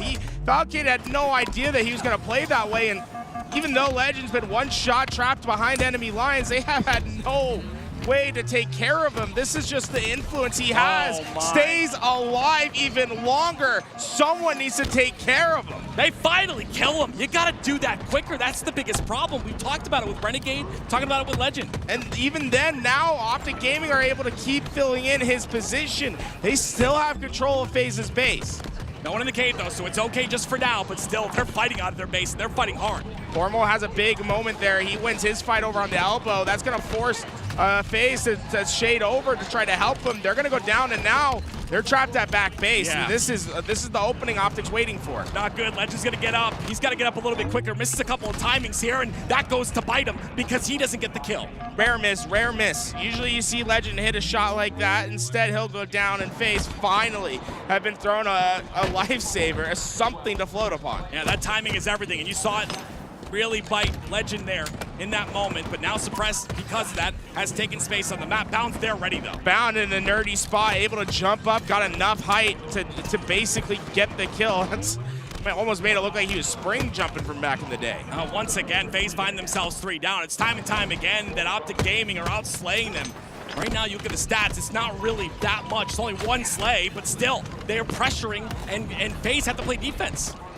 And then the Pound is still just trying to get as much damage in and try to keep this aggression going forward. Trippy, the only player alive from FaZe, and it's been maybe 2-3 minutes since we've seen 2 minutes since we've seen FaZe pass the 50. They are just in their base. They cannot get free. Well, yeah, it's been 2 or 3 minutes. They've been 3 dead the entire time, but finally they answer back. It's Optic now 3 dead, and I like Falcade taking this immediate space here, but he's already got adversity in front of him. They went 3 dead, but then the first spawner comes up in just 5s, and Renegade quickly took away the space that FaZe had just earned. It completely took away everything FaZe had going for them. Now they've lost Sniper. They don't really have rocket side control despite players being there. Optic Gaming have found themselves another opportunity. And they're pushing up aggressively here. 2 players from FaZe on the elbow side. Falcade sneaks his way through on the flag platform, and Trippy gets a kill on the Bound. Suppress gets 1 as well. This is what they're looking for. Maybe now they can get rockets as well. Legend had not been able to find his angles, and FaZe got through. They're trying to basically sneak away a flag that should not have been pulled in the first place, but it's now there out in the open. This is a good chance for FaZe. There's the 3 down for Optic right there. Suppress has a chance, but these long-range rockets are gonna miss, and he'll go down immediately. Now it's up to Trippy. He's got the name Big Game Trip for a reason. Can he make a big play here to secure this first cap? Renegade's gonna be able to get in and get that return, and there's still 1 player, Legend, that's far up into the base. Suppress will find that kill, and FaZe will have to just attempt again. We're seeing FaZe get Optic 3 down a couple of times in a row now. This is moments for them where they can take advantage. All it takes is 1 timing here. That's a killing spree out of Big Game Trip. 9 and 7 so far, 5 kills in a row has put him in a bit of a flow right now. Can he continue this? He's being targeted by multiple Optic members. FaZe going 2 down. Penguin and Suppress have to work to keep this snipe side control. You figure Optic's not going to be too content with just being this area, but too much damage being put down. Oh, whoa, Legend wasted. Wow, that was an aggressive play through the middle of the map. He got not only 1, but 2. FaZe, they're going to be reeling off that pressure. They just don't expect him to do that. They don't expect Legend and Renegade and these players to make these aggressive plays, but they do it time and time again. Once again, it's Rust being utilized by Bound there, and he'll get a beat down again onto Trippy. Yeah, he uses that thrust to say, hey, I know I'm gonna die, but I'm gonna get a little damage down, and that damage is quickly acted upon. Look at Formal and the rest of Optic Gaming fly forward. Renegade will get the rockets. FaZe trapped in their base. It's another situation where they secure everything off of one play. It happens over and over again. FaZe have to find a way to stop this. Renegade gonna make sure no one's on the back of base. He thought the timing was there, but that flag will be pulled, and that's another kill that goes in Optic's favor. See, Trippy, the player that pulled out flag, that's who Renegade was looking for. 1 player got out, 1 unaccounted for. That means Optic Gaming clearly keeping track of numbers, but FaZe, 1 player got through. 1 player through the fence of Optic Gaming, and it could be a counter cap that's on its way. They're trying to put it in here. That return has to come through. That is a counter. Though. It looks like it will be. Wow, it shows you the difference, right? If he knew that player wasn't back there and played forward, I think Optic Gaming gets that capture, but 1 player unaccounted for made it all the difference. A game of inches is the game of Halo. And this is exactly what FaZe needed, a bit of belief now. And I talk about belief often. It's that mentality that's so important, knowing that you can win this series. But they go 3 dead, and Renegade's got the snipe, and he's looking to do work with it right now. Underneath, Falcated goes down. Renegade, Formal, they've got control again. Map control has been on Optic Gaming's favor in spades, yet no flag captures to their name. Renegade not able to hit shots. He does get that cleanup kill, though, which does put FaZe 2 dead. And now taking, once again, that top angle, looking for some sort of an angle to get these shots. They have elbow side control as well. Bound gets a kill. It's going to be traded out immediately by Falcated, but Renegade's still a problem, and he's still alive. They need to find Renegade here. He's going to continue to get kills and continue to slay them down. Renegade backing up, trying to get that sniper to really open up a path, but FaZe has done a fantastic job of just not giving Renegade something to shoot. Well, they gave him something to shoot there, and quickly was Trippy cleaned up. Rockets are coming up at 10. It's 2 down for Optic. Do FaZe take space off this? They do on the snipe side, but Renegade running free still. I love that. He knew that no one was on that Rocket side. That opens up the Silvers as a route, and off angle, Renegade able to find the perfect shot. That's exactly what Optic wanted. But even then, there's no follow-up play for Optic yet. They need something a little bit more. They need another power weapon to come into the fray. Renegade, 1 more bullet to work with. He's gonna whiff it, but it's still 2 down for FaZe, which allow Optic to push forward. 3 of them inside their flag. 1 of them falls, and Rockets will go in the hands of Legend, and Optic are looking to tie this up. And with that, Penguin the only one alive. His position's known. I love not wasting the rocket here. Legend's gonna pull. I'd like to see him hand this off potentially, try to get those rockets back into play. That fumble might cost them, and those rockets still in the hands of Legend, like you said, Tools. I think that's inefficient. I think FaZe will have a chance now to get this Oh, stop. no. You see Legend miss both the rockets. Trippy gets in. I really think those rockets need to be put further up into play. Instead, big game triple kill. That's exactly what they needed. He's coming to play when they need him the most. The one mistake, keeping rockets in the hands of Legend, will come to cost Optic, but no flag has been pulled just yet. They have to slay again, and Trippy looking for the throat right now. Has to get the kill onto Formal. Formal's gonna peek aggressively and back Trippy off.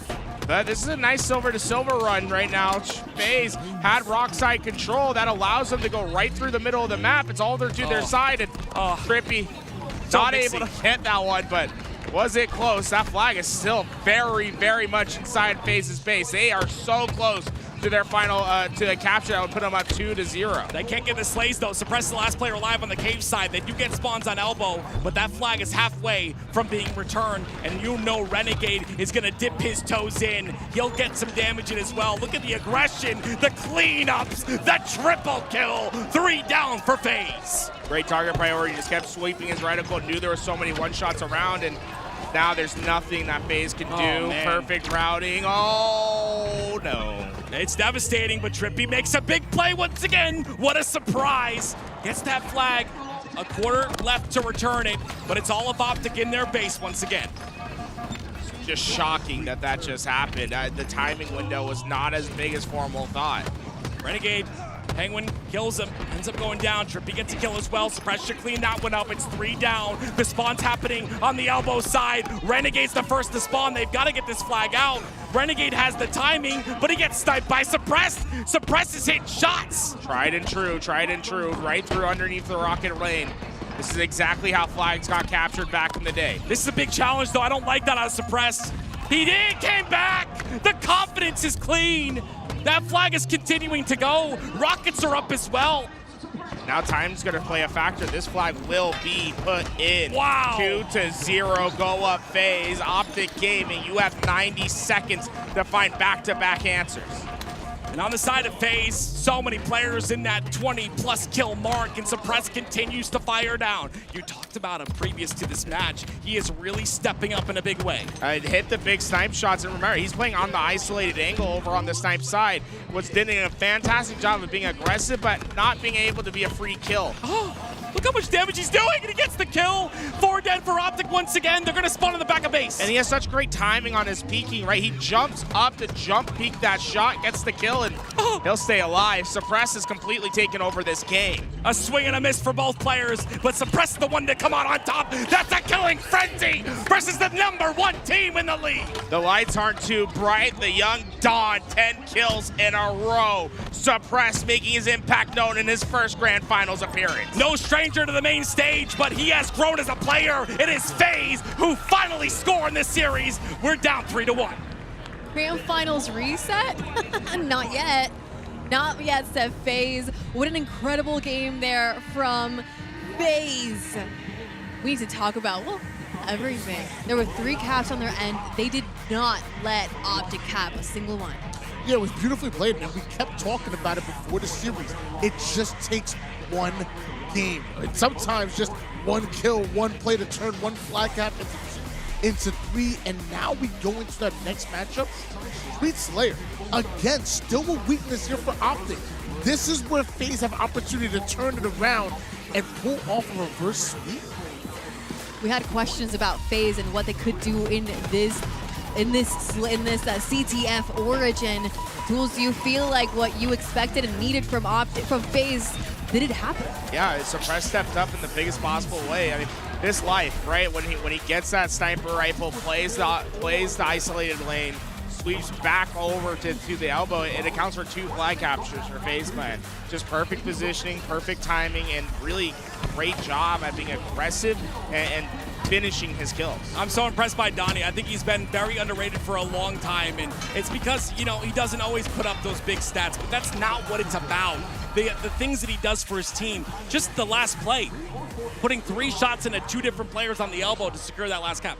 Like, that is so beautiful, and it's beautiful because of the dance. The way he isolates one while shooting the other, and then switches to the other, and then just back and forth isolation. It's beautiful. It's a beautiful dance, and I can't explain it any other way. It almost looks like we got to see the FaZe Clan we've been seeing all weekend. Like they finally showed up here for Championship Sunday, and it was not just Trippy. It was all of the players playing together and doing an incredible job at securing those flags and having each other's back. Is this where FaZe starts their way to that trophy? I mean, you waited until the last minute. I mean, you're down 0-3 in the series, so literally you would have to play perfectly. We're talking 3 more in a row, 4 in a row in order to end it here. There's still a very good chance this goes for back and reset. Yeah.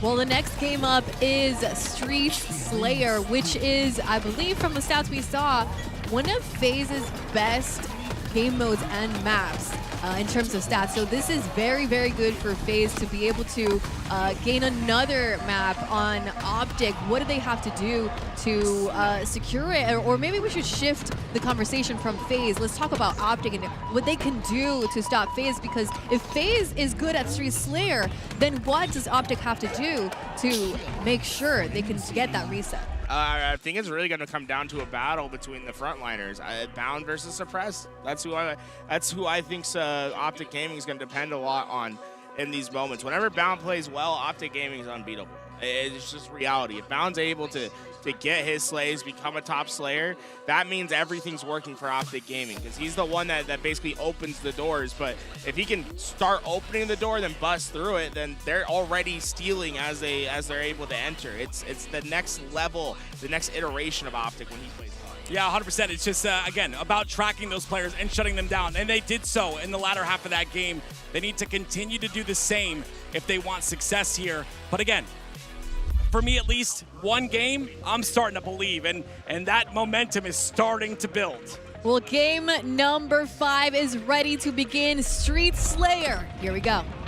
Oh, baby. FaZe have a chance here. Of course, if Optic win this, it will go to a Grand Finals reset, but FaZe can and continue to put numbers up and maybe change the narrative. It's going to be that camo in 5 seconds that's ever so important here for FaZe. A lot of perimeter control for FaZe right now. They're really giving up the middle of the map. Camo not going to be on their mind early. Instead, they take down Bound, and then we'll start to work back towards this middle lane. Camo still up, and I think Optic almost surprised that there wasn't more presence from FaZe. Renegade gets away with it. Renegade spotted for a moment, but yeah, he gets away. And look at Bound there to help him off a spawn. 3 down for FaZe, and the power in the hands of Optic. Staying low. See what he's able to do.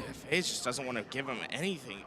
He's going to look for something, though. He wants this opening right here. I'd stay. I'd wait until your teammates start pushing. There we go. So good. You're so right. He gets 2 because of it, and it's clean. Look at his shields. They're all up, and 4 are all down for FaZe Clan. And FaZe, I mean, they decided to play slow in that moment, something they don't normally do, and see why. I mean, everything went wrong. That's about as perfect as a collapse as you can get. Oh, Renegade looking to collapse on 2 different players here. He's got a teammate behind. It's going to be Legend. Legend does fall, though.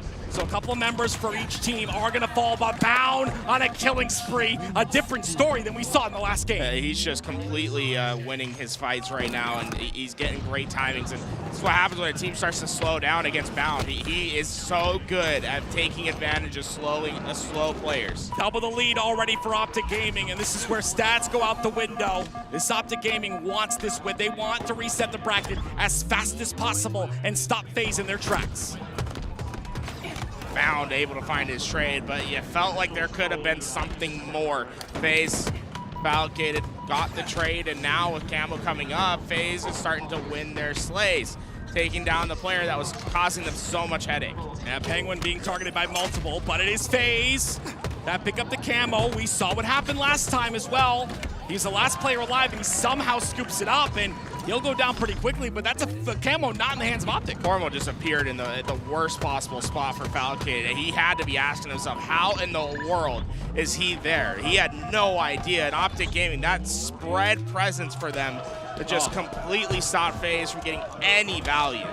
Look at them. Look at Optic playing so close together as well. Bound and Legend on that purple side lane. Renegade holding a lane of his own on the B side. Yeah, they're going to decide to go for his lane. Penguin gets a nice couple of shots into him and takes him out pretty quick. Honestly, a bit surprised that Renegade was not looking towards that B side. They didn't have any presence there, and FaZe took advantage to at least get the first kill, but Optic Gaming, they're tough to take down. The rest of them are just staying alive, getting those kills, and trading out. 12-kill lead. Take a lot for them to lose this one. Yeah, normally you get 1 kill and you feel confident, but in FaZe's case, they get 1 kill, they push forward, and you have 3 Optic members looking at you at the same exact time. 26-14 is the lead for Optic. And we talked about the 2 players that play similar roles for these teams, Bound and Suppress. It's been clearly shown a difference in this game. In Grand Finals, Bounds come to life, 10-3. On the other side, Suppress get to a slow start, something so uncharacteristic of him, 1-8. Yeah, it's such a different story, but we'll see if he can pick it up here. 1-6 to start. Pay attention to that score line. It is something we have to watch for as the game will shift if Suppress can pick it up. 3 players from FaZe trying to work through this B lane, but this is where Optic's so good. I mean, look, they're just not giving up their lives. They take damage, they get kills, they get out. They do not die. It's been so frustrating for FaZe trying to finish these one-shot players. Is the positioning. Trippy almost gets 2 right there. He ends up getting 1, but Falcated ends up cleaning Bound, and so we're down to a 9-kill game here. Legend, a big kill out of him, somehow gets the melee, and he'll get 2 as well. My goodness. Think about what's needed for FaZe to get those kills versus what's needed Oh for my word! Oh my. Legend is 8-10-4. This man is popping off. perfect shots. Through. Renegade is in prime position to shut the door and to force a reset here right now. 10 kills is the lead. They want that reset. They can taste it at this point, and Renegade is going to be the one to make it happen here. That 10-kill lead is looking strong. Can they maintain it?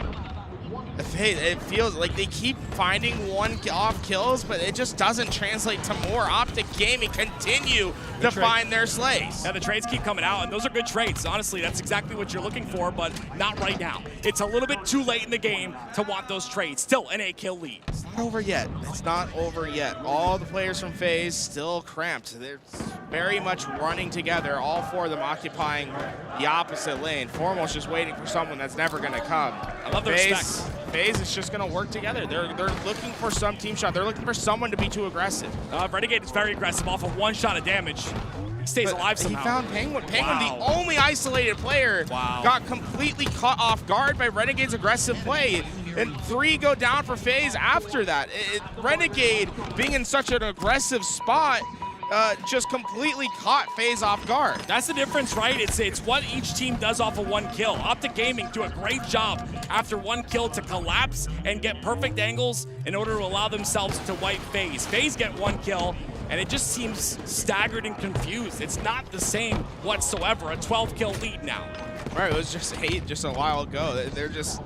They're continuing to enforce their will. They're finding kill after kill. They know a reset is on its way. They're shooting straighter. They're shooting better. This is the best I've seen Optic Gaming. Now they have the camo as well, and Formal looking to get the cleanups. There's only 4 kills left. Look how steady the shot is. That left stick game is so true. The tried and true left stick game that has worked for him for so long. 3 more kills. And all of FaZe at the back of A. They get 2 with a perfect from Renegade. It's 1 more, and Optic Gaming will reset the bracket. Work is not over for Optic Gaming. Another set of game, another full game. 7 games they have to do in order to get the trophy in their hands. But we have to talk about this series and how they were able to stop FaZe from getting that momentum going into this game, because they had the game, they had the stats to be able to win this game. How were they able to ensure that they had the lead going into this series? It's a really good question. You know, at first, it had to be bound starting off 9-2, which led to an early double-digit lead. Tools pointed him out before the match. He is that front runner. He is that leader, that damage dealer, and he did what had to be done in the beginning. But at the end, I don't know if y'all saw, Legend was fine. 13 kills. I think he had, 11 or 12 assists as well. The man only died, 6 times? Legend. And he playing like an MVP, at least in that slate. A moment that pops up in my mind is Renegade with the camo, and FaZe in PvP just sitting there almost waiting to see if they could spot him. But what do you think about that play and how it ended up playing out and not in their favor? Really, really disciplined play by Renegade. So Renegade really kept himself to open spaces, tried to find himself where they're hiding, and then once he did, it was more about displaying information for his team, right? So he told him, hey, there's 2 inside PD. Let's start to wrap in, and was very, very patient. Waited for that damage to start coming in, and then it's easy kills, right? And what that does is it minimizes his damage taken to allow the follow-up to be better. Eventually, all 4 went down from FaZe, and that was really the death blow. They never got back into it. Yeah, really disciplined positioning by the entirety of the Optic Gaming roster. And I talked about this a little bit during the game, but FaZe, when they get 1 dead on Optic's side, they're not able to convert on it. Why? Because of Optic's positioning. There's just so much firepower still coming out of those 3 players, and it's all focused in one area, whereas on the other end of things, Optic get 1 kill, and they're able to just fly. And you see 1 go down, immediately after it's another 3 dead, and it's a 4-man win. Well, we didn't see the FaZe that we saw in the previous game before. Tony, we saw a suppress that was looking incredible in the previous game, and I'm curious to know what you saw from him in this game. I mean, we saw suppressed, and I think he's been fantastic all too long, but in that matchup, that game specifically, just not the best performance as far as stat-wise. And at the end of the day, it's a Slayer. It's a game of 50 kills. Everybody has to be doing their part. Everybody has to be doing their job to try to get to that 12 kill mark, and he found himself just too far behind. Well, now looking ahead, the Grand Finals reset layout is here in front of us, and the first game they're about to play is Live Fire Strongholds. Both squads are even now. The first one to win 4 games will get the trophy and the biggest prize pool share for the HCS Open, and now we have the comparison between Grand Finals and Grand Finals reset. And FaZe's early work earned them this opportunity, right? This opportunity to play once again in another best of 7. Optic Gaming, I think we're really confident in that first best of 7 game type. When we start to look at the second best of 7, you start to see where their weaknesses could be arising. Origin Slayer, historically the worst game type for Optic Gaming, period. Fortress Bomb, another weaker game type for Optic Gaming. There's holes that FaZe can start to poke in, where I think FaZe must take advantages in the Slayers. You just can't let Optic Gaming keep winning these things. FaZe proved themselves to be one of the better Slayer teams. Now, when you need it the most, win.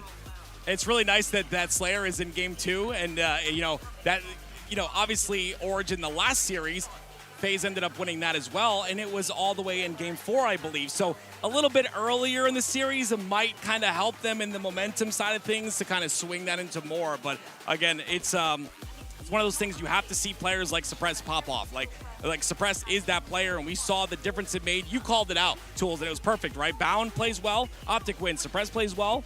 It looks like FaZe do really well, so we'll have to see who's able to pop off in the reset. I'm happy you both mentioned this that Slayer in game 2, but I feel like in order to get to game 2, we got to get through game 1. And how do you have momentum if you're not able to beat them in that game 1? That's a strong mapping game type for Optic. So even though that Slayer is going to be a tougher game type for them, I think momentum is real. And I think if Optic win that game 1, they go into game 2 feeling really confident. That's where that game 2 is really important, right? Is we're talking about the difference. If FaZe can win game 1 and then have that game 2 be there, then look, you're looking 2-0, right? You can find yourself in a very strong spot against Optic Gaming, and that would completely change the momentum, the feelings, what this audience would be like, right? Just think about how quiet they can be. So, like you said, game 1 I think is important because it sets up game 2 to be sort of a next level blow to today's Optic. We saw an Optic Gaming here in the beginnings of the Grand Finals in complete control. They were not giving FaZe any chances. Then we got to see FaZe Clan almost show up in that Origin game mode, in that CTF, and we finally got to see the FaZe Clan that we expected to see to give Optic a fight. Now in this Grand Finals reset, they have to do something. They cannot let Optic Gaming gain that control from the very beginning.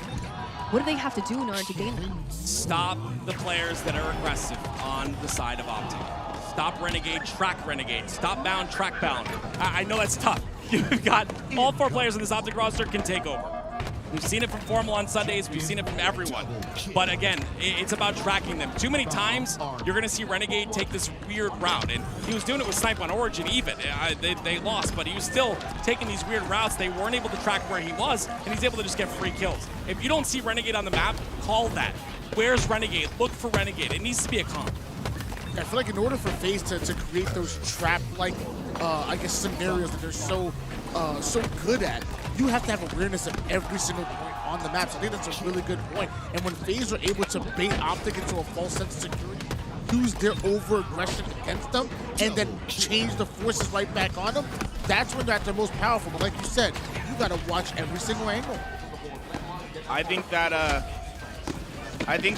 the battle between Suppress and Bound will really start to come out again. I do think that that's going to be the most important fight, like when we talk about individually down the lane. I think that it really showed itself in that Slayer. And what you can see is when Bound's able to keep his deaths low, that means that FaZe isn't they are not capitalizing on that frontline aggression that he's providing, right? What Bound's job is in a game is to get damage in and to open up a door, right? If you allow him to get that damage and then get away, that's just amplifying his effect on the map. So it doesn't matter if you don't stop Bound from doing his job. It's more that you can't let Bound do his job and get away with it, right? You have to punish him when he's being aggressive. Taking a look back here at that game where we saw FaZe do really well, this Origin CTF. What a great game for them to be able to bring back that momentum, but at the end of the day, unable to bring it and stop Optic from resetting the finals. Highlights from this game. There's so many of them, right? There's so many opportunities where players were flying on the map, able to find these important double kills, triple kills. It felt like we were always seeing some sort of highlight between everything. Yeah, I love the highlights, and again, there's so many moments here. Suppress really impressed me. This was a big moment. Sitting on that pillar side, doing damage to in a 2v1. When you're able to do, by the way, killing Frenzy, I mean, that was insane in and of itself, but when you're able to do damage between two different players at the same exact time while isolating those players, I think that's phenomenal, and I absolutely love to see that on Suppress. We got to see more of that out of him. I don't think it's like a confidence issue. I think it's like a timing issue, and I think it takes the whole team to allow him to play that style, I guess, and to be that forward, confident player. You know, when I think of target prioritization, I think of my own gameplay. I play in a slower sense, and a lot of times I can really hyper-focus on a 1v1. I can hyper-focus on one player, but to be able to switch targets and continue to put down damage on everybody on the map, it really is impressive, and a lot of these pros really are great at it. Now, Tony, we're looking at this, the last game we just saw in Street Slayer, Legend. Legend with his assists was incredible. Yeah, and a lot of times in Slayer, we always are talking about those kills, but when you can put up 13 kills and 12 assists, and mind you, only dying 6 times, not giving up any silly deaths, that to me is incredible, and it's what's needed in a Slayer. All right, we got a snapshot here of the stats from the grand finals. We can see both Optic and FaZe. Now, one thing that pops out, right, obviously Renegade's KD, but really what the most important stat is Formal's. Look at that damage dealt per life. He's hitting 460 on the damage dealt per life. That is someone capitalizing on what he's been able to do all series long. I absolutely love what I'm seeing out of Formal. And you know what? It's kind of crazy because it's not just that damage that he does. It's his comms as well. We know him to be one of the best communicators in the game, and not only like the information that he gives and how we make sure the information he gives is important, but at the rate at which he gives that information, it's an incredible talent to be able to do all of that while playing at such a high level. Look at the point. I mean, not only able to put down the damage, not only put it up to KD, which by the way I think Formal has been just lights out in the grand finals. Let's not forget the information, the comms that he's putting in. The man is literally doing it all, and right now has to be the MVP of this grand finals. He has been that important for this roster. FaZe had 3 players, KD-wise, in the top 5, and now we're looking at their KD from the grand finals specifically, and they're not looking like the FaZe we have seen throughout the weekend. Optic has really have found a way to stop them from maintaining that. I think they've done a great job of just minimizing the damage that FaZe has been able to do. How often have we seen players from Optic just get a shot, get away, get a shot, get away, not let FaZe take on a one-on-one fight? They're not letting FaZe have the chance to win their one-on-ones. Instead, Optic are waiting, kiting, and buying time, right? They're baiting FaZe into their space. It's so difficult to kill the players on Optic. I mean, when you know, a lot of people, we always talk about positioning. We'll always mention it here on the cast, but how important it is, just one step out of the wrong direction, you're exposing an angle to another side of the map. Just one step too aggressive, you're exposing yourself to a 2-on-1 push. It's stuff like that that, you know, Optic do so well. They're so strict about their positioning, but also there are points where they can be extremely aggressive and it pays off. It's just incredible how they can switch that dynamic so fast. Yeah, I can't imagine either one of their playstyles working with how aggressive this Optic team wants to be without them covering each other's back. Formal has to be there to hold that back line. Legend has to be there with Bound in order to take advantage of that damage. Like, if one player is playing at a certain pace and the rest of the team is behind, it doesn't work. The fact that they all have that mentality is what make Optic the scariest team in the league. Well, the scores are now even. Everything that happened before doesn't matter because the first team to win 4 games in this series will take the trophy and the biggest share of the prize here today. I wanna ask each of you what you want to see for Tools. I'll start with you. What do you want to see from FaZe here in this first game? I want to see Suppress do his thing. Like, I think really is the battle between Suppress and Bound. If he's able to win that, I think FaZe has a path to a championship here.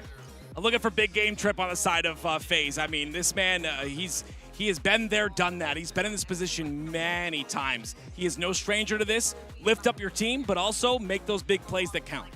It's not really player specific, but it's more of a team thing. Do not get cycled by Optic.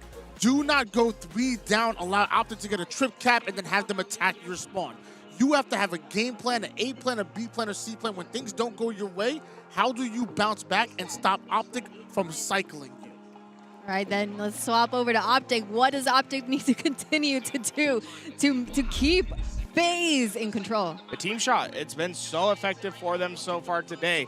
They're getting assists. If they can keep that going, I think that's where they're at their best. Yeah, you have 4 absolute demons on this team, but you shouldn't have to rely on their individual slays. Don't rely on the 5 shots. Rely on having each other's help.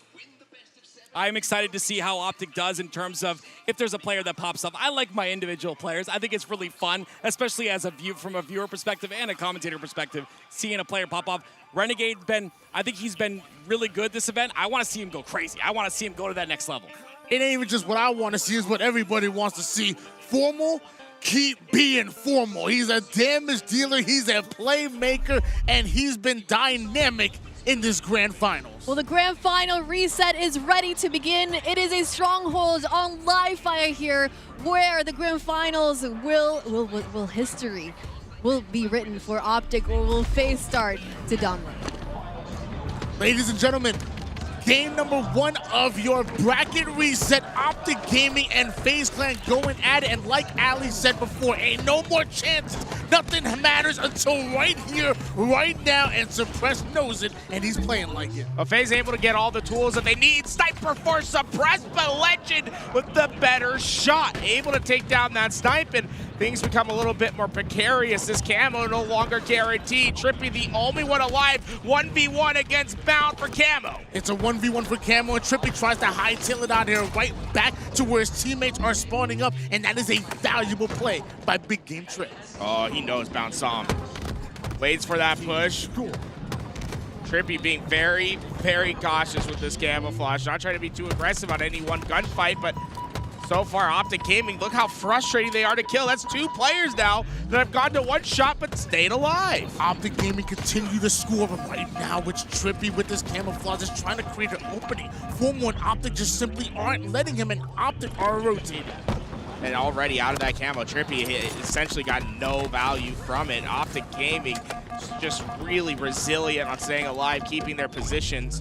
FaZe trying to find that opening. With Falcon getting a double, that might just be enough for them to swing through. Trippy puts Legend down to 1 shot, leaves us for a teammate to finish up that kill. The alley-oop is in, and then he's gonna dunk it home here on the green side. Trippy somehow staying alive, and the rest of FaZe are off for spawn. Here come the reinforcements. Pound still took 1 down with him, and was that enough to buy time for the rest of the teammates to potentially stop B from switching hands? It's just an unrelenting Congo line of Optic Gaming players that have gotten themselves to B, but eventually the fun is no more. FaZe gets the kills, they've secured B, they have control.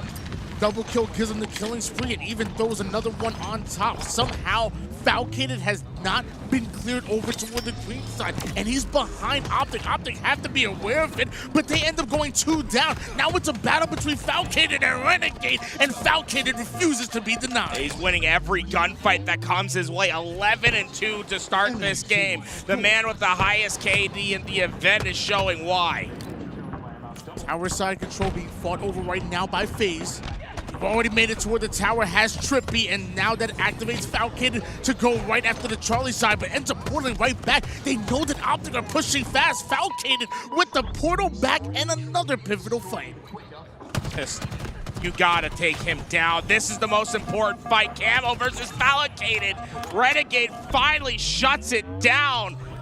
Camo now in play as well. Optic Gaming have a chance. But that was just the third time that Falcated was put on the black screen here. Meanwhile, looks like the fourth one might come soon because Renegade is here and Optic have B in their sights. They've mostly committed over towards that C side, so that'll allow FaZe to at least have a chance at a transfer here as A will switch hands, but with Renegade still having just about a full sniper, this is no easy task for FaZe. 75-42 lead here for Optic, but Charlie may just switch hands, and there it is. But while they go after Charlie, somehow Optic are able to out-rotate him. Optic continue to score. They're winning rotations, but they're not winning the map control. And there's only so long you can win a rotation without map control. It's going to be FaZe that'll eventually step in, and Optic Gaming, they're going to lose this hill. There's just no way they're going to be able to stay alive and refill these positions. This is too much pressure for FaZe.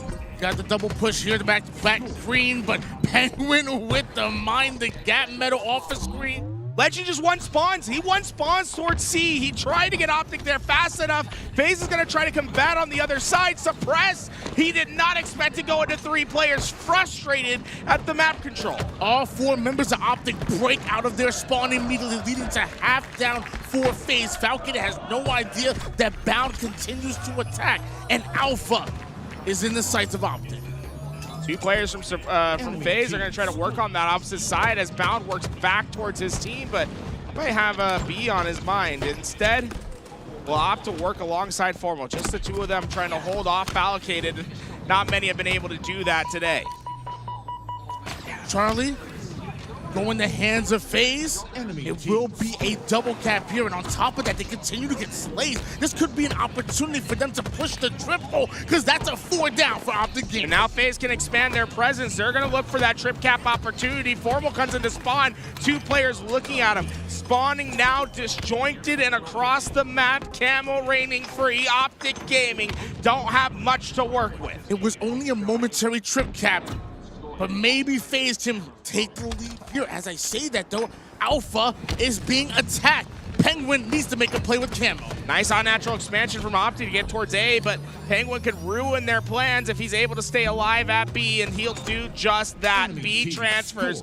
Rotations are being won right now by FaZe, but Legend has been very quick to try to combat this. Be aware of Optic Gaming's presence.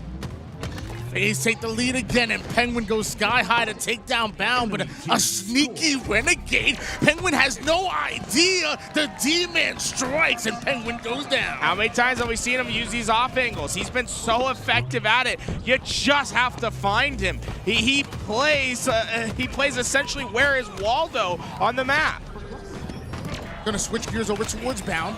Bound does a great job securing this kill. 3 down for FaZe, and the green wall chants start. Someone just fall off the map. Penguin sends himself to the depths below. Optic Gaming gonna be able to keep their established control. 2 wide as AP stay in their presence, but Falcade's been waiting at A for an awfully long time, and Renegade knew.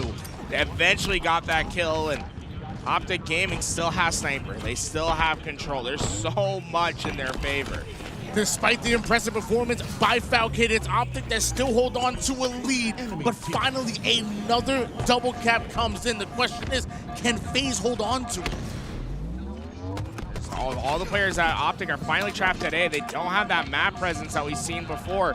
They've had quick rotations. This is the first time we're going to see a true neutral fight. 4v4 at the B side. Optic Gaming, they're going to swing everyone. Just about taking the lead, and Big Game Trip doing big game things. That's Unso, Formal, and Renegade coming for the cleanups, but FaZe are still defending Bravo right now. Can Bound survive? He has 2 members in front of him. He no longer has Legend, and he can't finish the one-shot Penguin. How does Penguin get away with that? The micro adjustment just could not come in time. Bound was just a bit off on the reticle, and you see the damage done. It's gonna be hill time for FaZe, but when they need him, Formal comes in. He gets a massive kill. Back to control. Optic Gaming control their destiny. And we're seeing Formal and Optic Gaming expecting FaZe to out-rotate and go towards Alpha. They immediately change positions, but it doesn't stop Trippy from getting a kill. It doesn't stop Formal from flanking Trippy, though, and that's a big kill, taking no damage whatsoever.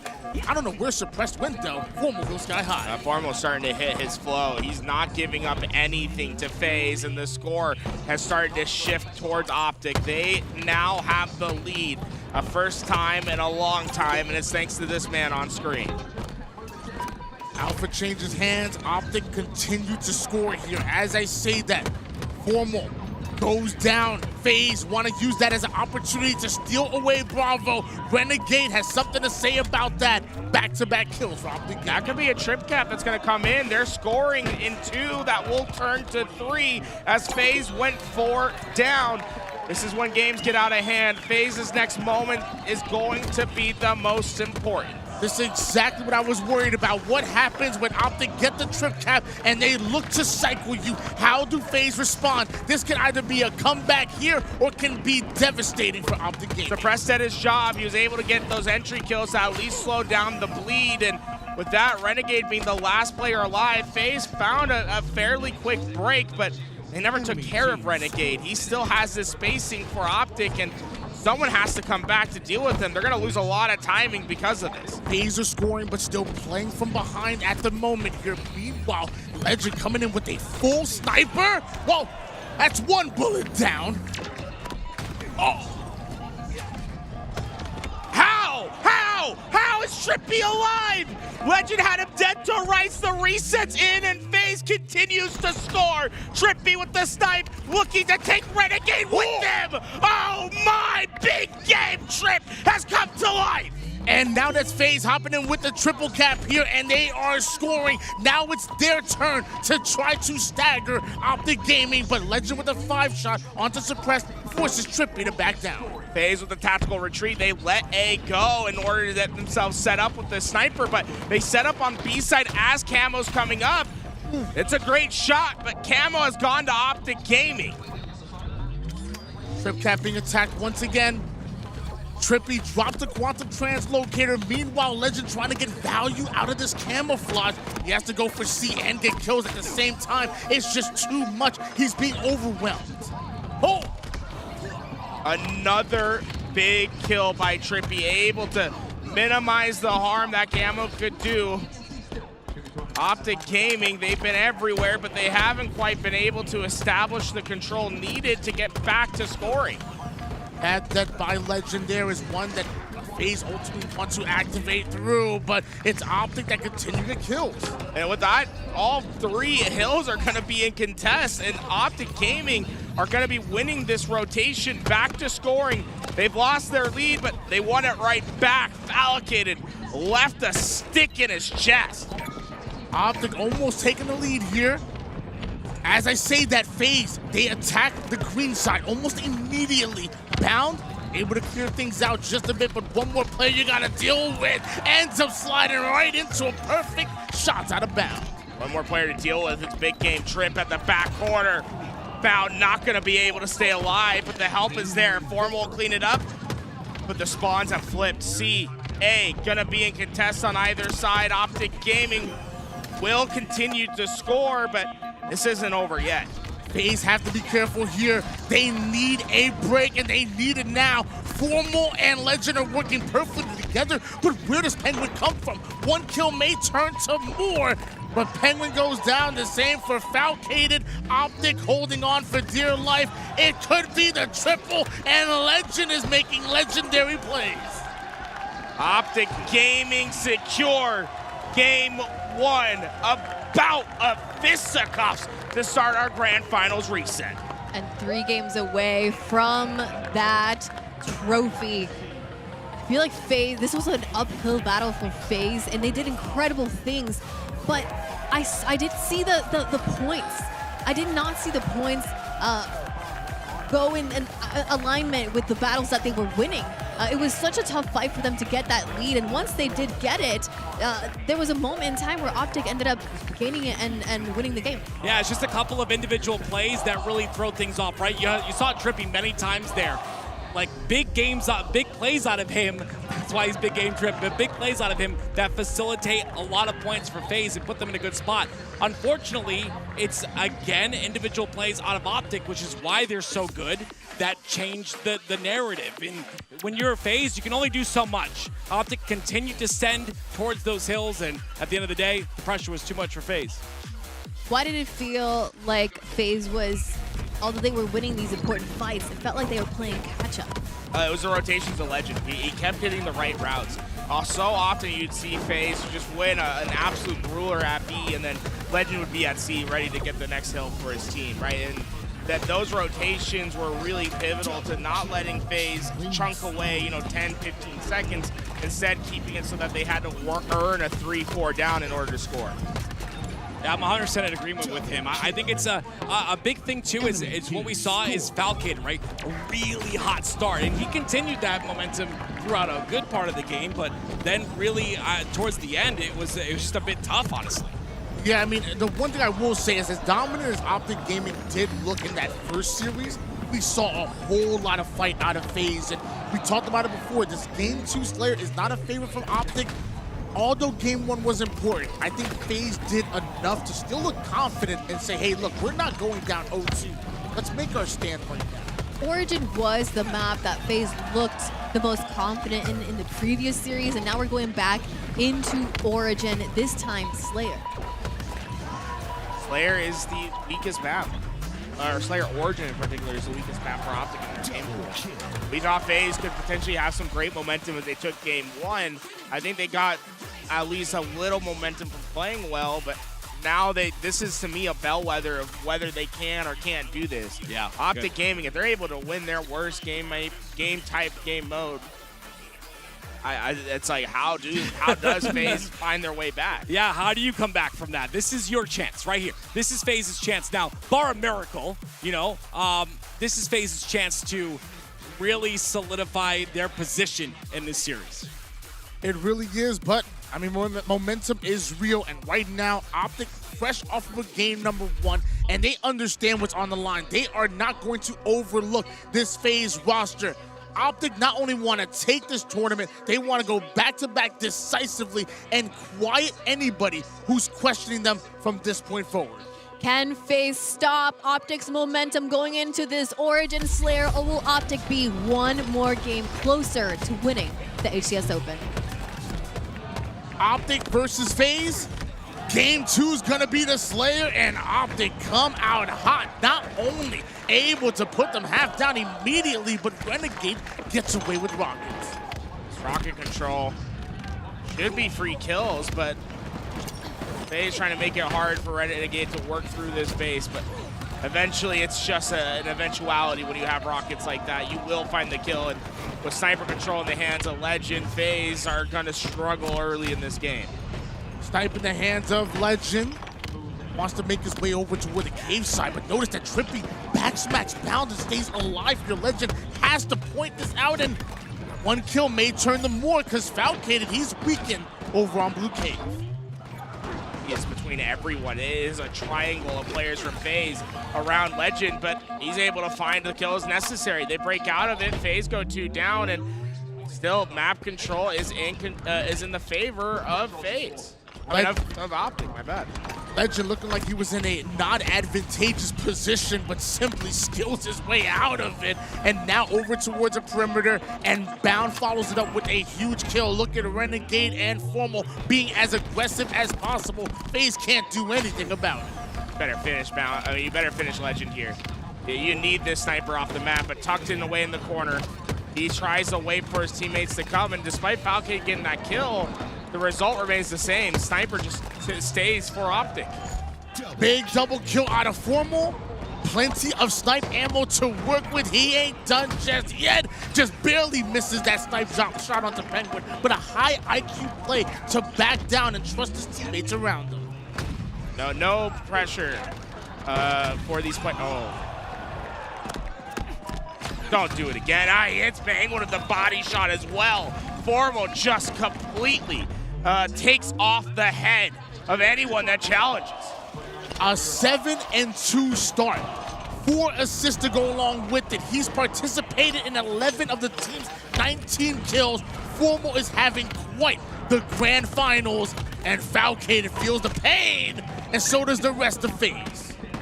Optic Gaming, they're giving themselves the lead necessary to start to simplify the game. And Rockets for Penguin could be a big difference maker here. They know where he's at, but comes when he swings by with these Rockets and takes a couple players down at that snipe side. That could be a big shift for FaZe. Penguin a bit hesitant to push up, and looks like they're able to spot him. Rockets, no more ammo in there, but it is Optic that are attacking. Such great play by Optic Gaming to just not give Penguin an angle. Instead, they completely put themselves in spots where he could not see him. I mean, they couldn't see them, but they could see him. And they're just winning their fights. They are unstoppable at the moment. It's another 3 down. FaZe reeling in our Game 2 Slayer. And not only the 3 down, but look how Optic, they're immediately hunting those spawners. Legend punishing Trippy for being on the basement side. How dare you be on Legend's map when he has snipe? First chance to take another head. Love that. He gets that information, but he comes back to help. Formal hits the shot. Great communication, great awareness from the players here on Optic Gaming. Repositioning after every shot leads to multiple kills for Legend, but this Optic, they go 3 down. FaZe want to take advantage of this. They're not out of it just yet. Suppress and Trippy working well together on this, on that sniper side, but just too much damage being done. Optic Gaming continue to lay the lead, lay the heart, build their way to a 2-0 lead. Trippy giving up his height advantage, but taking down Bound on the way. Formal, meanwhile, taking height over on the Rocket side. This could be huge. I don't think FaZe have any idea the direct route that he's about to take. And it's so often Optic Gaming have just caught FaZe players by surprise, being in on those unconventional positions, getting those first slays. 3 players are going to go down from Formal's positioning down in the bottom of Trench. It's just too much for them to deal with. The lead has grown to double digits. 39-29 here for Optic. Even if FaZe go on a run, you gotta think, is it too little, too late? This has been entirely Optic. And what were we talking about? This was one of their worst game type and map combinations. Well, look at them now. 41-30, now 42. Formal's just done such a great job to be in the right spot at the right time, not allow FaZe to stay alive. And Suppress, you might be there first, but that doesn't mean it's guaranteed. That rocket will not go to FaZe. Instead, it's Optic Gaming starting to find their way into the base of FaZe and getting kill after kill. Those rockets the entire time just a bait that Optic Gaming was able to use to get them to 1 team wipe away. The combination of Formal and Legend is real. 30 kills between the two, 11 assists on top of that. It has simply just been too much pressure being put on FaZe time and time again. Even Renegade scamming his life. Just 3 more to go, and FaZe at this point, you have to imagine they're thinking about Game 3. There's no path forward. Optic Gaming will secure Game 2. The crowd is going absolutely wild.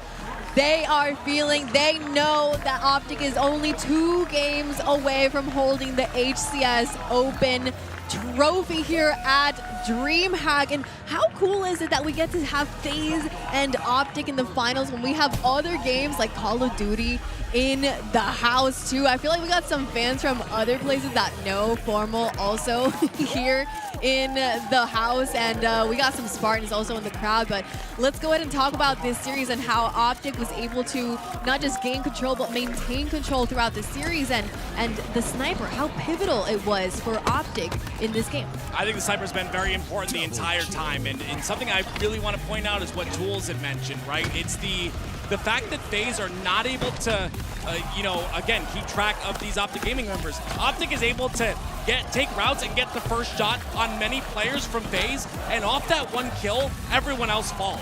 And when you add a sniper to that equation and Legend is not missing like he's not doing here, it makes it even more difficult. So FaZe essentially just found themselves in a blender that they just couldn't escape. That was a 10-kill lead that they were able to maintain, and over, not just extend beyond the 10-kill lead and guarantee themselves that second game. But now we're moving on to Aquarius. CTF. Does FaZe Clan have a chance here to stop Optic's momentum? It's going to depend on their team shot. It's just Optic has been so efficient at being able to help each other. We saw it on one of the replay clips, right? Legend had Sniper over on Snipe Street. He's looking at elbow where players are spawning, right? It's premium sniping space. I mean, players dream about that position on the map with Sniper. He hears a comm, right? Look at this. The way that he plays with these snipers is just so fun to watch because of how he's listening towards what his teammates need. So he's gonna come over here to Snipe Street, and this is perfect positioning to take ahead, but instead he listens to Renegade, and Renegade needs help, boom, bam. Now let's get back to the position and hit the more difficult shot. It's incredible to watch what he's been able to do, and it's because of the help that Optic Gaming have that I think is going to make it so hard for FaZe. Yeah, 100% agree. Legend is not one of those players you say, oh, he's going to grab the snipe. You've got Bound, you've got Renegade, you've got Formal who can snipe really well. You don't really expect Legend to take that. He's that high damage dealer, bandit in hand. He ran out of ammo, I believe, in one of his matches and had to use a plasma pistol because he ran out of bandit ammo, and he still got the kill. Like, you don't see Legend using the snipe, but when you do, it's poetry in motion. That was beautiful in that sequence. And mind you, go back to the original question too. I mean, looking at Aquarius flag, you want it to be the saving grace for FaZe, yeah. But I don't know if it is. I mean, like the way that Optic have just been able to just control the entire map, and even if FaZe managed to run a flag forward, how many times has Optic been able to just sneak a player past, make a crazy play to stop? Like, it's just, I don't know, man. Optic are just looking different during this grand final.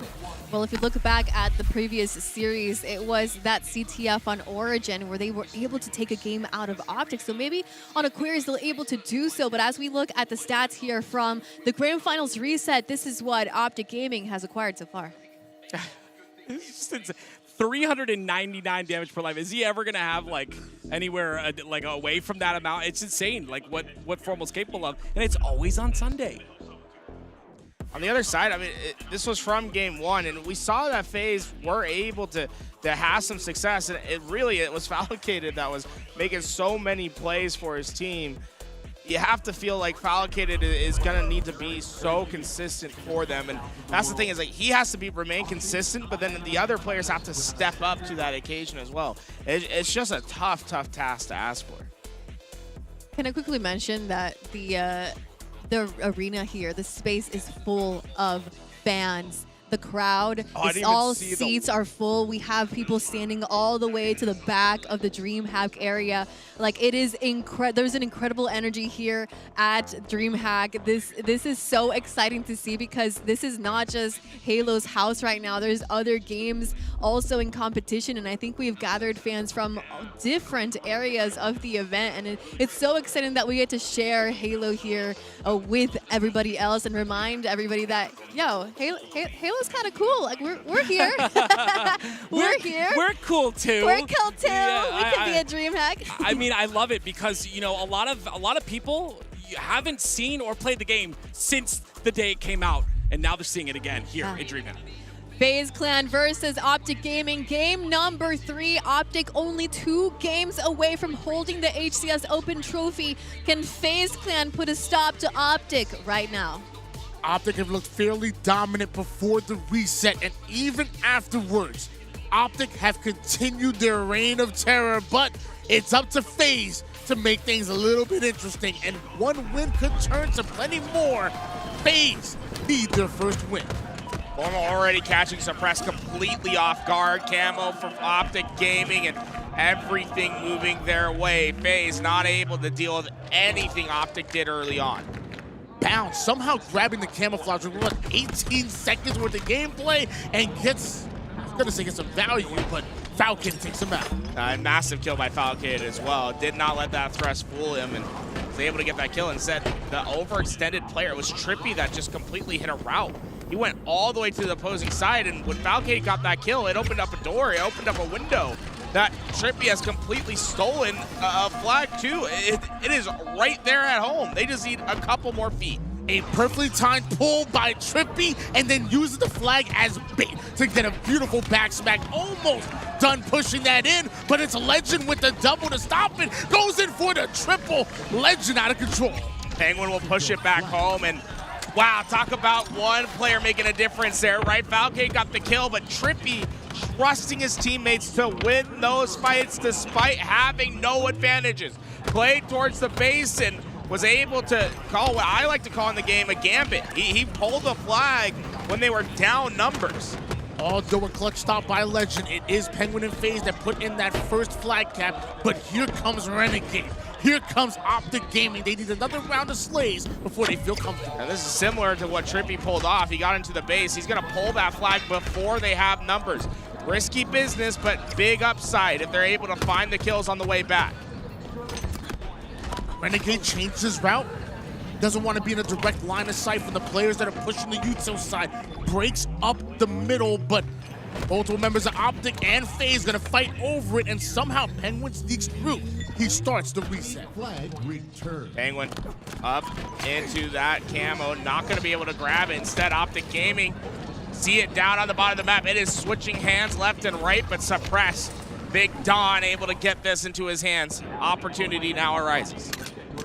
With the camouflage, leading Slayer for this FaZe roster, and right now, trying to get away over toward the P side. Wants to work in tandem with Falcade, and the backsmack comes in real quick on his way to mid-control. Suppressed, able to continue on his trend with Camo.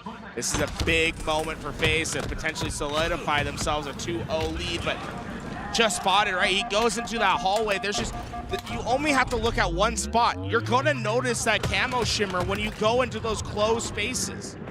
He did a whole video about it, bringing it down. I love that. You're seeing it in action here. Meanwhile, Falcade, a battle with Legend leads to a trade. Penguin with a killing spree, but needs 2 more. Gets the first, almost gets the second as Renegade comes in, but so does Suppressed. He's ready to pull. That's 2 players down for Optic. Can they stop him before he gets around the corner? He's absolute, but no one can get the shot to come back. He's taking damage left and right. Finally, the nade connects, but that flag's almost home for FaZe. But Optic Gaming got the kills. They get the return despite Falcade going Super Saiyan at the top of middle. That flag is returned. FaZe did a great job of bringing that flag all the way toward the util side, end up being stopped. Falcade is triple, even not enough to stop it, and now Suppressed and FaZe have to go in for another offensive press. Now just about reset into the middle of this game again. Camo will be a difference maker, and oh no. FaZe 3 down, spawns will be contained towards the perimeter. Renegade has the freedom to make a difference with this camo. Just a 1-cap game here. FaZe still having the advantage, but Renegade with this camouflage absolutely make plays. Notice how FaZe slowed the game down entirely. They are trying to spot camo. Trying to spot it, but Renegade, he's not necessarily trying to take a fight. He's more looking for info, and he will get 1 to go with him, but he's certainly slowed FaZe down, and now you see Optic ready to spring an attack. Suppressed did a great job of putting down damage and staying alive on the fridge side. What an angle Formal was able to create. And then he jumps on the wall to hit a curbside to get the timing into the base. All 3 players trapped here for FaZe.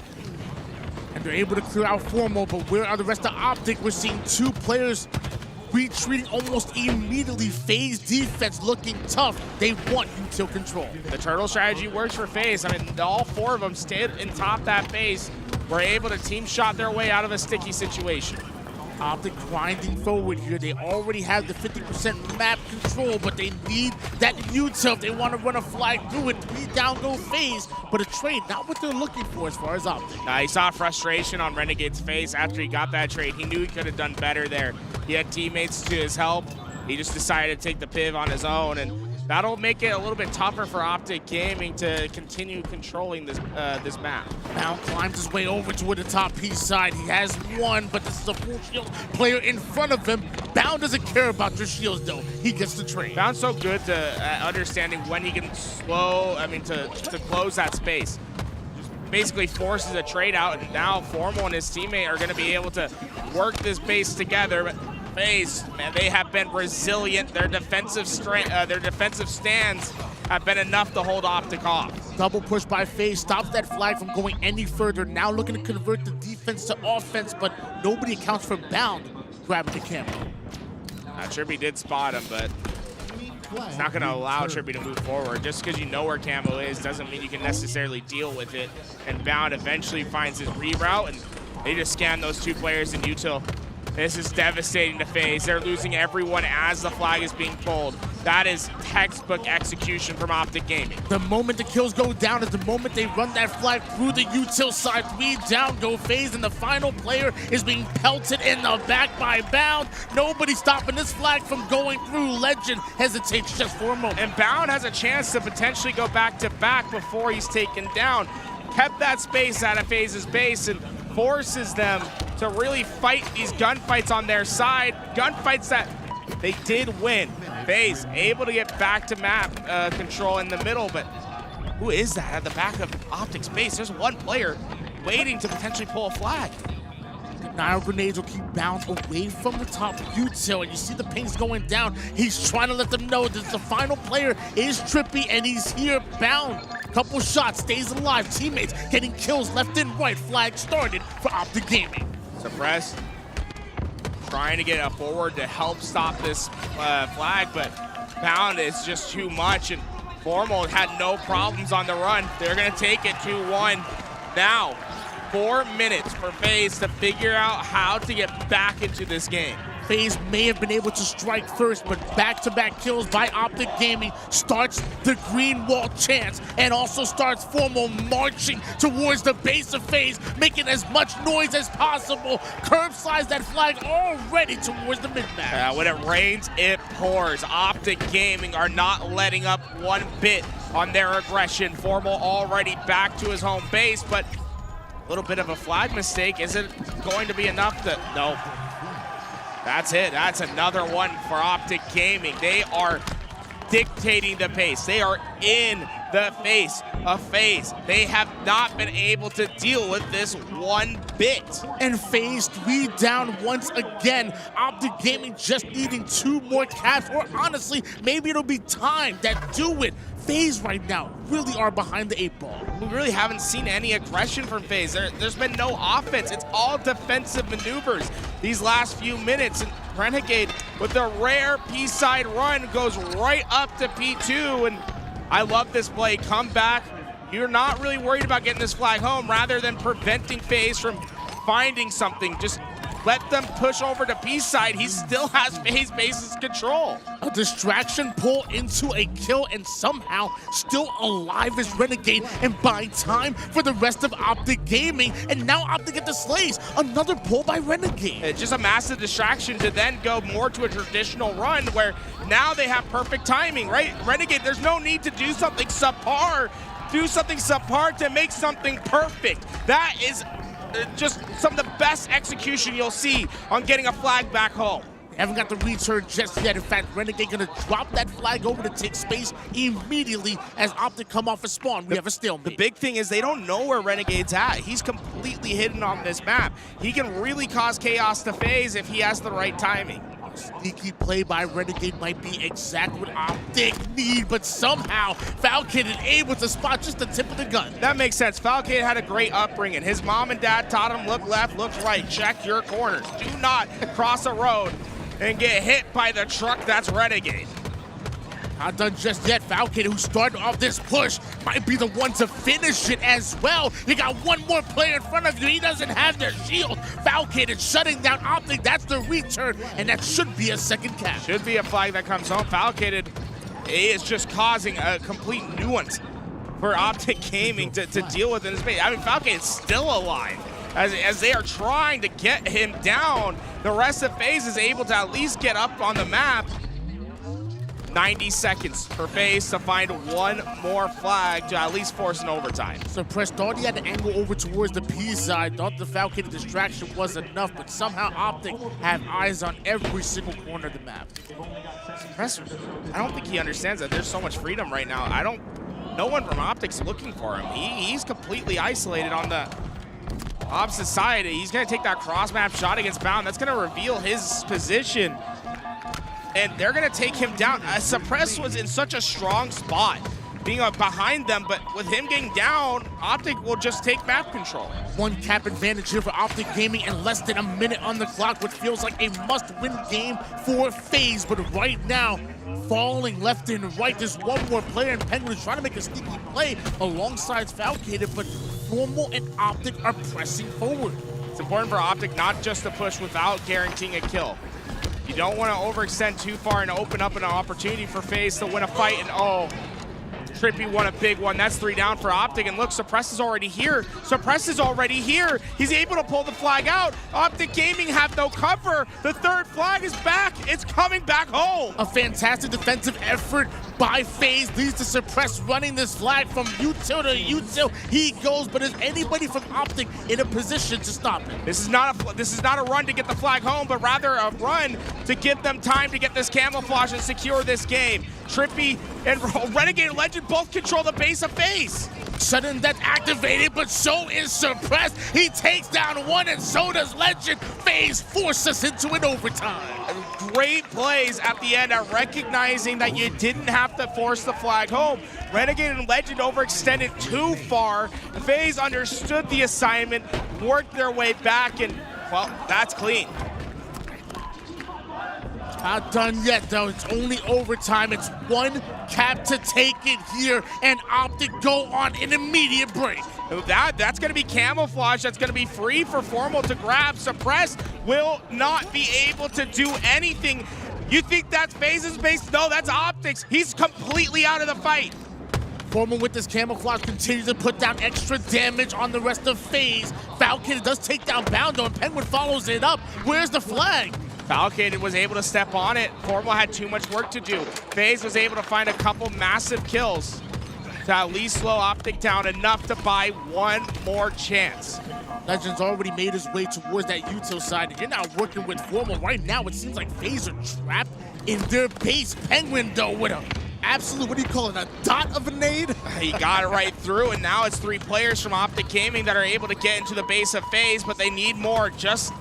These kills need to come through, and they just don't. FaZe have been so strong on their defensive stance in their base. They keep having each other's help at the most important time. Suppress makes his way towards the mid side, and a double melee somehow takes down Renegade without going down himself. Puts a little bit of extra damage on there as Optic, FaZe continue to press forward. Suppress continues to be an agent of chaos for FaZe, and oh, Falcated. That's the man that has the highest KD at the event. You can tell he just got another one on Renegade as well. He completely destroyed Formal and has opened up an opportunity for FaZe. Double push by Optic, though, to defend their base. To switch gears over towards Formal, and I see that active camouflage is coming up, and FaZe have a lot of map control. Have that map control as players from Optic are just waiting for that push. A push that's just not coming. They're focused on that camo instead. 2 players aiming at it.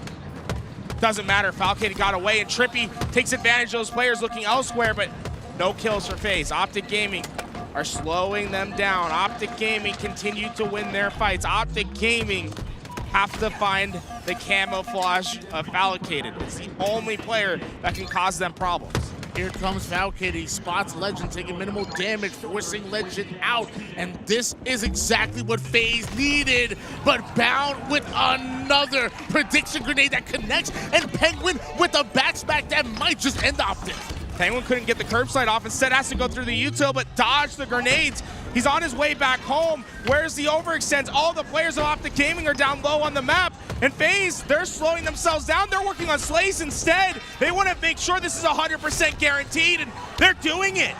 But just because you get it in the util side doesn't mean it's a guaranteed cap. The nade's just too much. The players of Legend and Formal got through, and that flag, it's not going to get returned now, but Renegade on that long-ranging flank. This is counter cap opportunity for Optic Gaming. Flag in the hands of Formal.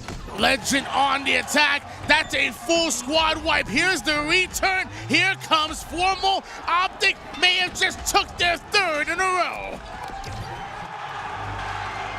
From the brink of defeat, Formal, Legend team together to create opportunity, and they're one game away. The crowd roars. One game away indeed, and like Tony said, the crowd is going wild. There are so many people here, and it looks like even the Spartans have joined. There's a Spartan with a green sword cheering for the green wall and commandeering the entire arena. It is absolutely incredible how big the green wall is here. Look at the mass of people that we have cheering for the Optic Gaming, and that has to be helping them right now, especially going into this game 4. There's no way they're not hearing the green wall right now, but we have to talk about this game, this Aquarius CTF. FaZe started with the lead with one flag. Bound had that incredible camo play to tie the game, and then Optic started getting a lot of slays, and it was at the end when FaZe finally was able to get a chance to win the game, and it was lost there at that util side. Let's look at the replays. I mean, this was his chance, right? This was Penguin's chance to get that flag in, but you see again, it's Legend and Formal. That's the second time in this game that they found their way inside of FaZe's base, and they just caused chaos in there. And then again, you just get pinched. You have Renegade, the first spawner, he comes through, and then it's all dipsy daisy from there. It's a counter cap easy as pie, and you hate to see it. FaZe had a chance. This, Formal can bring that back home, but when you look back at how they get to that situation, this is because FaZe is too overloaded on one side. They're overloaded on the car side on that original flag run. What that does is it opens up a route for Optic Gaming. They hit through that P side. 2 players hit a pure overextension. 2 players went to the middle of the map to try to stall. They were able to stall it out because FaZe decided to try to win those slays instead of peeking that flag forward. Those 2 players imprint themselves into back base. Now, think about what's happening on the map. Renegade comes off spawn. He spawns towards the util site. He's working in his flank as those players of Optic Gaming start to work back through, and then the spawners of FaZe are now getting that P-side spawn that Optic had opened up. It disjoints FaZe on the map. They no longer have that presence towards util where that flag is stuck. Instead, Optic Gaming have complete control of that side. They're able to flow the map through, and it's one of the best flag runs you'll see. What I keep seeing is FaZe putting in a lot of work in order to be able to get scores on the map, and the work they did to be able to tie the game 3-3 at the very end was impressive, but it's Optic that ends up closing it. They put a lot of work in that game 1, and now here in this flag, I feel like this game should have been FaZe's. Yeah, it feels really unfortunate because it feels like the FaZe that we're seeing here in this bracket reset has been quite impressive, but even Optic stepped their game up further as well, and every single answer that FaZe seemed to find, somehow Optic, they bring up a new question. Well, Optic is one game away from holding the HCS Open trophy, and it is in Solitude where this might be happening. Does FaZe stop Optic, or will Optic Gaming be holding the trophy in just a few minutes? Solitude, what are their chances? King in the Hill, Solitude. And will it be the final time that we see FaZe? FaZe have been fighting so well, so strong here in the bracket reset, better than we saw them before, but Optic just looked different. This Optic Gaming roster might be the most resilient in Halo's history. I think about what this team has had to do. Their first championship came from lower bracket round 1. This championship, that's one game away from them, might start from the same position.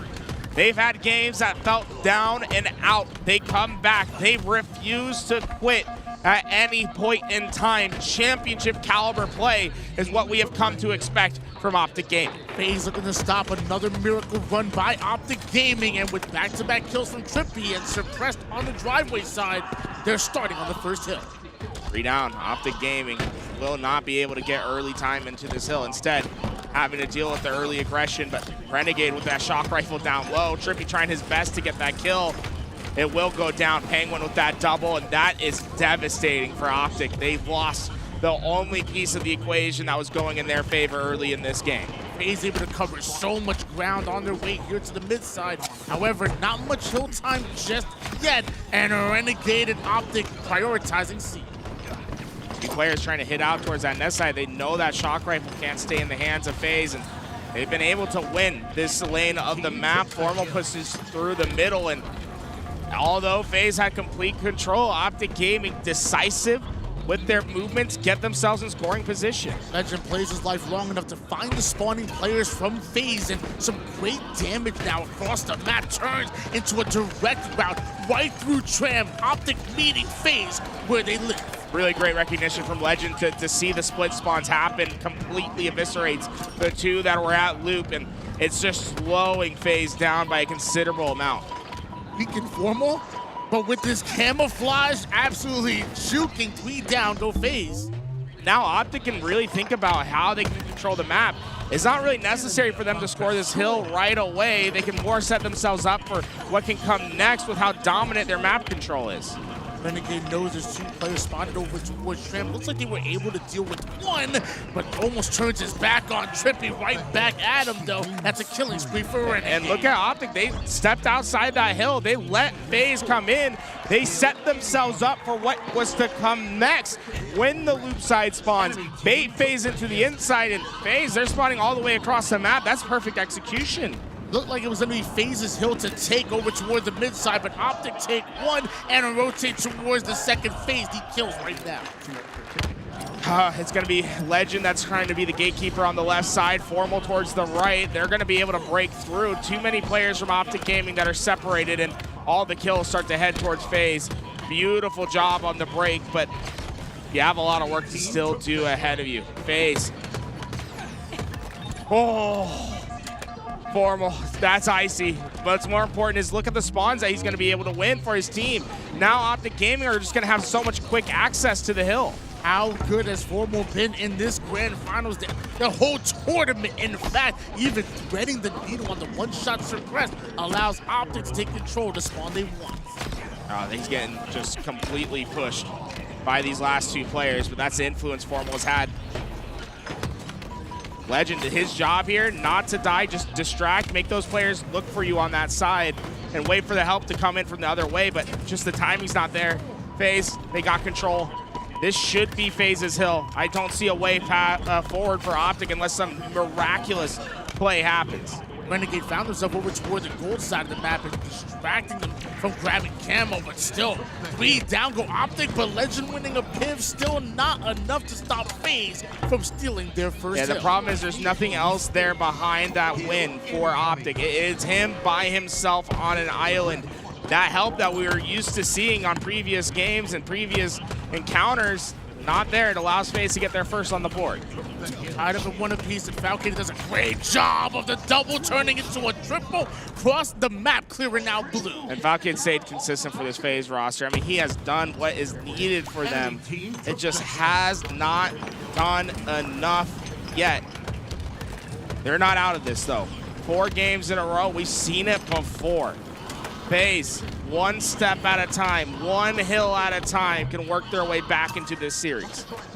Falcon was the first one to get a kill here for FaZe, and it snowballs into multiple. It's exactly what FaZe need as Trippy goes down, but did he do enough damage onto Formal? Yes, he did. Formal almost got 2. Formal almost got 2, and it just shows you how hard it actually is to take Optic 4 down. That last player alive refuses to not take 1 with him.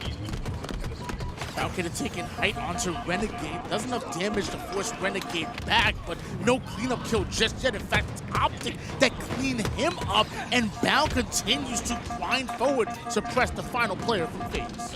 Yeah, he's in blue, but you don't necessarily want blue if you don't have nest side control. It's just gonna force out these splits where that player can't do much. Now FaZe have to try to work their way through the opposite side of the map. It's going to take a while for them to have a contest that's worth anything against Optic Gaming.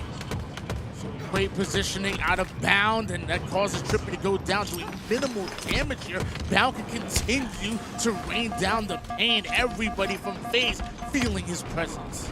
And he stays alive. Camo, once again, going to Optic Gaming. It's not going to play an impact after it's picked up, but the impact of it being picked up is going to be felt. FaZe need power weapons. They need power-ups against a team like Optic Gaming. And as this hill continues to draw longer and longer, it could be a sudden death situation. We're looking at only 90 seconds of neutral time. This hill could determine it all for this game. Really surprised so much time has been drained off the clock, but it has been an absolute war, a fight for any semblance of map control. Falcon knows that he needs to be patient and wait for his teammates to be up. This fight not over yet for Blue Control. This is why it's taken so long for this hill to be captured. No one's had firm Blue and Nest control at the same time. Falcon in the hands of Falcated. Gonna give it that positioning just for a moment, reacting to a call out, and because of that, kills coming in, and the final player goes down as well. FaZe ain't done yet. Legend's gonna spawn so far away, and that will be a nice chunk of time for FaZe Clan here. They'll know where these spawns are. They'll be set up for what is to come next. And Falcated is trying to do his best, and he succeeds. Man, talk about important kills, important lives. He has completely awoken in this grand finals. Somehow Falcade is still alive and kicking, but as I say that, his teammates go down, and so does he. Here comes Optic. And Falcade has to be asking himself, how? I was such a big distraction. All the players of Optic Gaming win their fights, and what looked so secure for FaZe has shifted momentum. Optic Gaming can take the lead here and now. Despite the 20 and 11 and 9 assists, Bound and Optic, they break, they take control, and they continue as the first domino to fall. Trippy got behind him though. He gets a double kill. Blue no longer secured. At 99%, Optic Gaming still have a little work ahead of them. As of right now, the FaZe have been surrounded at the moment here, but Foremost able to get away with camo. He just step in. He might just wait. He might just wait. He strikes.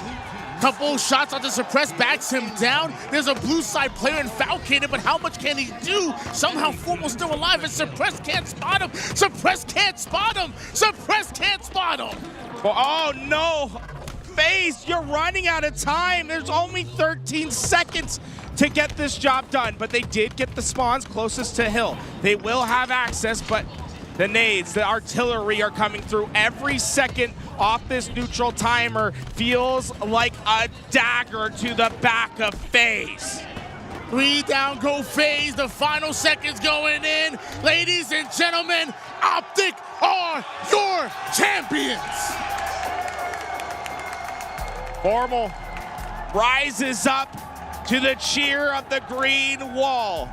Truly a special tournament run for Optic Gaming once again, and they will remain the champions atop the throne of the HCS. This is Optic Gaming's second trophy this year, this time in the HCS Open in Dallas, DreamHack. There are so many people cheering for Optic Gaming right now. The green wall has completely stood up and is cheering for their team. And here is Renegade holding their second trophy of the year alongside his teammates. Oh, what a beautiful story this was. And there's only one word to describe what we just witnessed, and that is resilience. Again, getting dropped down to that lower bracket, having to fight Shopify in that lower bracket, but they still come through with their back against the wall and come out champions. Coach Lunchbox also joining the squad. I feel like he's like admitting, like he's so proud of his team right now, and look at their faces, excited too. Is this the start?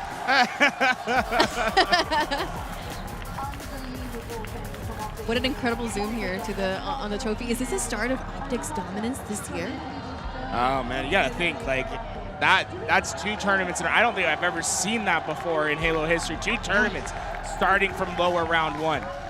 And maybe they should just keep losing pool play maps. That's just maybe that's the strategy. It's like if it works out this way, I mean, why not? This is the most resilient Halo team I think I've ever seen. Formal looking at the trophy like it's his baby. Did you guys see that? Yeah. He's looking at it. Formal was the first one to grab that trophy, and he looked at it at first, and you saw a sign of relief. Like you can tell that all of that emotion from last year, the constant second places, it really dug into him. He talked about it constantly. He can tell, he looked at that trophy and said, wow, this is what it feels to be back on a dominant roster. This is what it feels like to win back-to-back. He missed that.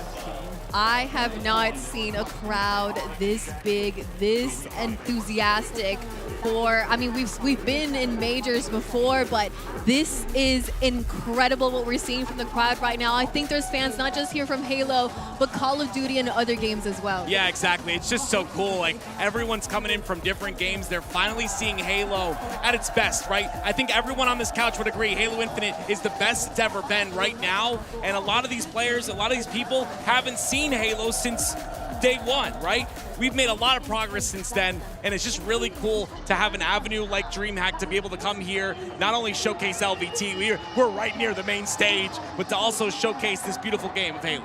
Absolutely. We have what a prime position for us to be able to witness everything that has happened.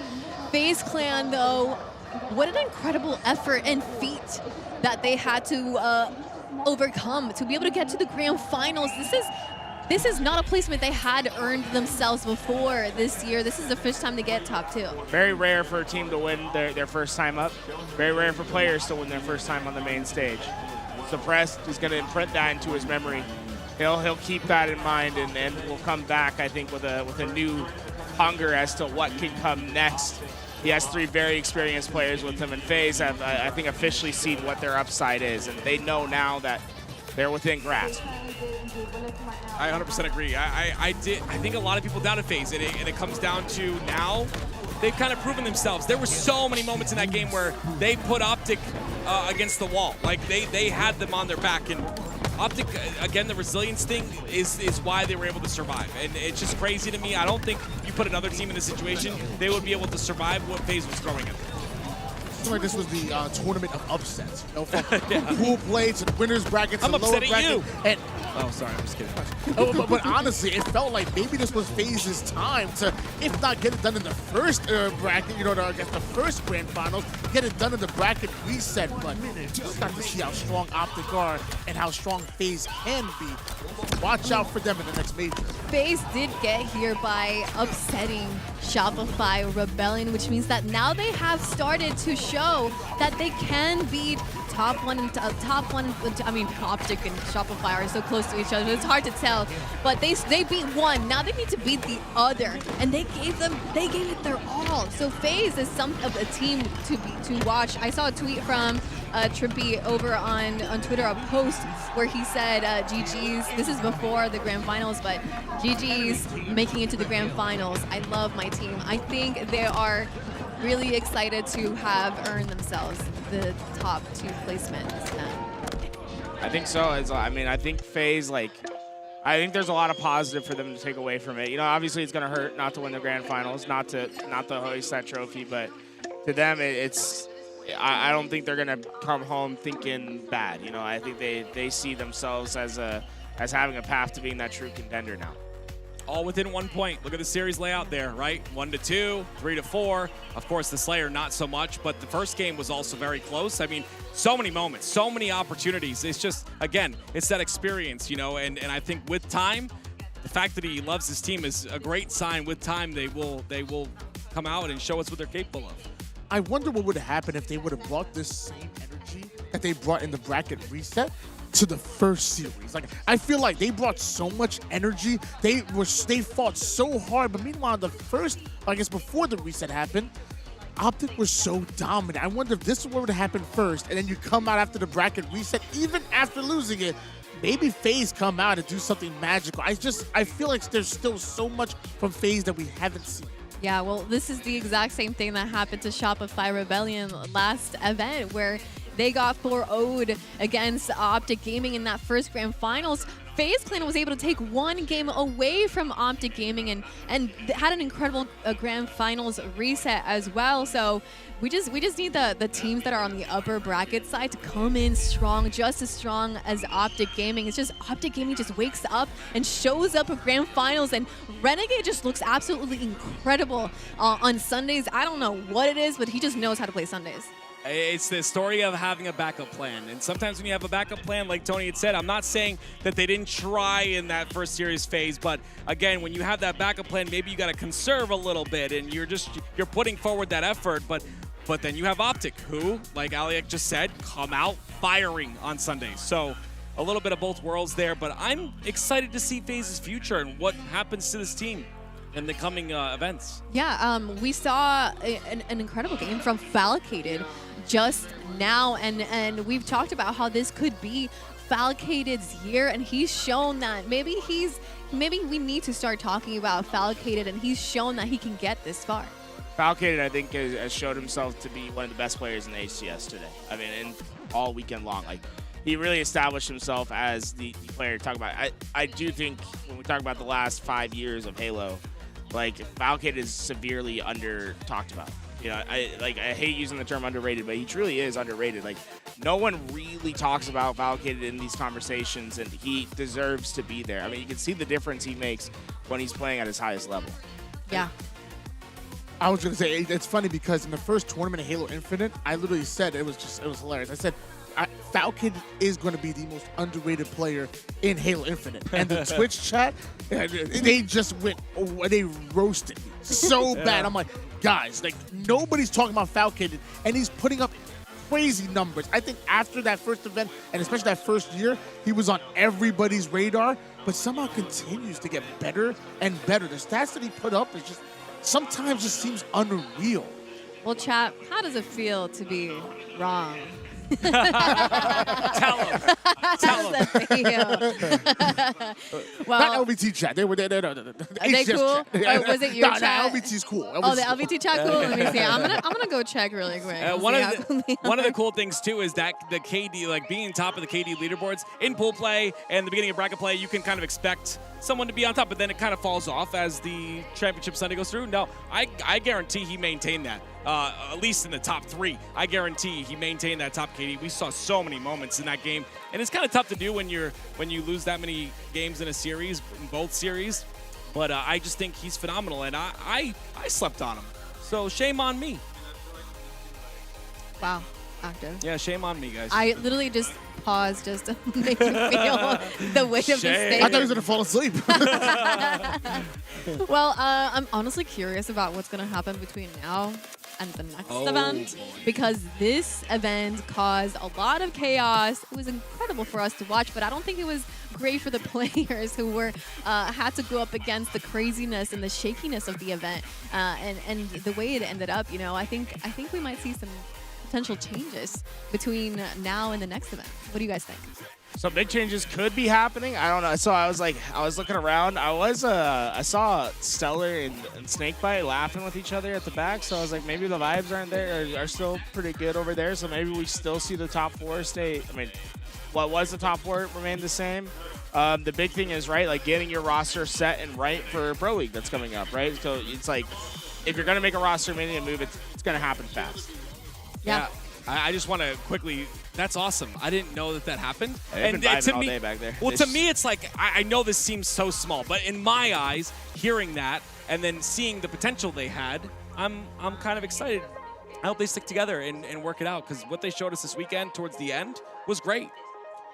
I think there'll be some changes. I'm gonna be honest with you. I think there's gonna be some changes, and I think it's gonna start with maybe some higher expectation teams, and when that happens, it trickles down. I think we might just see a bit of a roster mania, especially leading into that second split and into that Pro League. Check in chat to see if people have predictions. If you do have predictions for roster mania, let me know. But while we let you guys type in chat, we're gonna welcome a very important guest, a VIP, if I can call it that, an MVP. We have Command Station joining us here at the LVT couch, and it is the FFA champion here for the HCS Open DreamHack. Finally, we have you as our, we called you, Tony said that we need to get you a crown now, crowned as the FFA queen here. How are you feeling after that incredible achievement? Good. I definitely want to win the next 2 after that. That felt amazing, so I want to keep following that up. So it was really exciting. I'm sure it's taken a lot of work for you to get here. You have been in every single FFA that I can even think of. I feel like every time we see you play FFA, you keep stepping it up every single time. And just when the win is within reach, it was taken away. But this time you came out strong. Yeah, I was just over to practice and just really being real with myself, like what's going on, what's stopping me from winning.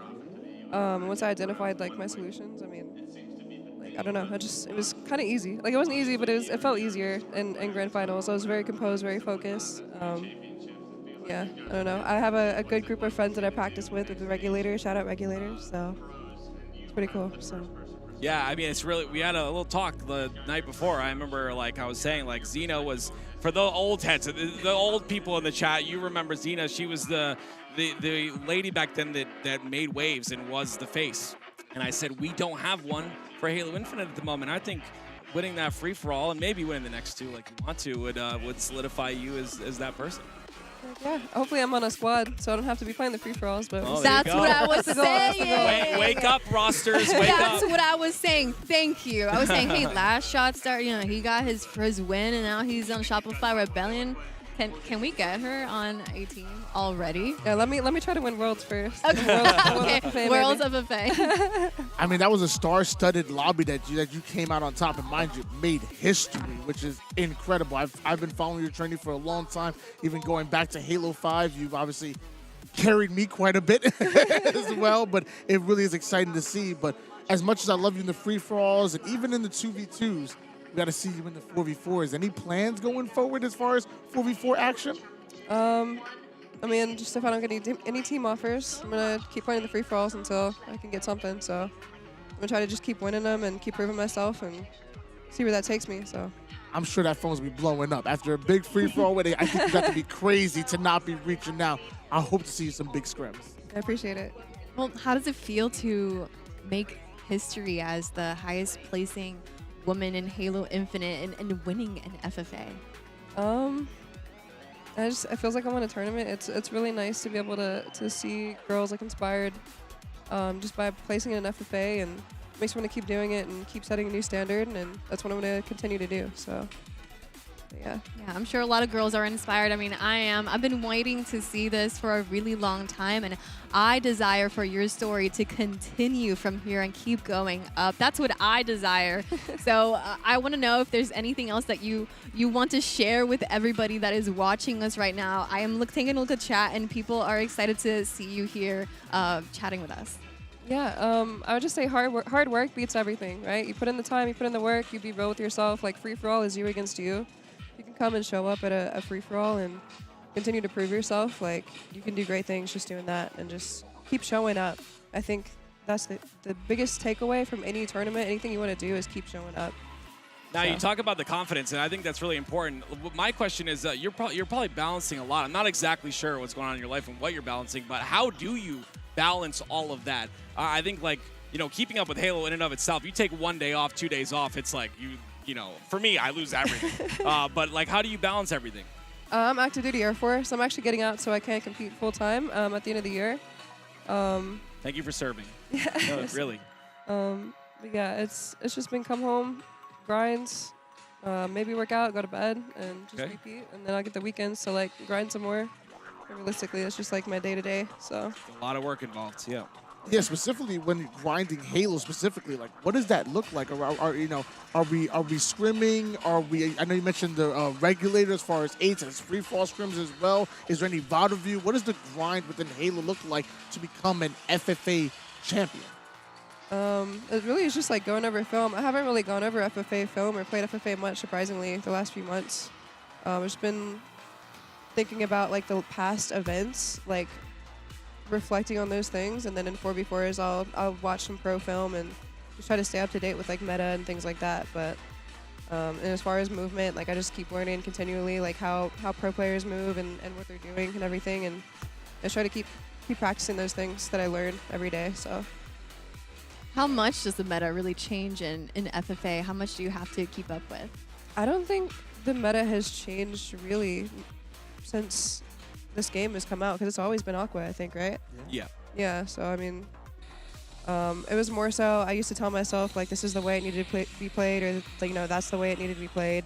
in reality, you just need to be able to absorb all the information coming at you and make the best decision possible off of it. Like Well said. there's no, don't set any mental barriers, because I would tell myself I needed to be here on the map at all times, and it always just hold me back. So yeah, just telling myself, like, taking all the information, make the best decision possible off of it. Where are these fights about to happen is really where I focus my energy on in those maps. So I like what you said about the battle battle with yourself in a free-for-all. I remember back in Halo 2, a long time ago, free-for-all was my gig as well, and that was it. It's like, even when you're down in a match, like, still, like, believing that you can come back, believing that you can make a run, like, it's a tough battle, and you've conquered it essentially, which is really cool. I mean, I heard that you put down the controller right when you hit 50 kills again. I think that's like your staple feel bad about now. that. No, don't feel bad about it. That's your staple now. You gotta do it every time. Yeah. I was like 5 kills ahead and there's 5 seconds left. And then those 5 seconds, y'all like hand over to my POV and I'm standing still. Everyone's like fighting for their life on the map. I'm like, but That's awesome. I don't know. It was Confidence. It was funny. Yeah, confidence. It was good. It was competitive. It was like Kid Nasty, Suspector, like some pros in there. Oh, so it was not easy. It felt a little bit easier than the last few times, but it was a good match for sure. I had fun. Is there any skill sets that translate from free-for-all experience and that you can take into fours and even twos as well? Because obviously you play a ton of twos. Any of that translate into your 4v4 gameplay? I would say, obviously knowing where fights are about to happen and just having that intuition, like knowing where you need to be on the map, definitely translates. I think just the individual skill, FFA, you really need to have a perfect shot. And you have to have good movement. You have to have like the knowledge to be able to evade certain situations and get in and out of moments. That way you can keep getting kills. You know what I mean? Because when you die, it's like a 10-second death. You know what I mean? Yeah. So just being very tactful about how you move around the map and not getting third party to being the 1-2 third party. It's a whole lot of that. So. Well, for anybody watching for the first time, is this the replay of the finals? Here it is. This is great. There's a lot of people that are watching and listening to you for the very first time. Like, this is a huge highlight to be able to win the FFA. I would love for you to share when you started playing Halo, what made you start competing, and when did you know that you had that desire to win? I started playing when I was like a baby. My brother and my dad were very video game centric, so I got into it at a young age. But I remember I played in one of my very first tournaments with another girl, and we were the only 2 girls that had signed up for that tournament. And there's probably like 60 or 70 teams, and we got first place. Wow. And the tournament organizer gave our first place prize to the second place winners because they thought that we were guys pretending to be girls, like trolls. And I was like, there's no shot this is like that in the esports community, but it was like that for a lot of women. And I was like, okay, well, let me see how far I can take this. And I don't know, I just love competing ever since. So now we're looking at the finals. I believe this is the finals replay, right? What was going through your mind in this moment in time? So is it you that is the 40? Yeah, is that you? 45 kills. Yep. So what was going through your mind in this moment in the game? You have the lead. I'm just staying composed. I'm just thinking about where the fights are. My goal for this event was to just not drink any caffeine because I think my heart pounding in the last 3 grand finals like really distracted me. And my heart was not pounding hard in this grand finals. I was very calm, collected, and I was able to do what I needed to do. And I knew where everybody was at. I knew where these fights were going to be. And yeah, I mean, there was just no distractions in this game at all. I just felt like I was in a state of flow, like throughout the whole thing. Flow state is so important in free-for-all, and you can see you're already at 47 here, and you talk about the perfect shots. There's so much of that too, like obviously getting third-partied. I'm really good at getting third-partied. I am not good at third-partying, so especially on a map like this, it's really cool that you've been able to kind of master that. And you know, players like Goober have won many FFAs, and he's not, I don't know if he ended up at this one. I know he's had a rough time winning the past couple, but it's good to kind of solidify yourself. And like you said, you're looking for a roster. Wake up, people. Like, that's how you start a roster, is to get someone individually talented and then mold them however you need to fit the rest of the 3 players. And I wish you the best in your future. I think you could do really well. Honestly, you've got the commitment, you've got the mindset as well. It's good to see. Oh my gosh, 10 seconds remaining, and you only have 1 kill to 2 kills lead. What was happening, going through your mind here? I was like, I need to find a multi-kill. I need to just like play it slower. Most people think they need to play faster or do something crazy in these moments.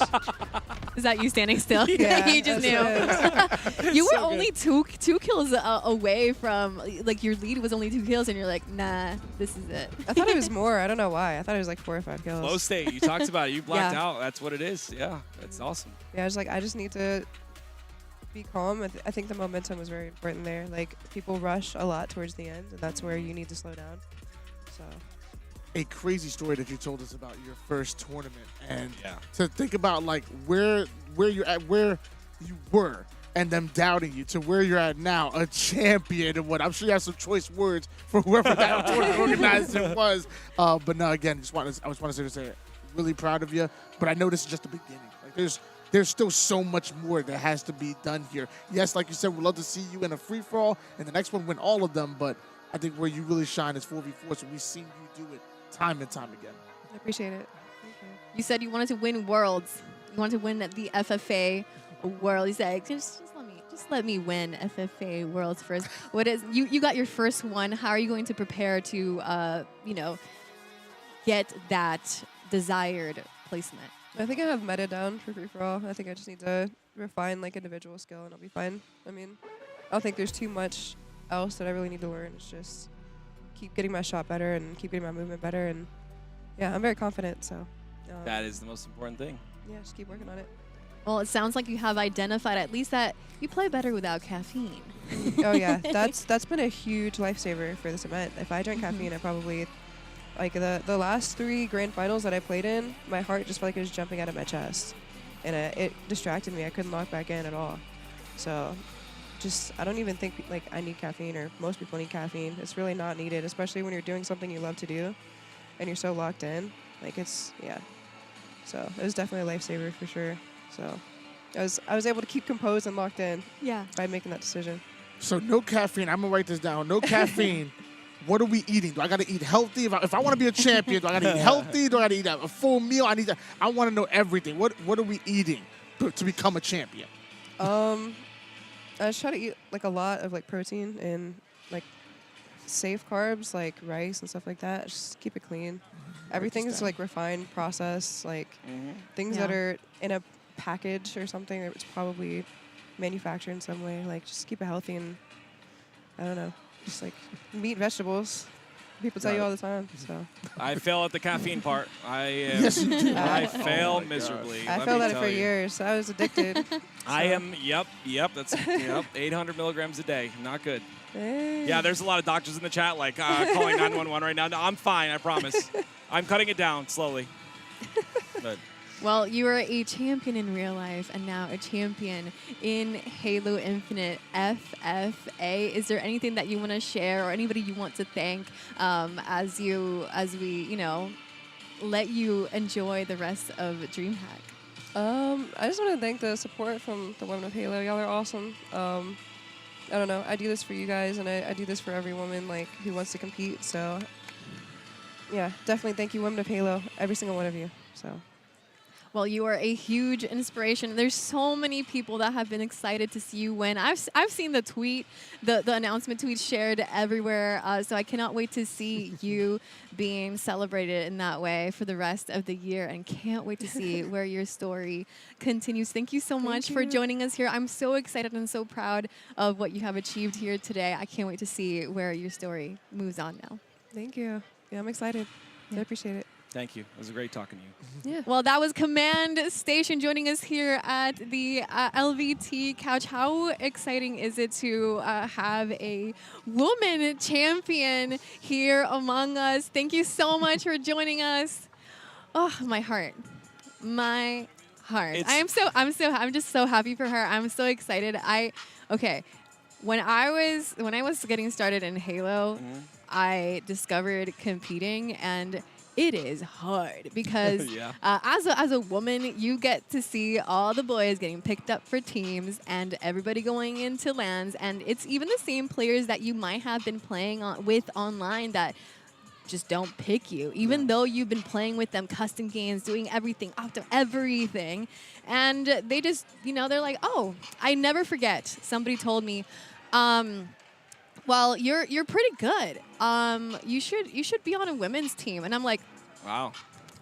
okay, well, why don't you pick me? Wow. At the time, I didn't have any women that I knew that were playing in my scene. So it was like, okay, but with who? Yeah. I'm playing with you all. So how do I get a chance to be able to compete and have a chance to do what you guys do? So having a chance to see her be able to get this is so meaningful.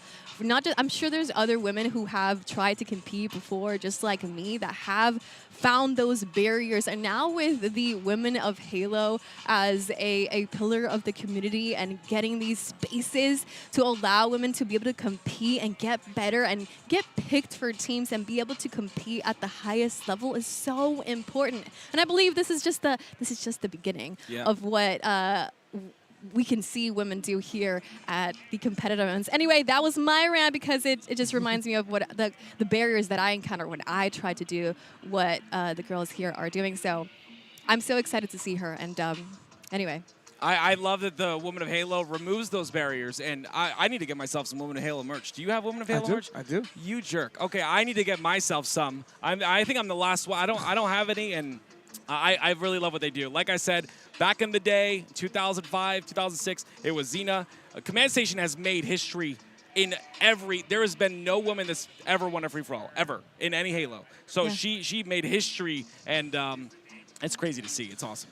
I'm actually really happy that she shouted out Women of Halo, because not only are we talking about very accomplished players, but also if you look at, all of them as a whole, accomplished also in life as well, like Command Station, Yes. Obviously amazing on the virtual battlefield, but also, in the Air Force, about to get out at the end of the year, so she's going to do full time. But again, accomplished there. You look at for example, Generic, very accomplished in her field. She works for the government out in Cali. Wow. Amazing player. Celeste, Bittersweet. She's here running tournament options. She's good too. And absolutely amazing. Shout out to DSA and all of them. We have some incredible women in the Latin American scene as well who play absolutely incredible, and they also show up for these Women of Halo events, and they're absolutely insane. So this is a worldwide thing, and I can't wait to see more. Anyway, I cut you off. Did you have anything else to say? Oh no, I was just shout out Domino and all of them. Just shout out to everybody in Women of Halo, and thank you. Yeah, thank you so much. Let's see if we can bring somebody else over here in the couch. I think Aliak's sick of hearing me and Tony. Someone else come over here. No, and we sit got down. an empty seat over here that we can bring somebody to chat. This is the last day. Okay, we got All right. LVT himself joining us here to close out the show. We got to talk about, everything, but let's see what you want to talk about. But I'm sure LVT, the Halo Pro League might be something. Yeah. I'll keep it short and sweet. Definitely, before we even get to that, I just want to thank HCS and DreamHack for treating us so well. They literally had multiple people over multiple days out here from network and all kinds of people trying to make sure that we could do what we do with the open bracket, then the FFA, and then the 2v2, right? Like, it's a whole team of people behind HCS and DreamHack that helped us make this happen. So thank you all for allowing LVT to come out and do this and have a prime position and really do it. I'm looking at this shot right now, like, dude, this is like cinematic as hell. It's right? so cool. Except for that water bottle. Yeah, it's so cool. Come on, Tony. Okay, there you go. Yeah. No, so of course, Can you right. get a screenshot for us? Thanks. And then, of course, right, the LVT Halo Pro League in partnership with Shopify Rebellion. We had the pleasure of announcing that on stream on Friday night. So shout out to Halo for the raid. And then, of course, right, shout out to Shopify Rebellion for partnering with us on this. It is a partnership, right? So there's a $50,000 LAN that's going to happen in LA on September 11th through the 14th. It's a 3-day event. It's going to be an 8-team league over 3 months. There's 3 splits, 1 split per month. Every team will play each other 1 time per month. Right, and so we're gonna be doing all best of 7s. It's gonna be Wednesday, Thursday, Fridays, 3 matches a day. On some days, there's gonna be 4 matches a day, right? So every single series that you see in the Pro League will be a best of 7. That includes LANs. So We got 3 days to get through a double elimination tournament with 6 teams, so 2 teams won't make it, right? That's the whole point of the Pro League and the online play. All 3 splits will be online, but once again, right, $50,000 for that LAN finale. Woo. Shout out to Shopify Rebellion, Moist Critical, Jeremy Steves, Ludwig, awesome. all those guys just believing in LVT, believing in Halo, seeing that it needed to happen, and they made it happen. We're going to produce it, and it's going to be on LVT Halo, right? Not on the Halo channel. But on LVT Halo, right? Right here, exactly where you're watching. And I can't wait for the LAN also in LA in the Shopify Rebellion HQ in September 11th through the 14th. That's 3 days of competition, right? Yeah. Best of 7. All possible also because of your support. Yes. That is the reason why we are here. And we have Rizzy Dizzy with a 10 gifted subs that they have just dropped Thank you, in chat. Thank you so much. Also, just in case, he was like, okay, they were like 1,000 bits also. Just Sprinkle a little on top. What is it like this? What is it? Put a little MSG in there. I'm just kidding. I've been watching too many cooking videos lately. I'm sorry.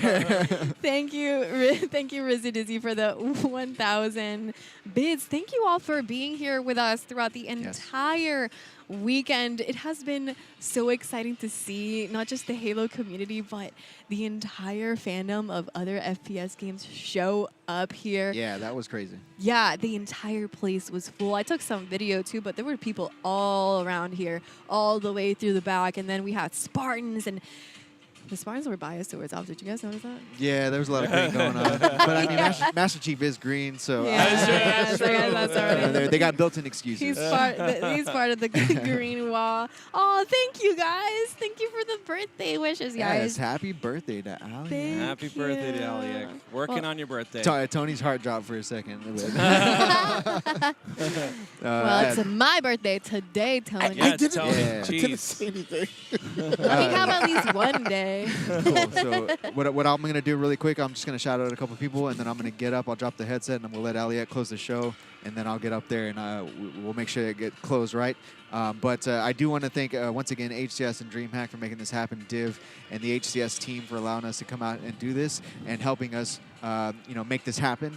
And then, of course, our whole staff that's here today. I'm going to start from behind the scenes. We got Izzy Plus, the EIC in charge. We had Callus, our observer, doing all the open bracket stuff, the 2v2, all that, the FFA, right? And then, of course, all of our talent. We had Tools, Active, Tony, Eli, Mikowski, our wonderful host, Aliak, and then, of course, my beautiful wife that has been here helping us secure everything that I can't get to, so thank you so much.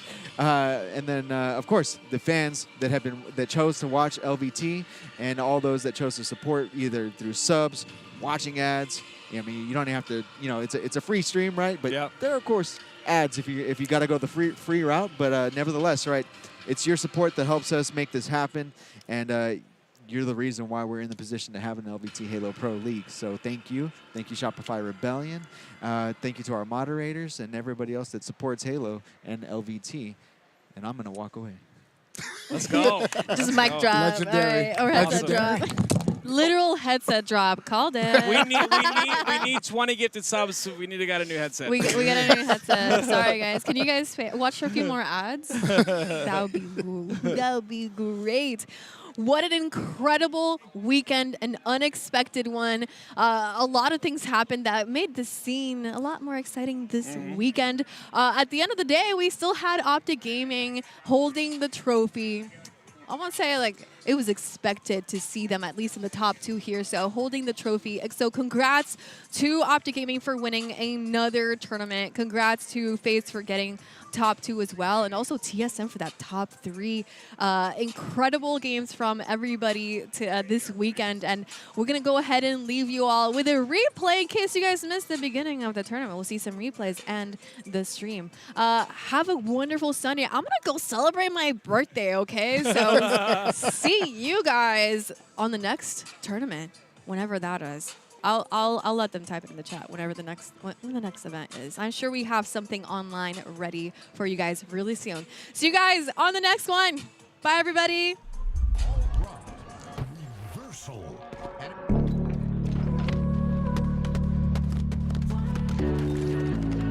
Killing spree. fair. Coming up from the deep, drowning right here. But you're the one who cared, showing up like you did. No matter what I said or did, you breathe me back to life. Felt like I was dead inside, but you breathe me back to life. One touch, and I am back like I never left my heart. It's whole again, I got you to thank it. I'm coming back like I never left, 'cause you breathe me back. You breathe me back to life. And I am back like I never left my heart. It's whole again, I got you to thank it.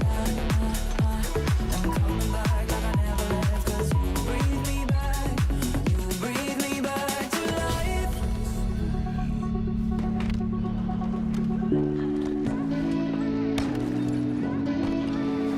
Getting closer, knowing I'm okay, 'cause you got me to be. It ain't over, all I hear you say, said it's all that you see. No matter what I said or did, you breathe me back to life. Felt like I was dead inside, but you breathe me back to life. One touch, and I am back like I never left my heart. It's whole again, I got you to thank it. I'm coming back